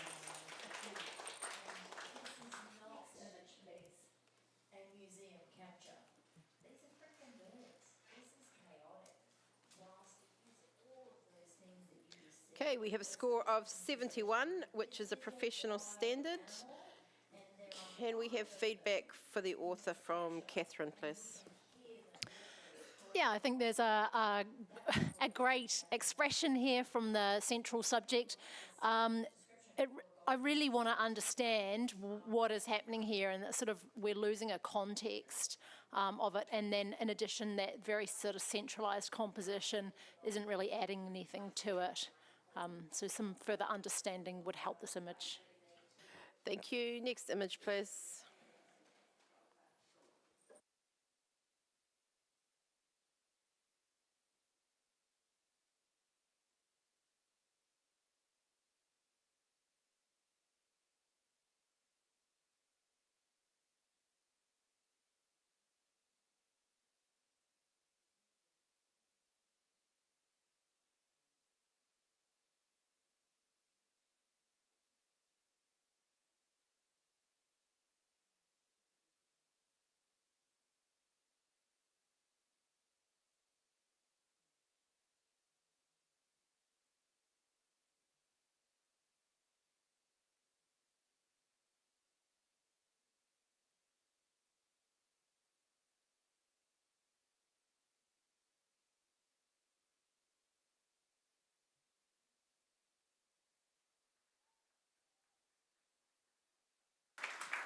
Okay, we have a score of 76, which is a bronze award.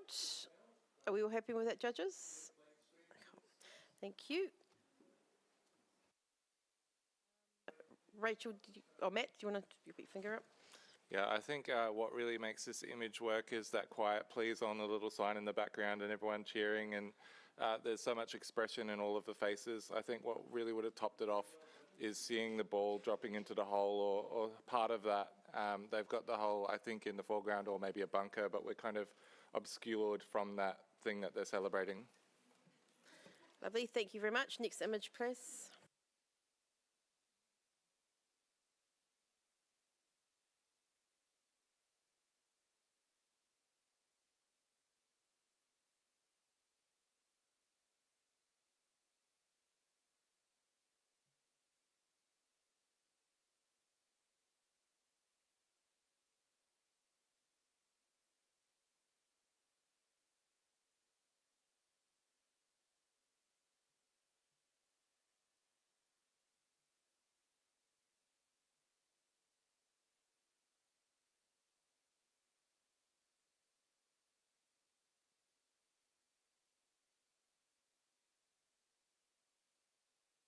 Okay, we have a score of 73, which is professional standard. Can we have a comment from Catherine, please?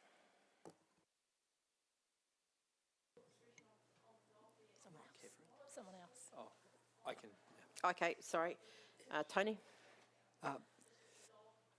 It's a beautiful time of day for that sort of silhouette type shot. Your eye really sort of struggles to find out what is the most important element. You roll around the image and you don't really get the full energy of the bike. But yeah, quite cleverly placed, but yeah, there's just so many other elements to look at. It takes the energy away from the bike. Thank you. Next image, please.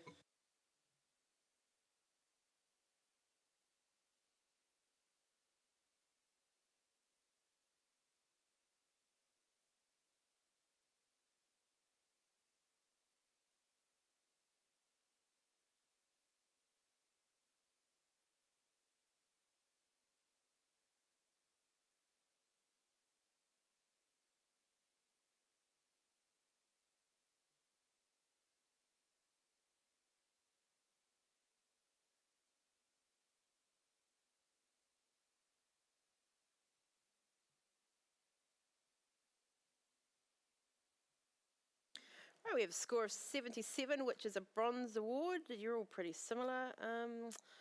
Rebecca, do you want to give some feedback, please? Oh, how brilliant. It's like a bird flying, her arms out like that, about to take off from the water, except she's probably going into the water. Yeah, well-timed image. I just think that top bit, the crop, bringing down the top, that just keeps pulling me out, the sky there. But yeah, keep going. Great documentary work. Lovely, thank you. Right, we're going to have a virtual blank screen. A few judges to change. Can we take off Catherine and Tony, please? And we're going to bring in Chris and Tracy. Thank you.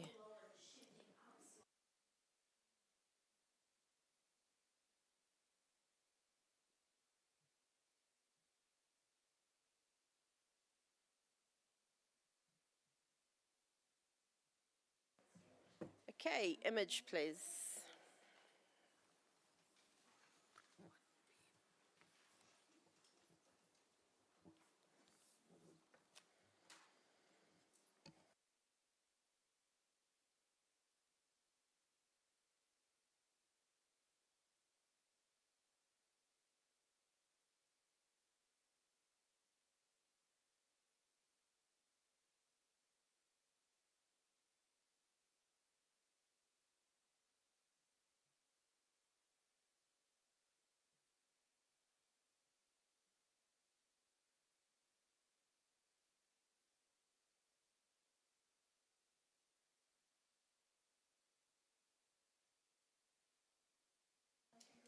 Okay, that is a score of 76, which is a bronze award.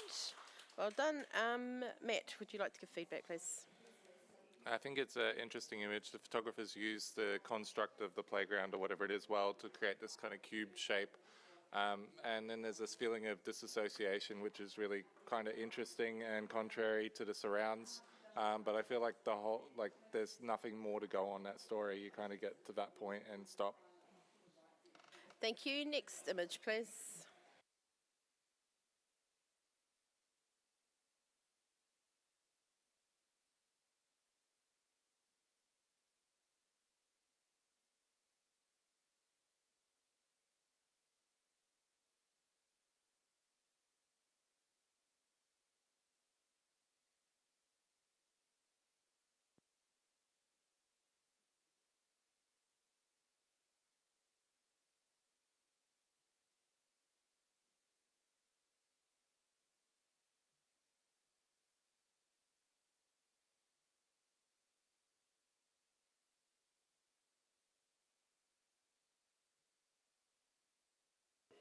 Okay, we have an initial score of 78 bronze. Are we all happy with that? Or Matt, you're going to challenge that? Go. Yeah, I was in the low silvers on 82. I did that because of the collective consciousness that's on display in the image. I actually thought I might be giving a comment about the vignette, so I think that's probably what held a couple of people. Maybe but if you're in bronze, it was because of that. But I think what everybody is contributing in the image is so strong, and that all of these faces, every single one is just fixated on this moment, and we're kind of left to observe all of these people frozen in time as a ball's traveling over our head. So I'm rewarding it based on the contribution of all the people in the image and the choice to frame it in this way. Oh, thank you. Can we hear from Trace? Actually, Chris, you're next. Yep, I was in professional practice, and I think that collective consciousness is the thing that I wanted to reward. Like there's that feeling of they're all going, they're holding their breath, and I love that. Yes, the vignette's quite heavy. I think that does pull you in. So it's doing its job, but it becomes quite dominating the further back you get from the image. And one thing I'm unsure about, I feel like the main subject, the golfer's getting lost. Like his pants are there, and that's quite bright, but his shirt, his face, his cap blends it with everything else. Now, maybe that's a negative, maybe that's a positive because of the collective consciousness thing. So thinking about it. Okay, Rachel. I've scored this 82 silver. Quite glad his pants are there, Chris. I actually really enjoy what the vignette is bringing to this for me, because what it is doing is it's transforming all of the people in that image into the dimples on the golf ball. That vignette is creating that ball shape for me. And I also am completely bewildered as to why they think they're going to be taking phone photos of a ball in the sky. What are they going to achieve, and when are they going to ever look at those again? So I really like the quirk of that, and I feel like it's been really well captured. Okay, thank you. Back to you, Matt. Yeah, I've only got one thing to address there, and that is that he is a little bit lost in the crowd, and at that moment, none of the crowd are actually looking at him. They're all looking at the ball, so in that moment, he is just one of the people looking in the ball. So it does come back to that collective consciousness. That's why he's there when you look for him, but otherwise, he's just part of the crowd like everybody else, and it's all about that journey through everybody in the crowd. So I'm in low silver. If you come up to 80 or above, that would be great. Rescore, please.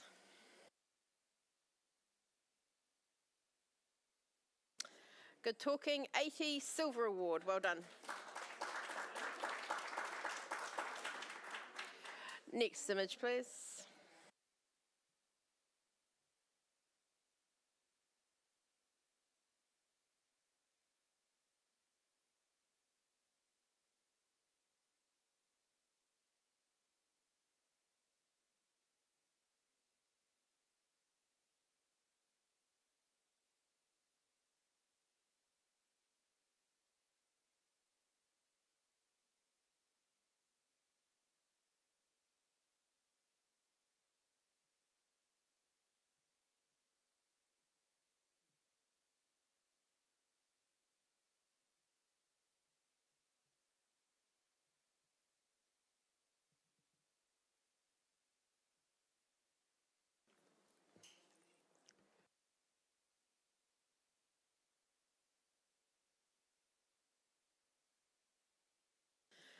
Okay, we have an initial score of 77, which is a bronze award, and Matt's hand's automatically gone up for a challenge. Yeah, I put this just into the silver range, and I felt like it was an image, it's a sporting image of course, but it's an image of somebody going from one state into another, and I feel like this person has reached their zen state, and they're going from the cool blues in the top of the frame into these interesting green, like backlit sun tones of the wave in front. And they're also at the very crest of the wave. They're not in the wave, they're going over the wave. And so they're moving from one state into another. Maybe that state is absolutely getting hammered by a wave in a few seconds, but there's so much direction on this image as well. He's directional, the board's directional, the water's spraying up behind them, there's a lot of movement. But yeah, I'm all about that transition from one place to another. Lovely. Rachel, you're at the other end. Yeah, I scored the 72, and I felt a bit conflicted by the processing of the actual main subject. It just felt a little bit like it wasn't quite as sharp as the photographer would have liked it to have been, and so it's been a bit over sharpened. But yeah, I'm still listening. Okay, Tracy, you're in the middle. My initial reaction to this image was, wow, I really love it. I love the light coming in from behind. I love the fact that he looks like he's riding a wild bull and about to be tossed over this wave. I also felt that I'm not quite sure how sharp it is in the face. Is it? I just felt it was a little over sharpened as well. I scored 78, high bronze. I would love to have gone into the silvers. It has potential, but I just felt it wasn't quite as sharp where I felt it should be, and the bottom was possibly a little dark. But maybe I'm being harsh. Maybe you can convince me. Okay, Matt, you're back. Look, I won't talk to you about the sharpening because I was thinking the same thing, and the conclusion I came to was it's inconclusive. So I decided not to hold that against all of the positive things in the image, but if you do hold it against those positive things, I completely understand where you're coming from with that. That is something that I wrestled with when I went to the image, and I was like, well, I can see bits of spray in front that look like they're in focus. I can see bits of spray in the back that look like they're in focus. The motion is captured, so I'm not 100% sure whether seeing is believing or is real, so I've kind of given it a couple of points leeway. But overall, I think it's a really high level of surf photography. It's capturing a moment, it's capturing lots of direction, it's very dynamic, and I just really think that colour transition from the blues to the greens is quite beautiful, so that's where I'm at. If you can come to silver, understand, but otherwise really high bronze. Rescore, please.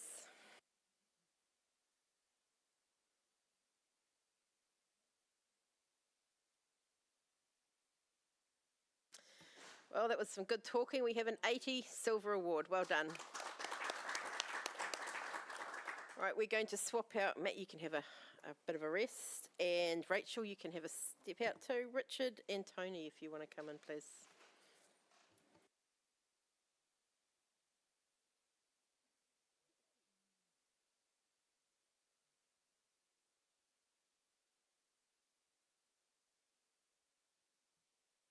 All right, next image, please.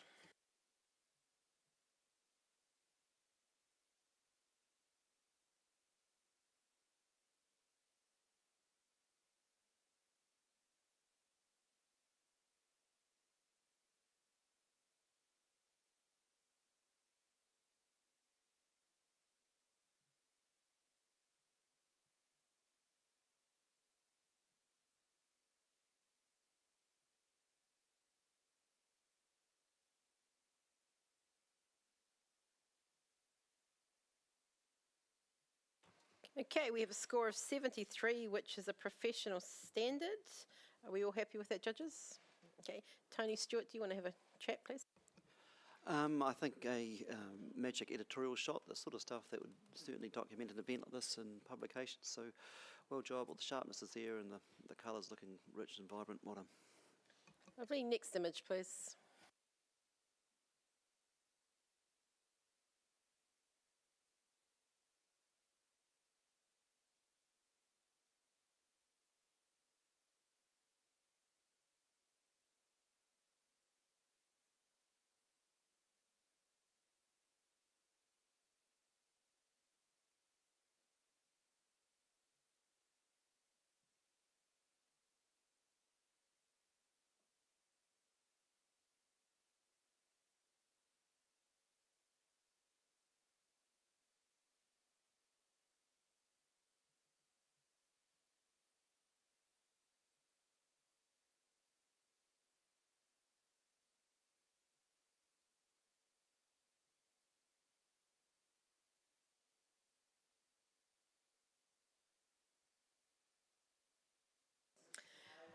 Okay, we have an initial score of 79.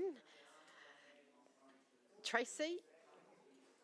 Boy, I'm way out there. I'm on 86.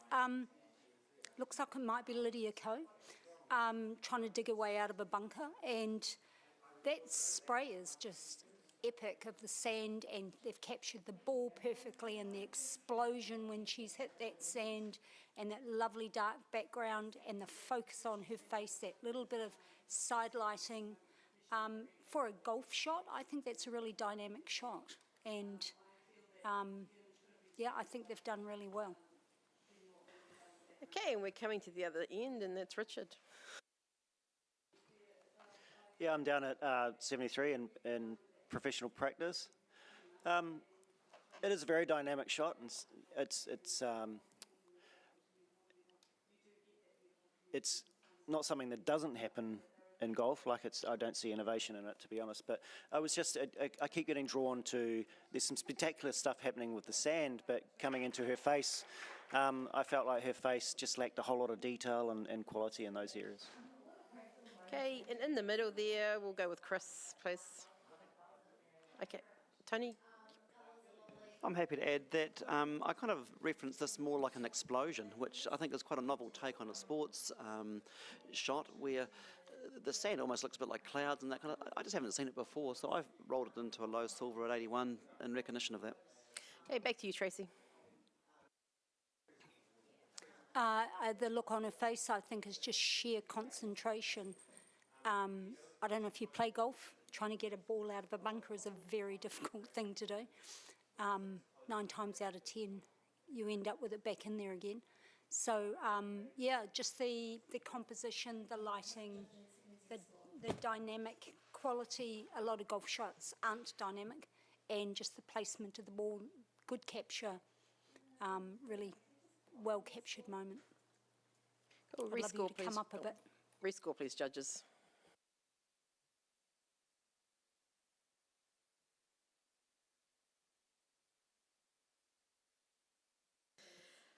Not a lot of movement, 79. If we're going to go into review, please, judges, either 79 or 80, thanks.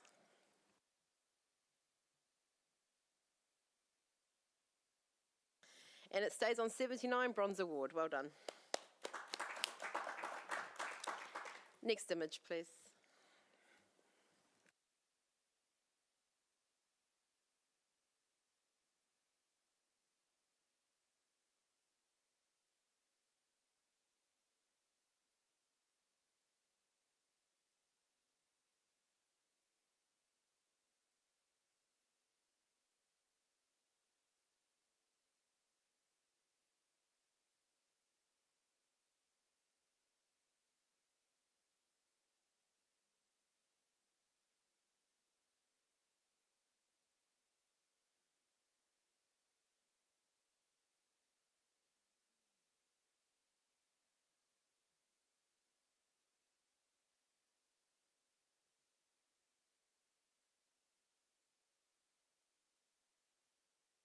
Okay, we have a score of 76, which is a Bronze Award.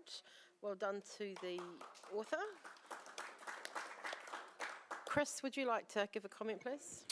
Sure. There's such a sense of energy. I love this bike is right up the top of the frame. Legs are sticking out everywhere.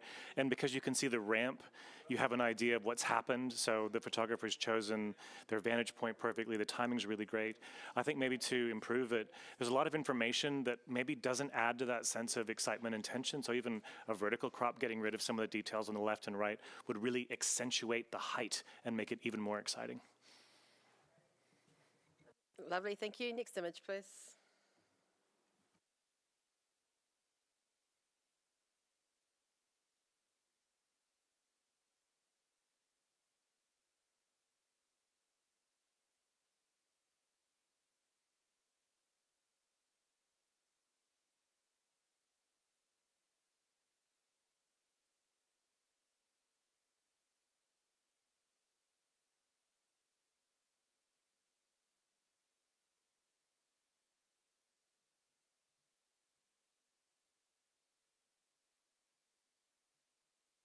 Okay, we have a score of 72, which is a professional standard.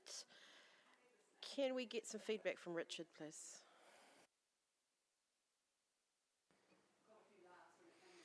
cute little play there by the baby, and great connection with mum in terms of what's going on. A little bit more character or something with sister could be nice, or bring some meaning to the shot with those reflections. They're an element of sorts, but I'm not sure what they're bringing to what's happening in the story here. Thank you, Richard. Next image, please.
Okay, we have a score of 83, which is a silver award, but Tracy's, let's have a look here. Oh, so Tony Stewart, you've got the highest score. 88 silver distinction.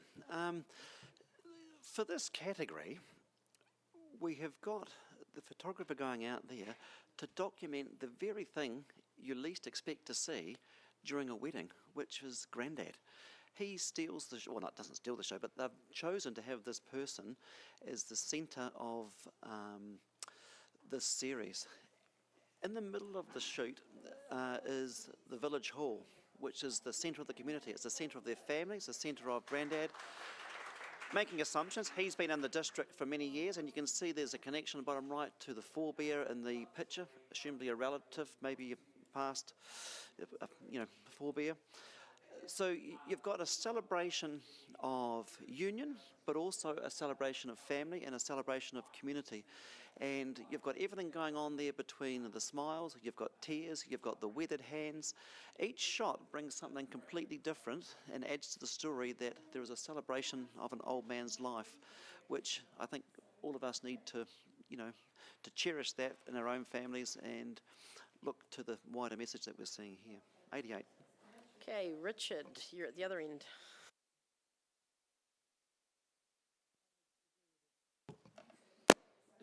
I agree with everything you've said, Tony. I think at a wedding like this, wedding like this, these things should be captured. This gentleman, and as wedding photographers, you're spotting these things in characters and recording them. And I mean, they've been pulled out of this day and curated as they have been here. I can see character in him in some of the photos. It doesn't necessarily connect the whole way through, and doesn't really leave me with a lot of feeling. I appreciate what's been done and the things you've said, and that's why I've put it as a strong bronze at 78. Okay, and in the middle there, we've got Chris. This is such a beautifully curated set. I think that's the thing that strikes me the most. This is, yes, you do capture these when you go to a wedding, but to put this in front of us and tell the story of this guy, every image tells its own story. And I do feel like there is personality in all of them. It's not his job to take over the ceremony, so sometimes he's being still, but he's laughing. The hands on that cane, for some reason, that's one of the ones that grabs me the most out of this. The fact that he's the one chosen to give the speech and everyone's looking at him. There's the sense of history. And I think, so I'm on 83 and I'm gonna come up to silver distinction. It's really what you said, Tony, about the center being the building and the hall and the center of their community and that thing that's permanent, living in the center of the image has probably chipped me over the line, so I'll come up to silver distinction. Okay, and back to you, Tony. If it helps, let me give you some wider context, and that is the gentleman, he's an anchor, both of the family and the community, and he's a stalwart, and he's providing stability amongst what we're seeing there. So the concept here is legacy, but there's a very clever link that you realise that that legacy is not long lasting. And if you look at the last image, there's almost a bit of a reference there to what could be coming next. So I think the longer we look at this, while it's the context of a wedding, it's not actually what we always take, and it's actually has quite an emotional connection to what could actually be the next event at this community hall. I think it's very, very powerful. Lovely. Rescore, please, judges.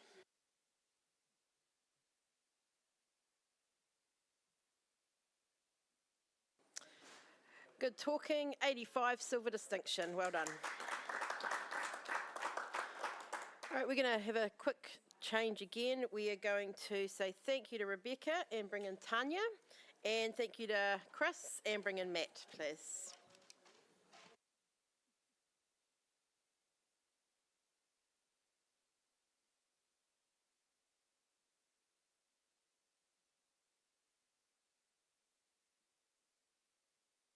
Okay, next image, please.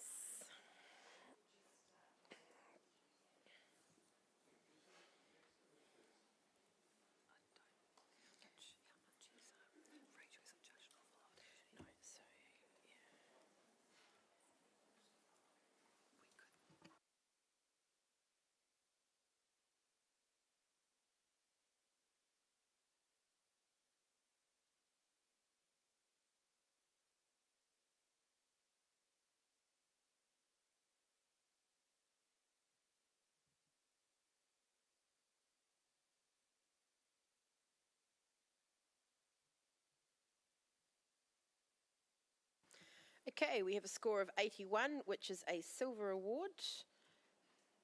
Are we happy with that, judges? Tracy, did you want to challenge? I've got this on 85. The only reason I didn't go higher was because the way his head is intersecting with that blue line. But other than that, what a decisive moment, what beautiful lighting. They've captured it the very second you want to capture it. The expression on the guy's face is gorgeous. There's a lot of action, but it's clean and it's succinct. So, you know, we have seen tennis shots like this before, but it's still a very clever image and very well captured. So I'm rewarding them with a silver distinction. Okay, Tanya, you're down the other end. Not too far off on 78.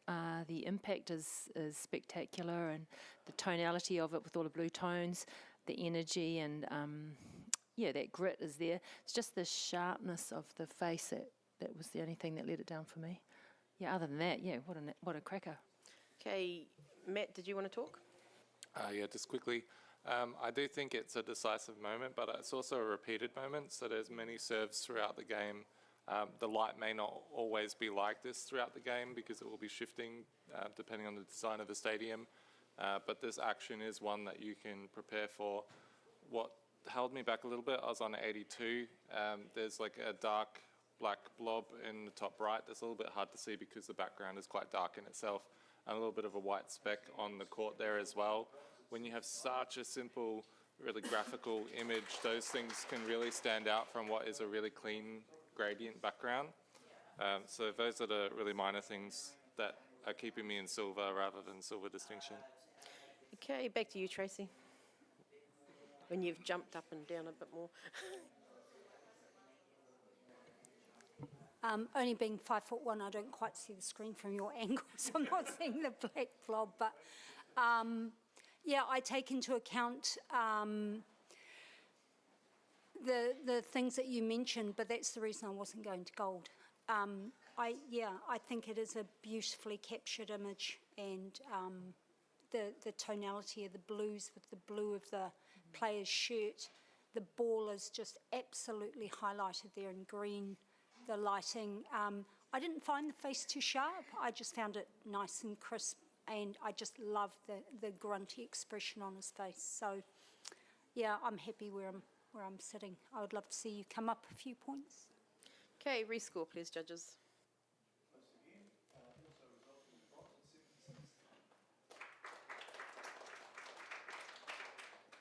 Okay, we have a score of 82, which is a silver award. Well done. Okay, next image, please.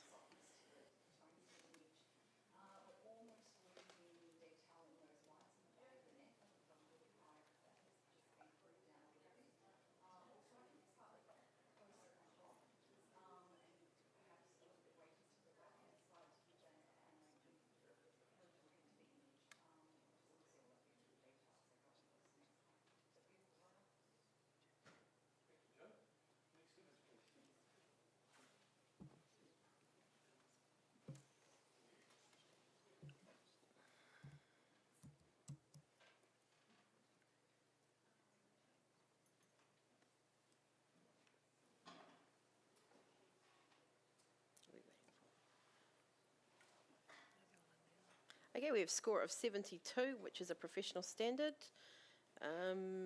Tracy, would you give a comment for the author, thanks? A nice quirky moment. Looks like they're stretching his hamstrings. And he's trying to stop himself from being embarrassed. The tonality, I think, could have strengthened the image, and I'm not sure number 6 on the left added to the story. Okay, thank you. We're going to have a quick judge change. Richard, would you like to take a break? And Tony, would you like to step in?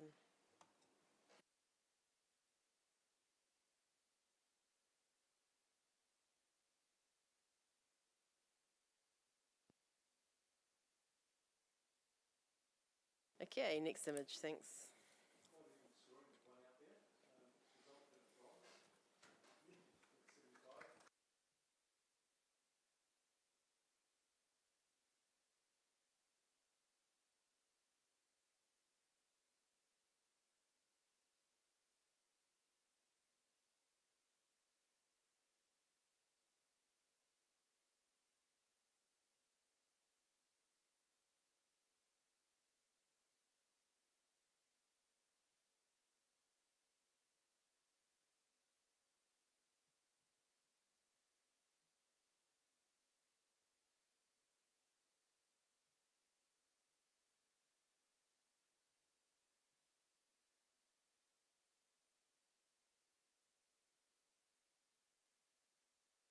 Okay, we have a score of 72, which is pretty consistent across the board. Professional standard for the author. Tony Stewart, would you give some feedback, please? Clearly it's not a simple task to photograph with clarity underwater, such as what we're seeing here, so that skill set, I think, is to be acknowledged.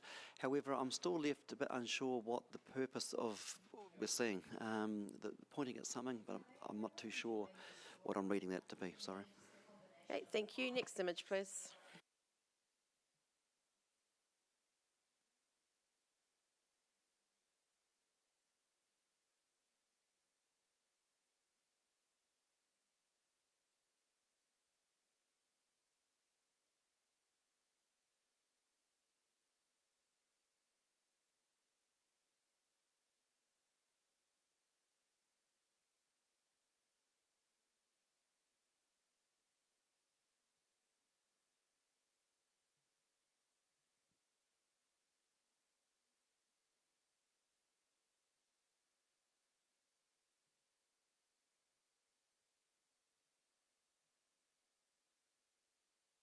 Okay, we have a score of 73, which is professional standard. Pretty consistent. Tony Carter, do you want to give feedback for the author? I think the capture here with its food hanging out its mouth is really great. The depth of field is works with this image, with it dropping off, but it just sort of feels very tight and just lacking a little bit of energy, and the lighting is not doing the bird any favours either. Thank you. Next image, please.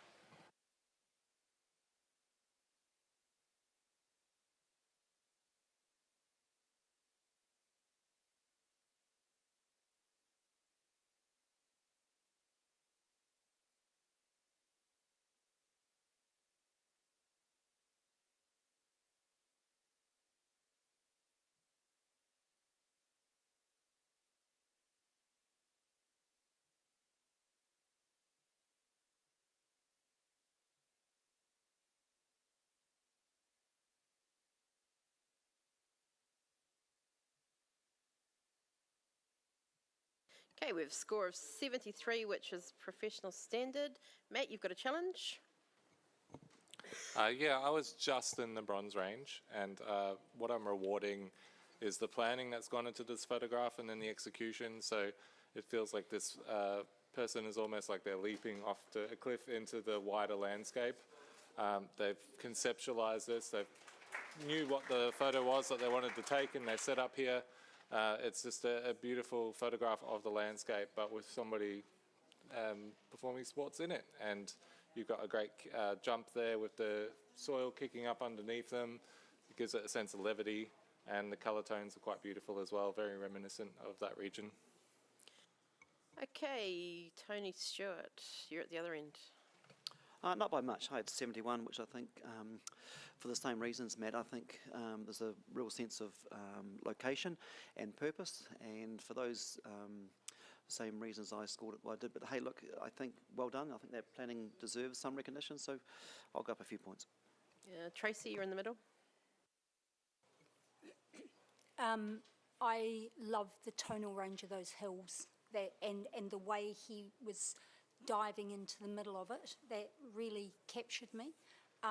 The sky dragged me out a bit, and the colour of his helmet, that bright yellow and red, was just a bit shocking for the rest of it. It just didn't quite gel.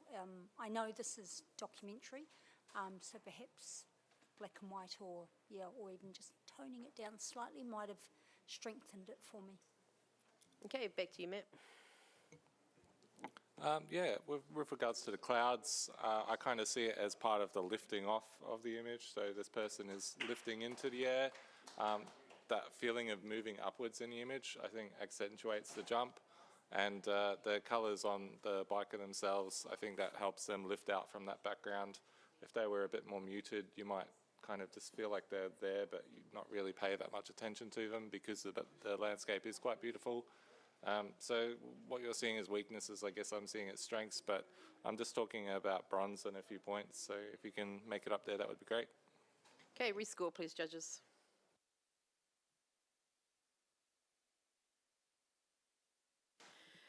Good talking, 76, Bronze Award. Well done to the author. Okay, virtual blank screen. Catherine, do you want to come in for Tracy, please?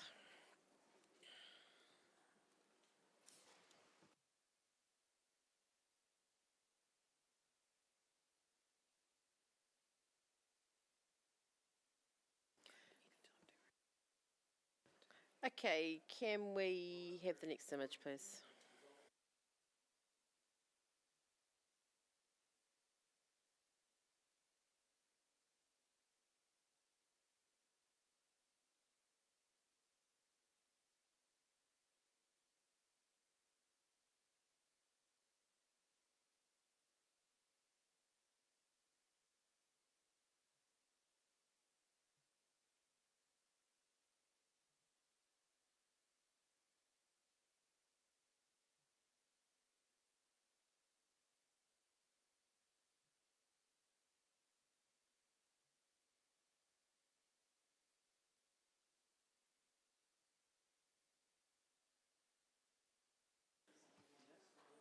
Okay, we have a score of 76, which is a Bronze Award, and Tony Stewart's challenging that. 83. I shouldn't probably have to describe too hard, but look at the reference to spacewalk here. You've got this sport image that is almost like a moon thing, where you've got the earth and you've got the sun in behind and you've got the sort of the arms out. It's sort of anti-gravitational. So you've kind of got this sports image that transcends into sort of natural world science. I think that's very, very clever.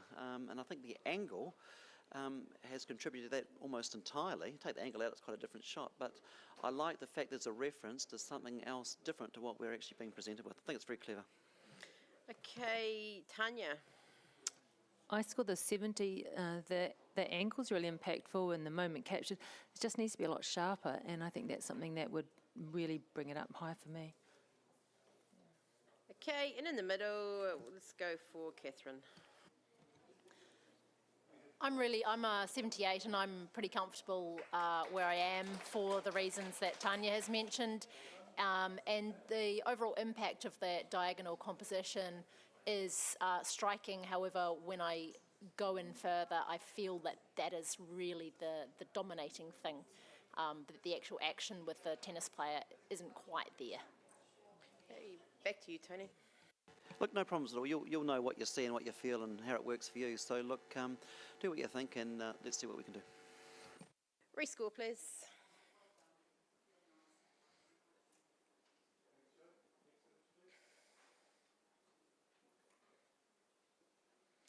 And we have a 77 Bronze Award. Well done to the author.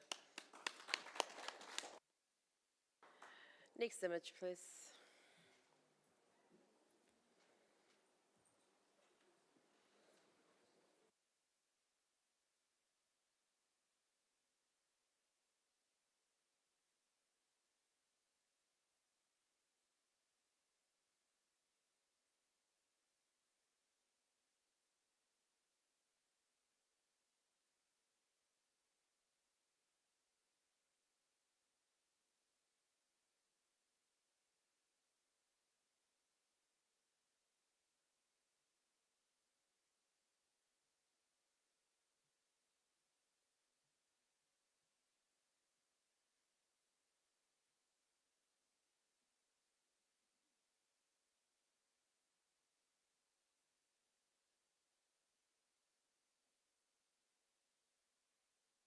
Okay, we have a score of 72, which is a professional standard.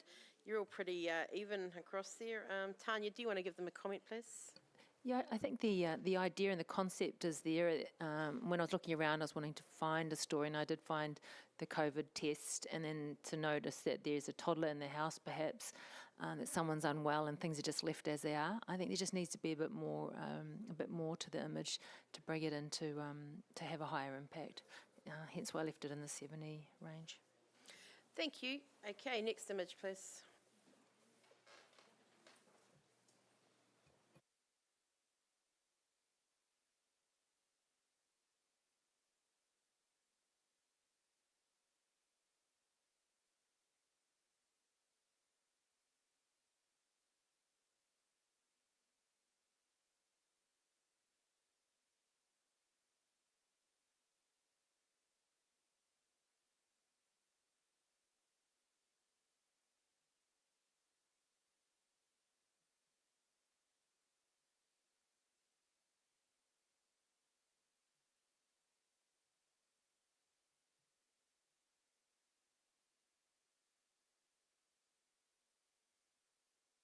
Okay, we have a score of 71, which is a professional standard. Catherine, would you like to give feedback on that, please? Yes, such a beautiful expression captured here, sort of looking up dotingly or admiringly. However, sort of holding it all together as one story probably leaves too many questions. And then also the leg of the girl in the background, which sort of dissects through the head, just creates an intersection through the face there and cuts through that expression. Thank you, Catherine. Okay, we're going to have a judge change. Rachel, can you come in for Tony Stewart, please?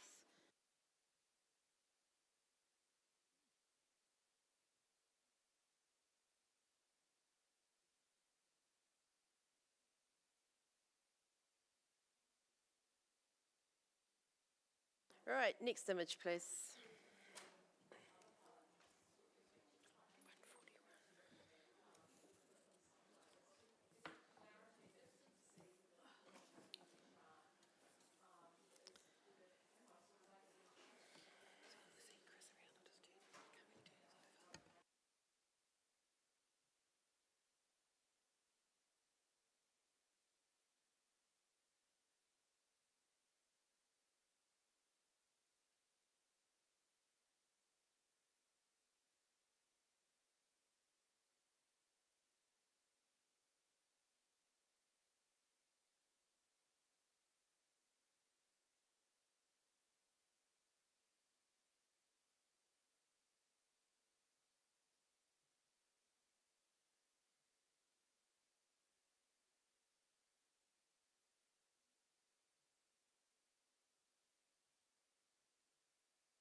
Okay, we have a score of 73 professional standard. Are we happy with that, judges, or would you? Okay. Right, Catherine, again, did you want to give feedback with the?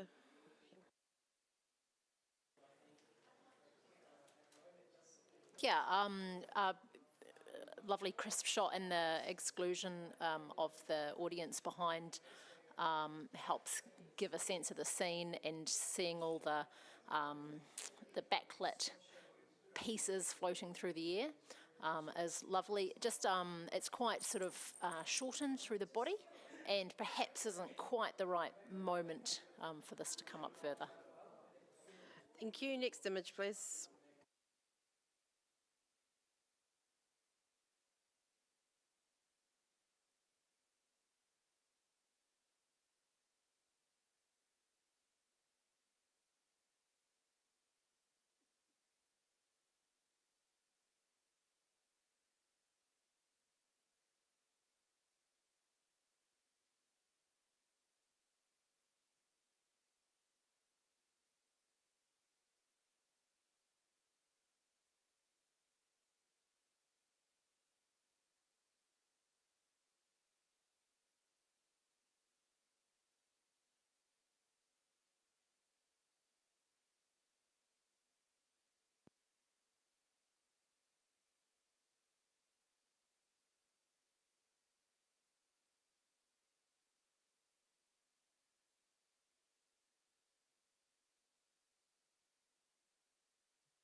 Okay, we have an average 73 score, which is professional standard.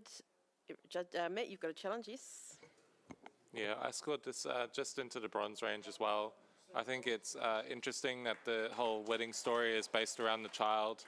You've got also the responsibilities of parenting that don't stop for the wedding day with the feed going on there, which also gives the photographer an opportunity to showcase where this is taken as well, perhaps, with the Greytown kind of poster on the background there. Yeah, I just kind of rewarded it for the storytelling and that transition through the day, and also even the punctuation of during the ceremony having the child there. So I was in the bronze. Okay, Rachel, you're at the end. Yeah, I scored this 70. Maybe I was being a bit mean, and I'm open to being convinced otherwise, you know, to come up. I actually felt the first image, I totally get the story about, you know, life goes on and the baby ends up the centre of everything, even your big day. I found the first image, there was not enough focus on the child, if that's the storyline, because for me it's more about the child and the mum not having her moment, and so that image sort of took that away from it. I really love the last image, and I think that if that one was on its own I would have scored higher initially, but listening. Okay, Tanya. Yeah, just to add to that, I find it really distracting to, I can't focus on the images because none of them are in focus. So I imagine they would all be captured sharply. However, the way they're presented here, none of the images are actually sharp. So that I really think lets it down, and I don't think it should be rewarded when it's not sharp. It just takes away from professionalism. Yeah. Okay, Tony. Yeah, I'm on 72 and I'll be staying there. I sort of feel that this just lacks any emotion or any energy at all. You know, I mean, you could expect some of them to feel sort of down and a bit melancholic, I guess, when you're feeding a child. But I just get nothing from this when I look at it. I do not have any energy or feeling about anything. You know, probably less is more. There's a lot of images there. And, you know, a lot of the exposure, well, you know, some of the exposures are not, you know, fantastic either. So it lacks emotion, and that's why I'm happy to keep my score at 72. Okay, back to you, Matt. Yeah, well, with regards to the first frame, I think it's probably the bubs first seeing mum in the wedding dress, so that's probably why they're a bit separate. Although I agree, a composition that you could find both of them closer together in the frame would have been a lot better. But I actually really strongly agree with Tanya's comments on re-examination, so I'm just going to leave it there. Okay, rescore please, judges.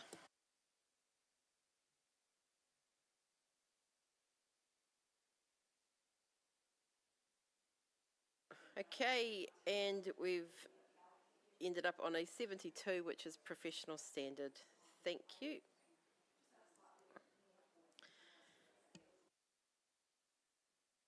Image, please bear with. I'll reach.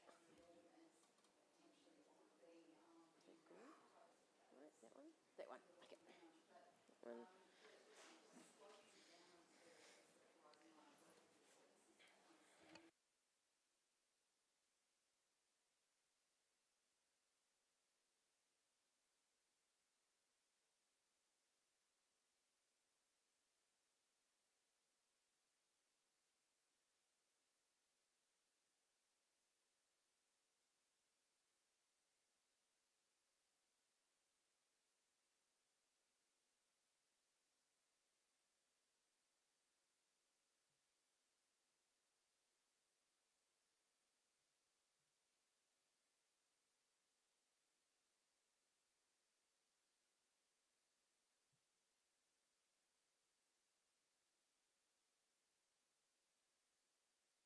Okay, we have a score of 70, which is a professional standard. You're all pretty even. Matt, would you like to give feedback? Yeah, it looks like perhaps the photographer's into urban exploration or something like that, and they found a really interesting locale, but it maybe is a little bit overlit for that kind of image. It kind of takes away from the mystery of it. It does give us a lot to look at, but there's nothing that's really telling us a story or what this place was used for or having that kind of element in it. Okay, thank you. Next image, please.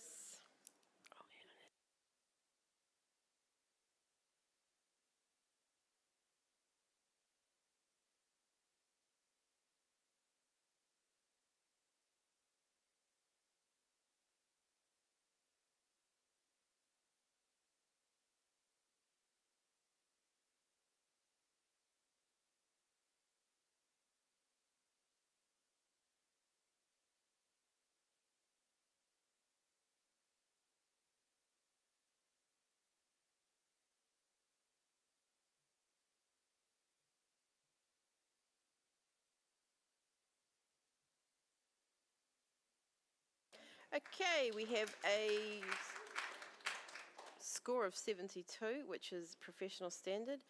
You're all pretty even. Rachel, would you like to give feedback, please? Yeah, for me, this image would have been stronger if the subject that was sharp, because one of the bikers is sharp, but I'm drawn immediately to the one without the eye mask because the eyes are visible and that one isn't sharp, and so it just pulls me away from the main subject, and so that would have made it stronger for me if that was the subject that was sharp. Okay, thank you. Right, we're going to have a bit of a judge change. Tanya, thank you very much. And Rebecca, if you can step in. And Matt, have a break. And Chris, you can jump back in. Thank you.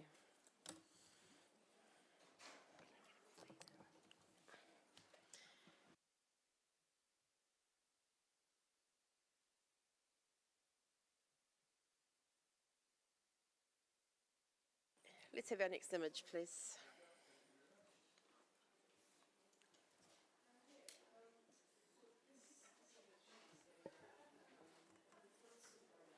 You put the next, oh, you got the next image on. Yeah.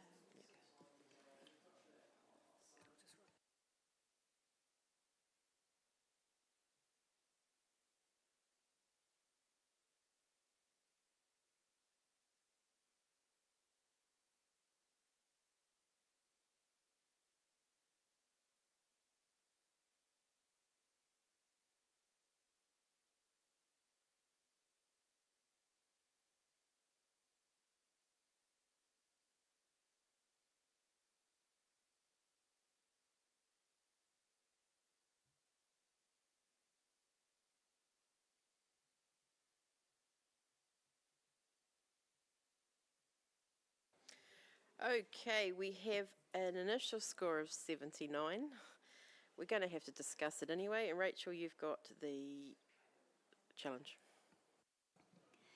I scored this 82, and I think that the subject is really well captured, and the moment is really well captured. But what put it into silver for me was actually the shadows, the awkward angles and the slightly naughty protrusions that I really enjoyed, and so that's what put it into silver for me.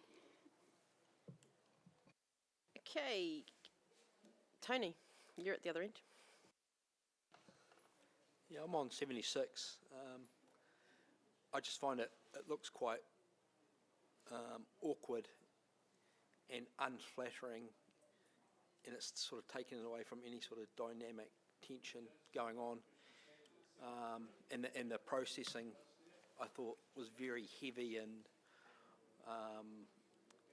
just not very well controlled. So for a sports image, I could see some quirky things there, but it just feels a little bit unfinished to me. But I will listen. Okay, and in the middle there we have Catherine. I was on a 78, and I probably felt this similar to about the finishing of this. However, there is an element that I think is quite successful, and that is it feels like this player is in this sort of act of worship, with the arms open up to the ball, and that I feel is successful, and that sort of hard shadow through the middle, which gives that dynamic to it. I'm on 78 currently, and I would be happy to see it so close to silver. I feel there's enough going for it that I would bring it into silver. Okay, back to you, Rachel. Yeah, I found the processing added to the intensity of the shadow, and I really love the sculptural nature of the shadow and the awkwardness of it. I find it something that is quite fascinating, and I guess it just makes me sit with it more. I'm trying to figure out if I'm just looking at the shadow. I probably, if it was just the shadow, would have gone much higher. But yeah, I think that sculptural nature is really working for me. Okay, please rescore, judges.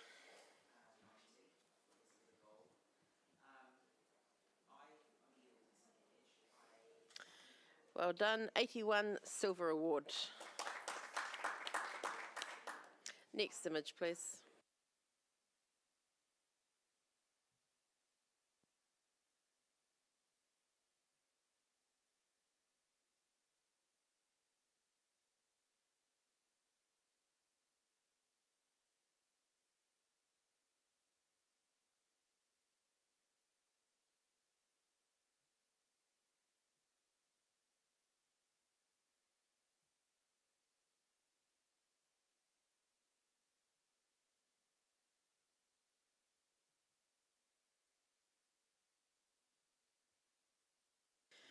Okay, we have a score of 68, which is a professional standard.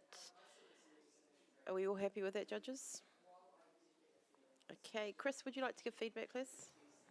I think the choice to have this joyous rainbow umbrella with this expression on the child's face, like that kind of that being taken aback is excellent. I really love the little left foot. At the top left of the screen, there's a foot there that's just sticking out. I think to elevate this, there is information in the background sneaking over the top of the umbrella that's distracting and doesn't necessarily help. So perhaps at the risk of losing that foot, even cropping it a bit more tightly so you can really focus on the subject might be a little better. Lovely, thank you. Right, more judge change. Tony and Catherine, thank you. And Tracy and Richard, if you'd like to jump in, thanks.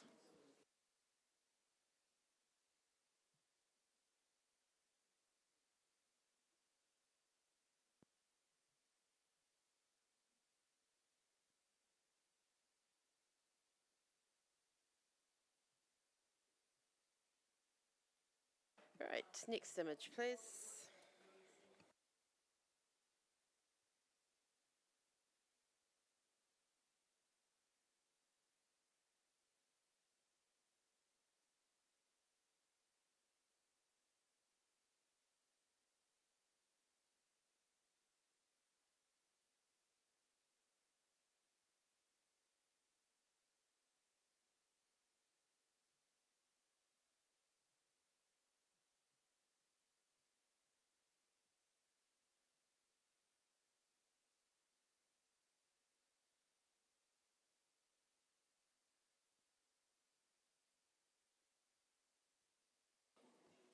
Right, we have a score of 71, which is a professional standard. Can we have some feedback for the author, please, from Tracy? Beautiful placement of or capture of the tennis player in between those words. Unfortunately, his eyes are closed, and which takes away any sense of effort or energy or anything. And also there's those bright highlights at the top. I think if they were toned down or cropped out, it would certainly help the image. Thank you. Next image, please.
Okie dokie, we have an initial score of 81, which is a silver, and Chris's hand is straight up. Off you go. So I'm on 87. I put this into silver with distinction. There's a lot to this image, and I'm going to start on the non-subject stuff. This is a cold, desolate landscape, and erase all the other stuff in the middle. Look at the landscape. If that was an image presented to us, it tells us about a sense of place. Now we're putting in this subject, these people, this tent, this explosion, a literal explosion. You can see the warm light coming off and hitting the ground. You can see. At first, I kind of wondered if this was an exercise and someone's photographed maybe a drill, but this tent is too makeshift. The people are too bedraggled. And then I was kind of thinking, well, I want to see their faces. No, I don't want to see their faces. To me, I'm interpreting this as an actual image in a conflict with a bunch of faceless soldiers who are all turned away from this legitimate firing of a weapon that presumably they're firing at other people, and that sense of conflict and realism is horrifying. And when you look at the heat and the violence of the explosion, and you compare that to the softness and the permanence of the land around it, there's a whole bunch of stories being told here. I'm really glad we're talking about it, because I think it's worth a discussion. Okay, Rachel, you're at the other end. Yeah, I scored the 77 in solid bronze, and I thought about just how difficult it would be to capture this in any given moment. And I think for me, the landscape is telling me that it is in and around the Voyeurism area where our army training camp is. So I feel like there's a lot of opportunity for somebody to do that location-based. It doesn't make it any less difficult to capture, and I put it into the award range for that purpose, but I didn't see anything that was being added to it other than something that we don't see very often to push me any higher, so changed my mind. Rebecca, you're in the middle. So I scored this in 82 silver. I actually thought it was a dead animal on the ground, was my first thought, but I think it's a sandbag, so I can forget that. Yeah, I think it's really interesting. I think the decisive moment has been caught beautifully. I don't feel the emotion, though. That's the thing I'm not getting, otherwise I would go higher. I also think the sky is quite heavy, and it's split the image right in half of the landscape and the sky, and that just some reason just pulls it down a bit. But yeah, perhaps I just don't feel that kind of real oomph, that violence, that, and perhaps if I saw some faces or grit or, how hard it was to have this cannon go off or whatever, just to see a little bit more, I would have gone higher. But I think, it's fabulous. So I'm sitting on 82. Okay, back to you, Chris. I think as far as the kind of 50-50 split, that missile rocket thing is about to be in the sky. Like, it's about to be the thing that lives there. So to me, having all that space for it to travel through makes sense. I don't want to see their faces. There's emotion in what they're doing. They're crunched in as small and as tight as they can get because it's hot and it's loud. They've got ear protection on, and they're trying to be small targets to avoid any of the blowback. So, you're not going to see their faces. That wouldn't be real. They're hiding from this. As far as I think all the details in here have been done well. It's sharp where it should be. The color tones are amazing. The color tones are perfect because that coolness of the outside allows the heat of that rocket to really take over. And then it's the thing we haven't seen before, right? So we've done everything right technically, and we've presented something we haven't seen before. These are excellent reasons to come up. I'm in silver distinction. I would love for some company. Rescore, please, judges.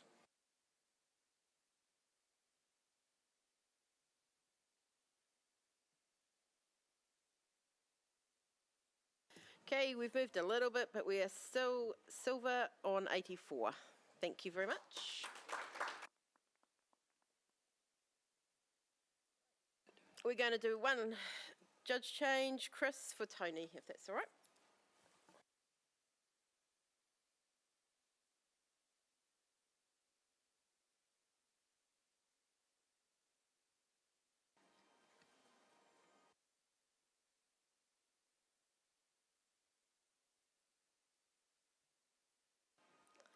Next image, please.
Okay, we have a score of 76, which is a bronze award.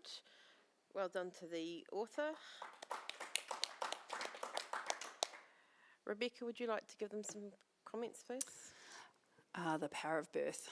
I photographed birth myself, and it's absolutely incredible and such a privilege to be there. For me, I just think less is a bit more. I think that middle image is absolutely incredible and could sit on its own there. So I think, sometimes the isolation of just that one moment or that one breath or feeling can really, can create more impact. But well done. Thank you. Next image, please.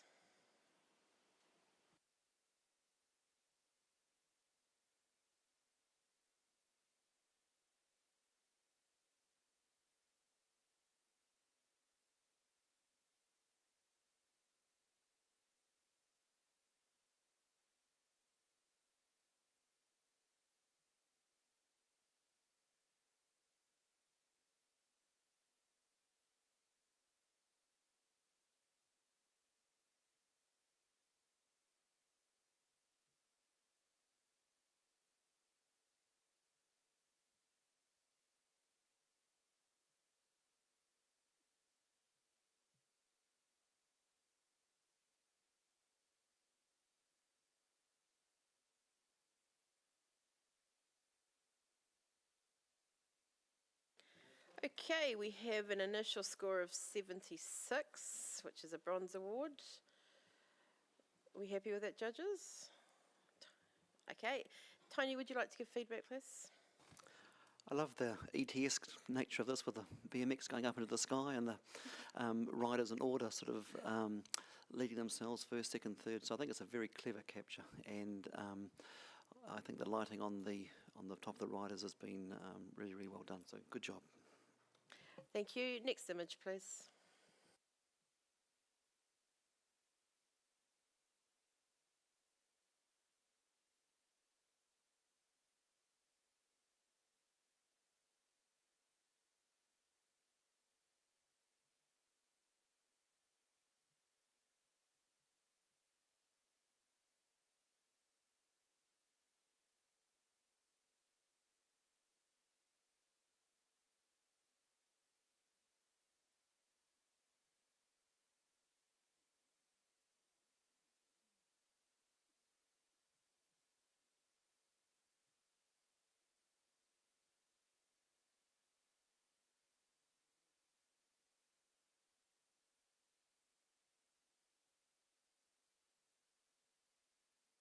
Okay, we have a score of 71, which is a professional standard. You're all pretty even. Tracy, would you like to give feedback? Tracy. Yep. Beautifully backlit, nice clean background, but for a documentary category, I'd like to see something slightly more dynamic. This is a bird of prey. I'd like to see it doing something rather than a portrait, which is kind of what this feels like. So I think I could have been lifted higher if the bird was doing something. Thank you, Tracy. Next image, please.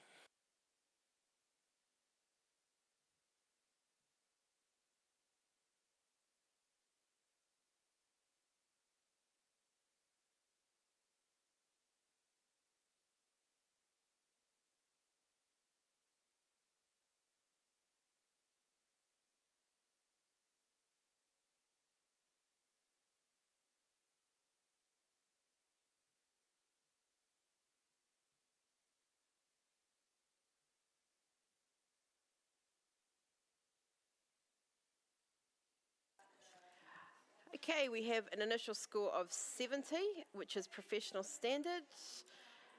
Rebecca, would you like to give feedback, please?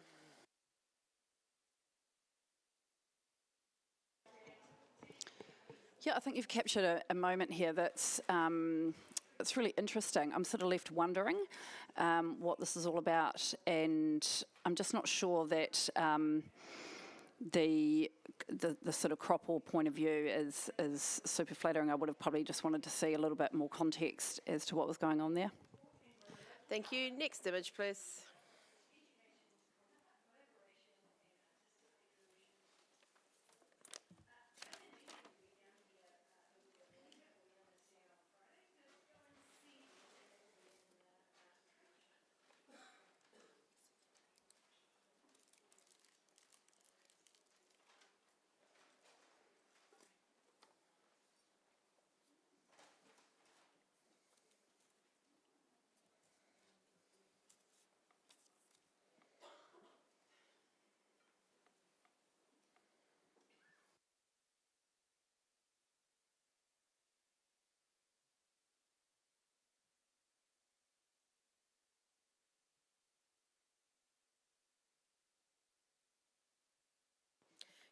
Okay, we have an initial score of 79. We're going to have to chat about it.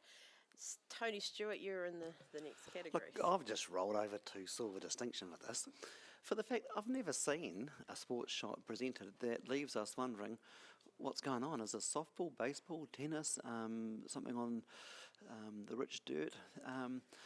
I love the fact that it's faceless, yet there's a real sense of activity and motion and speed that's coming through with that the dirt. It would have been too obvious to show us the whole thing, but the photographer hasn't done that, which has provided us with some intrigue. We're left wondering. So I think it's a very clever way of showing sport and documenting the power of exercise without having to give us all the details. Okay, Rachel, you're at the other end. I need more details.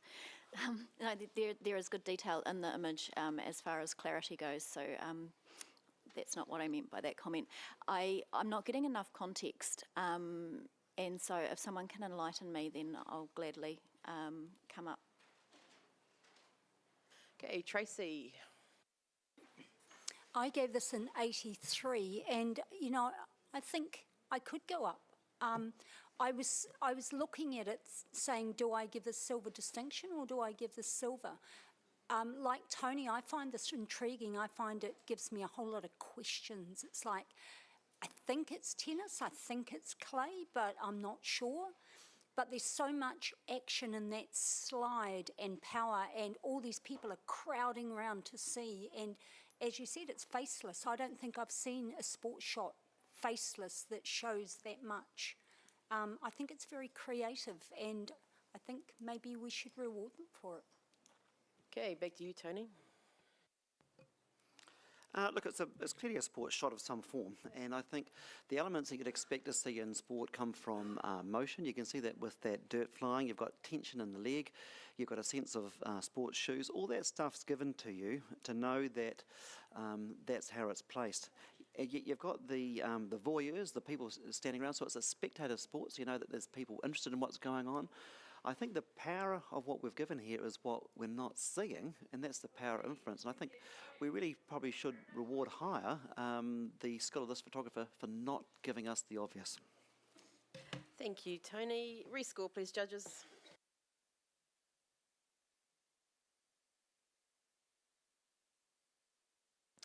And we've moved up to an 83, which is a silver award. Well done to the author. Next image, please.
Okay, we have an initial score of 80, but we have an automatic challenge from Tracy Scott. Where do I begin? My score is 90, and you know, that's really bad of me sitting on the fence. If I thought it was a gold, I should probably go more mid-gold. This is so raw and authentic. This, you know, I feel like I'm in this house with these people. I love that last one of the kid under the sheets, under the blankets.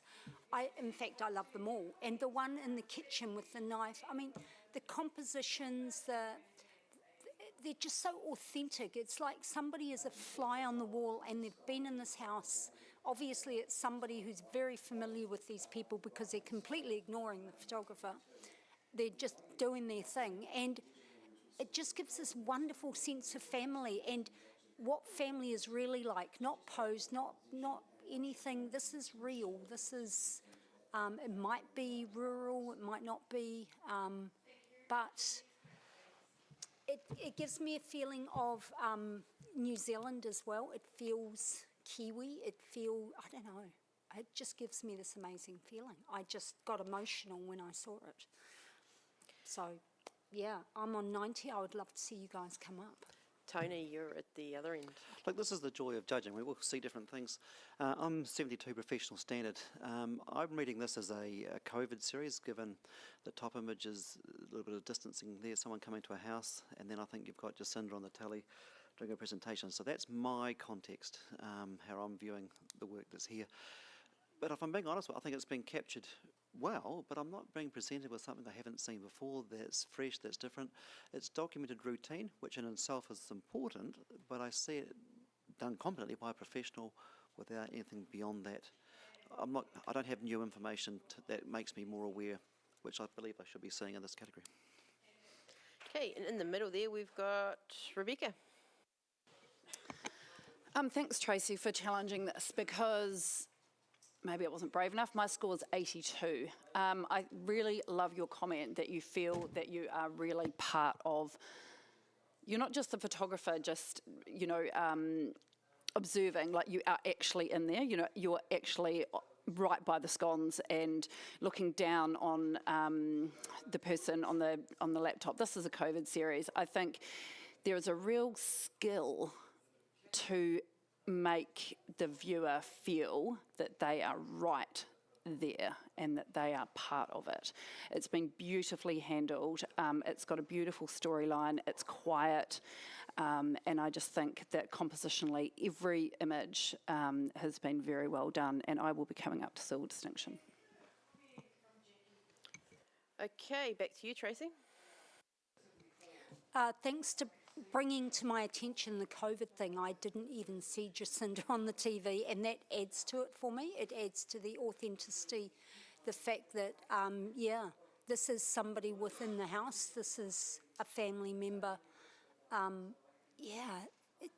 It's every image has been beautifully handled with tonality, and that top right, you can see all the detail outside, all the detail inside. The cropping has just given a bit of dynamic to each image, and each image tells a little story in itself, and the whole lot works together to tell us who this family is. And I don't, in years of seeing these things, for me, I don't often see one as warm and real as this. Okay, please rescore, judges.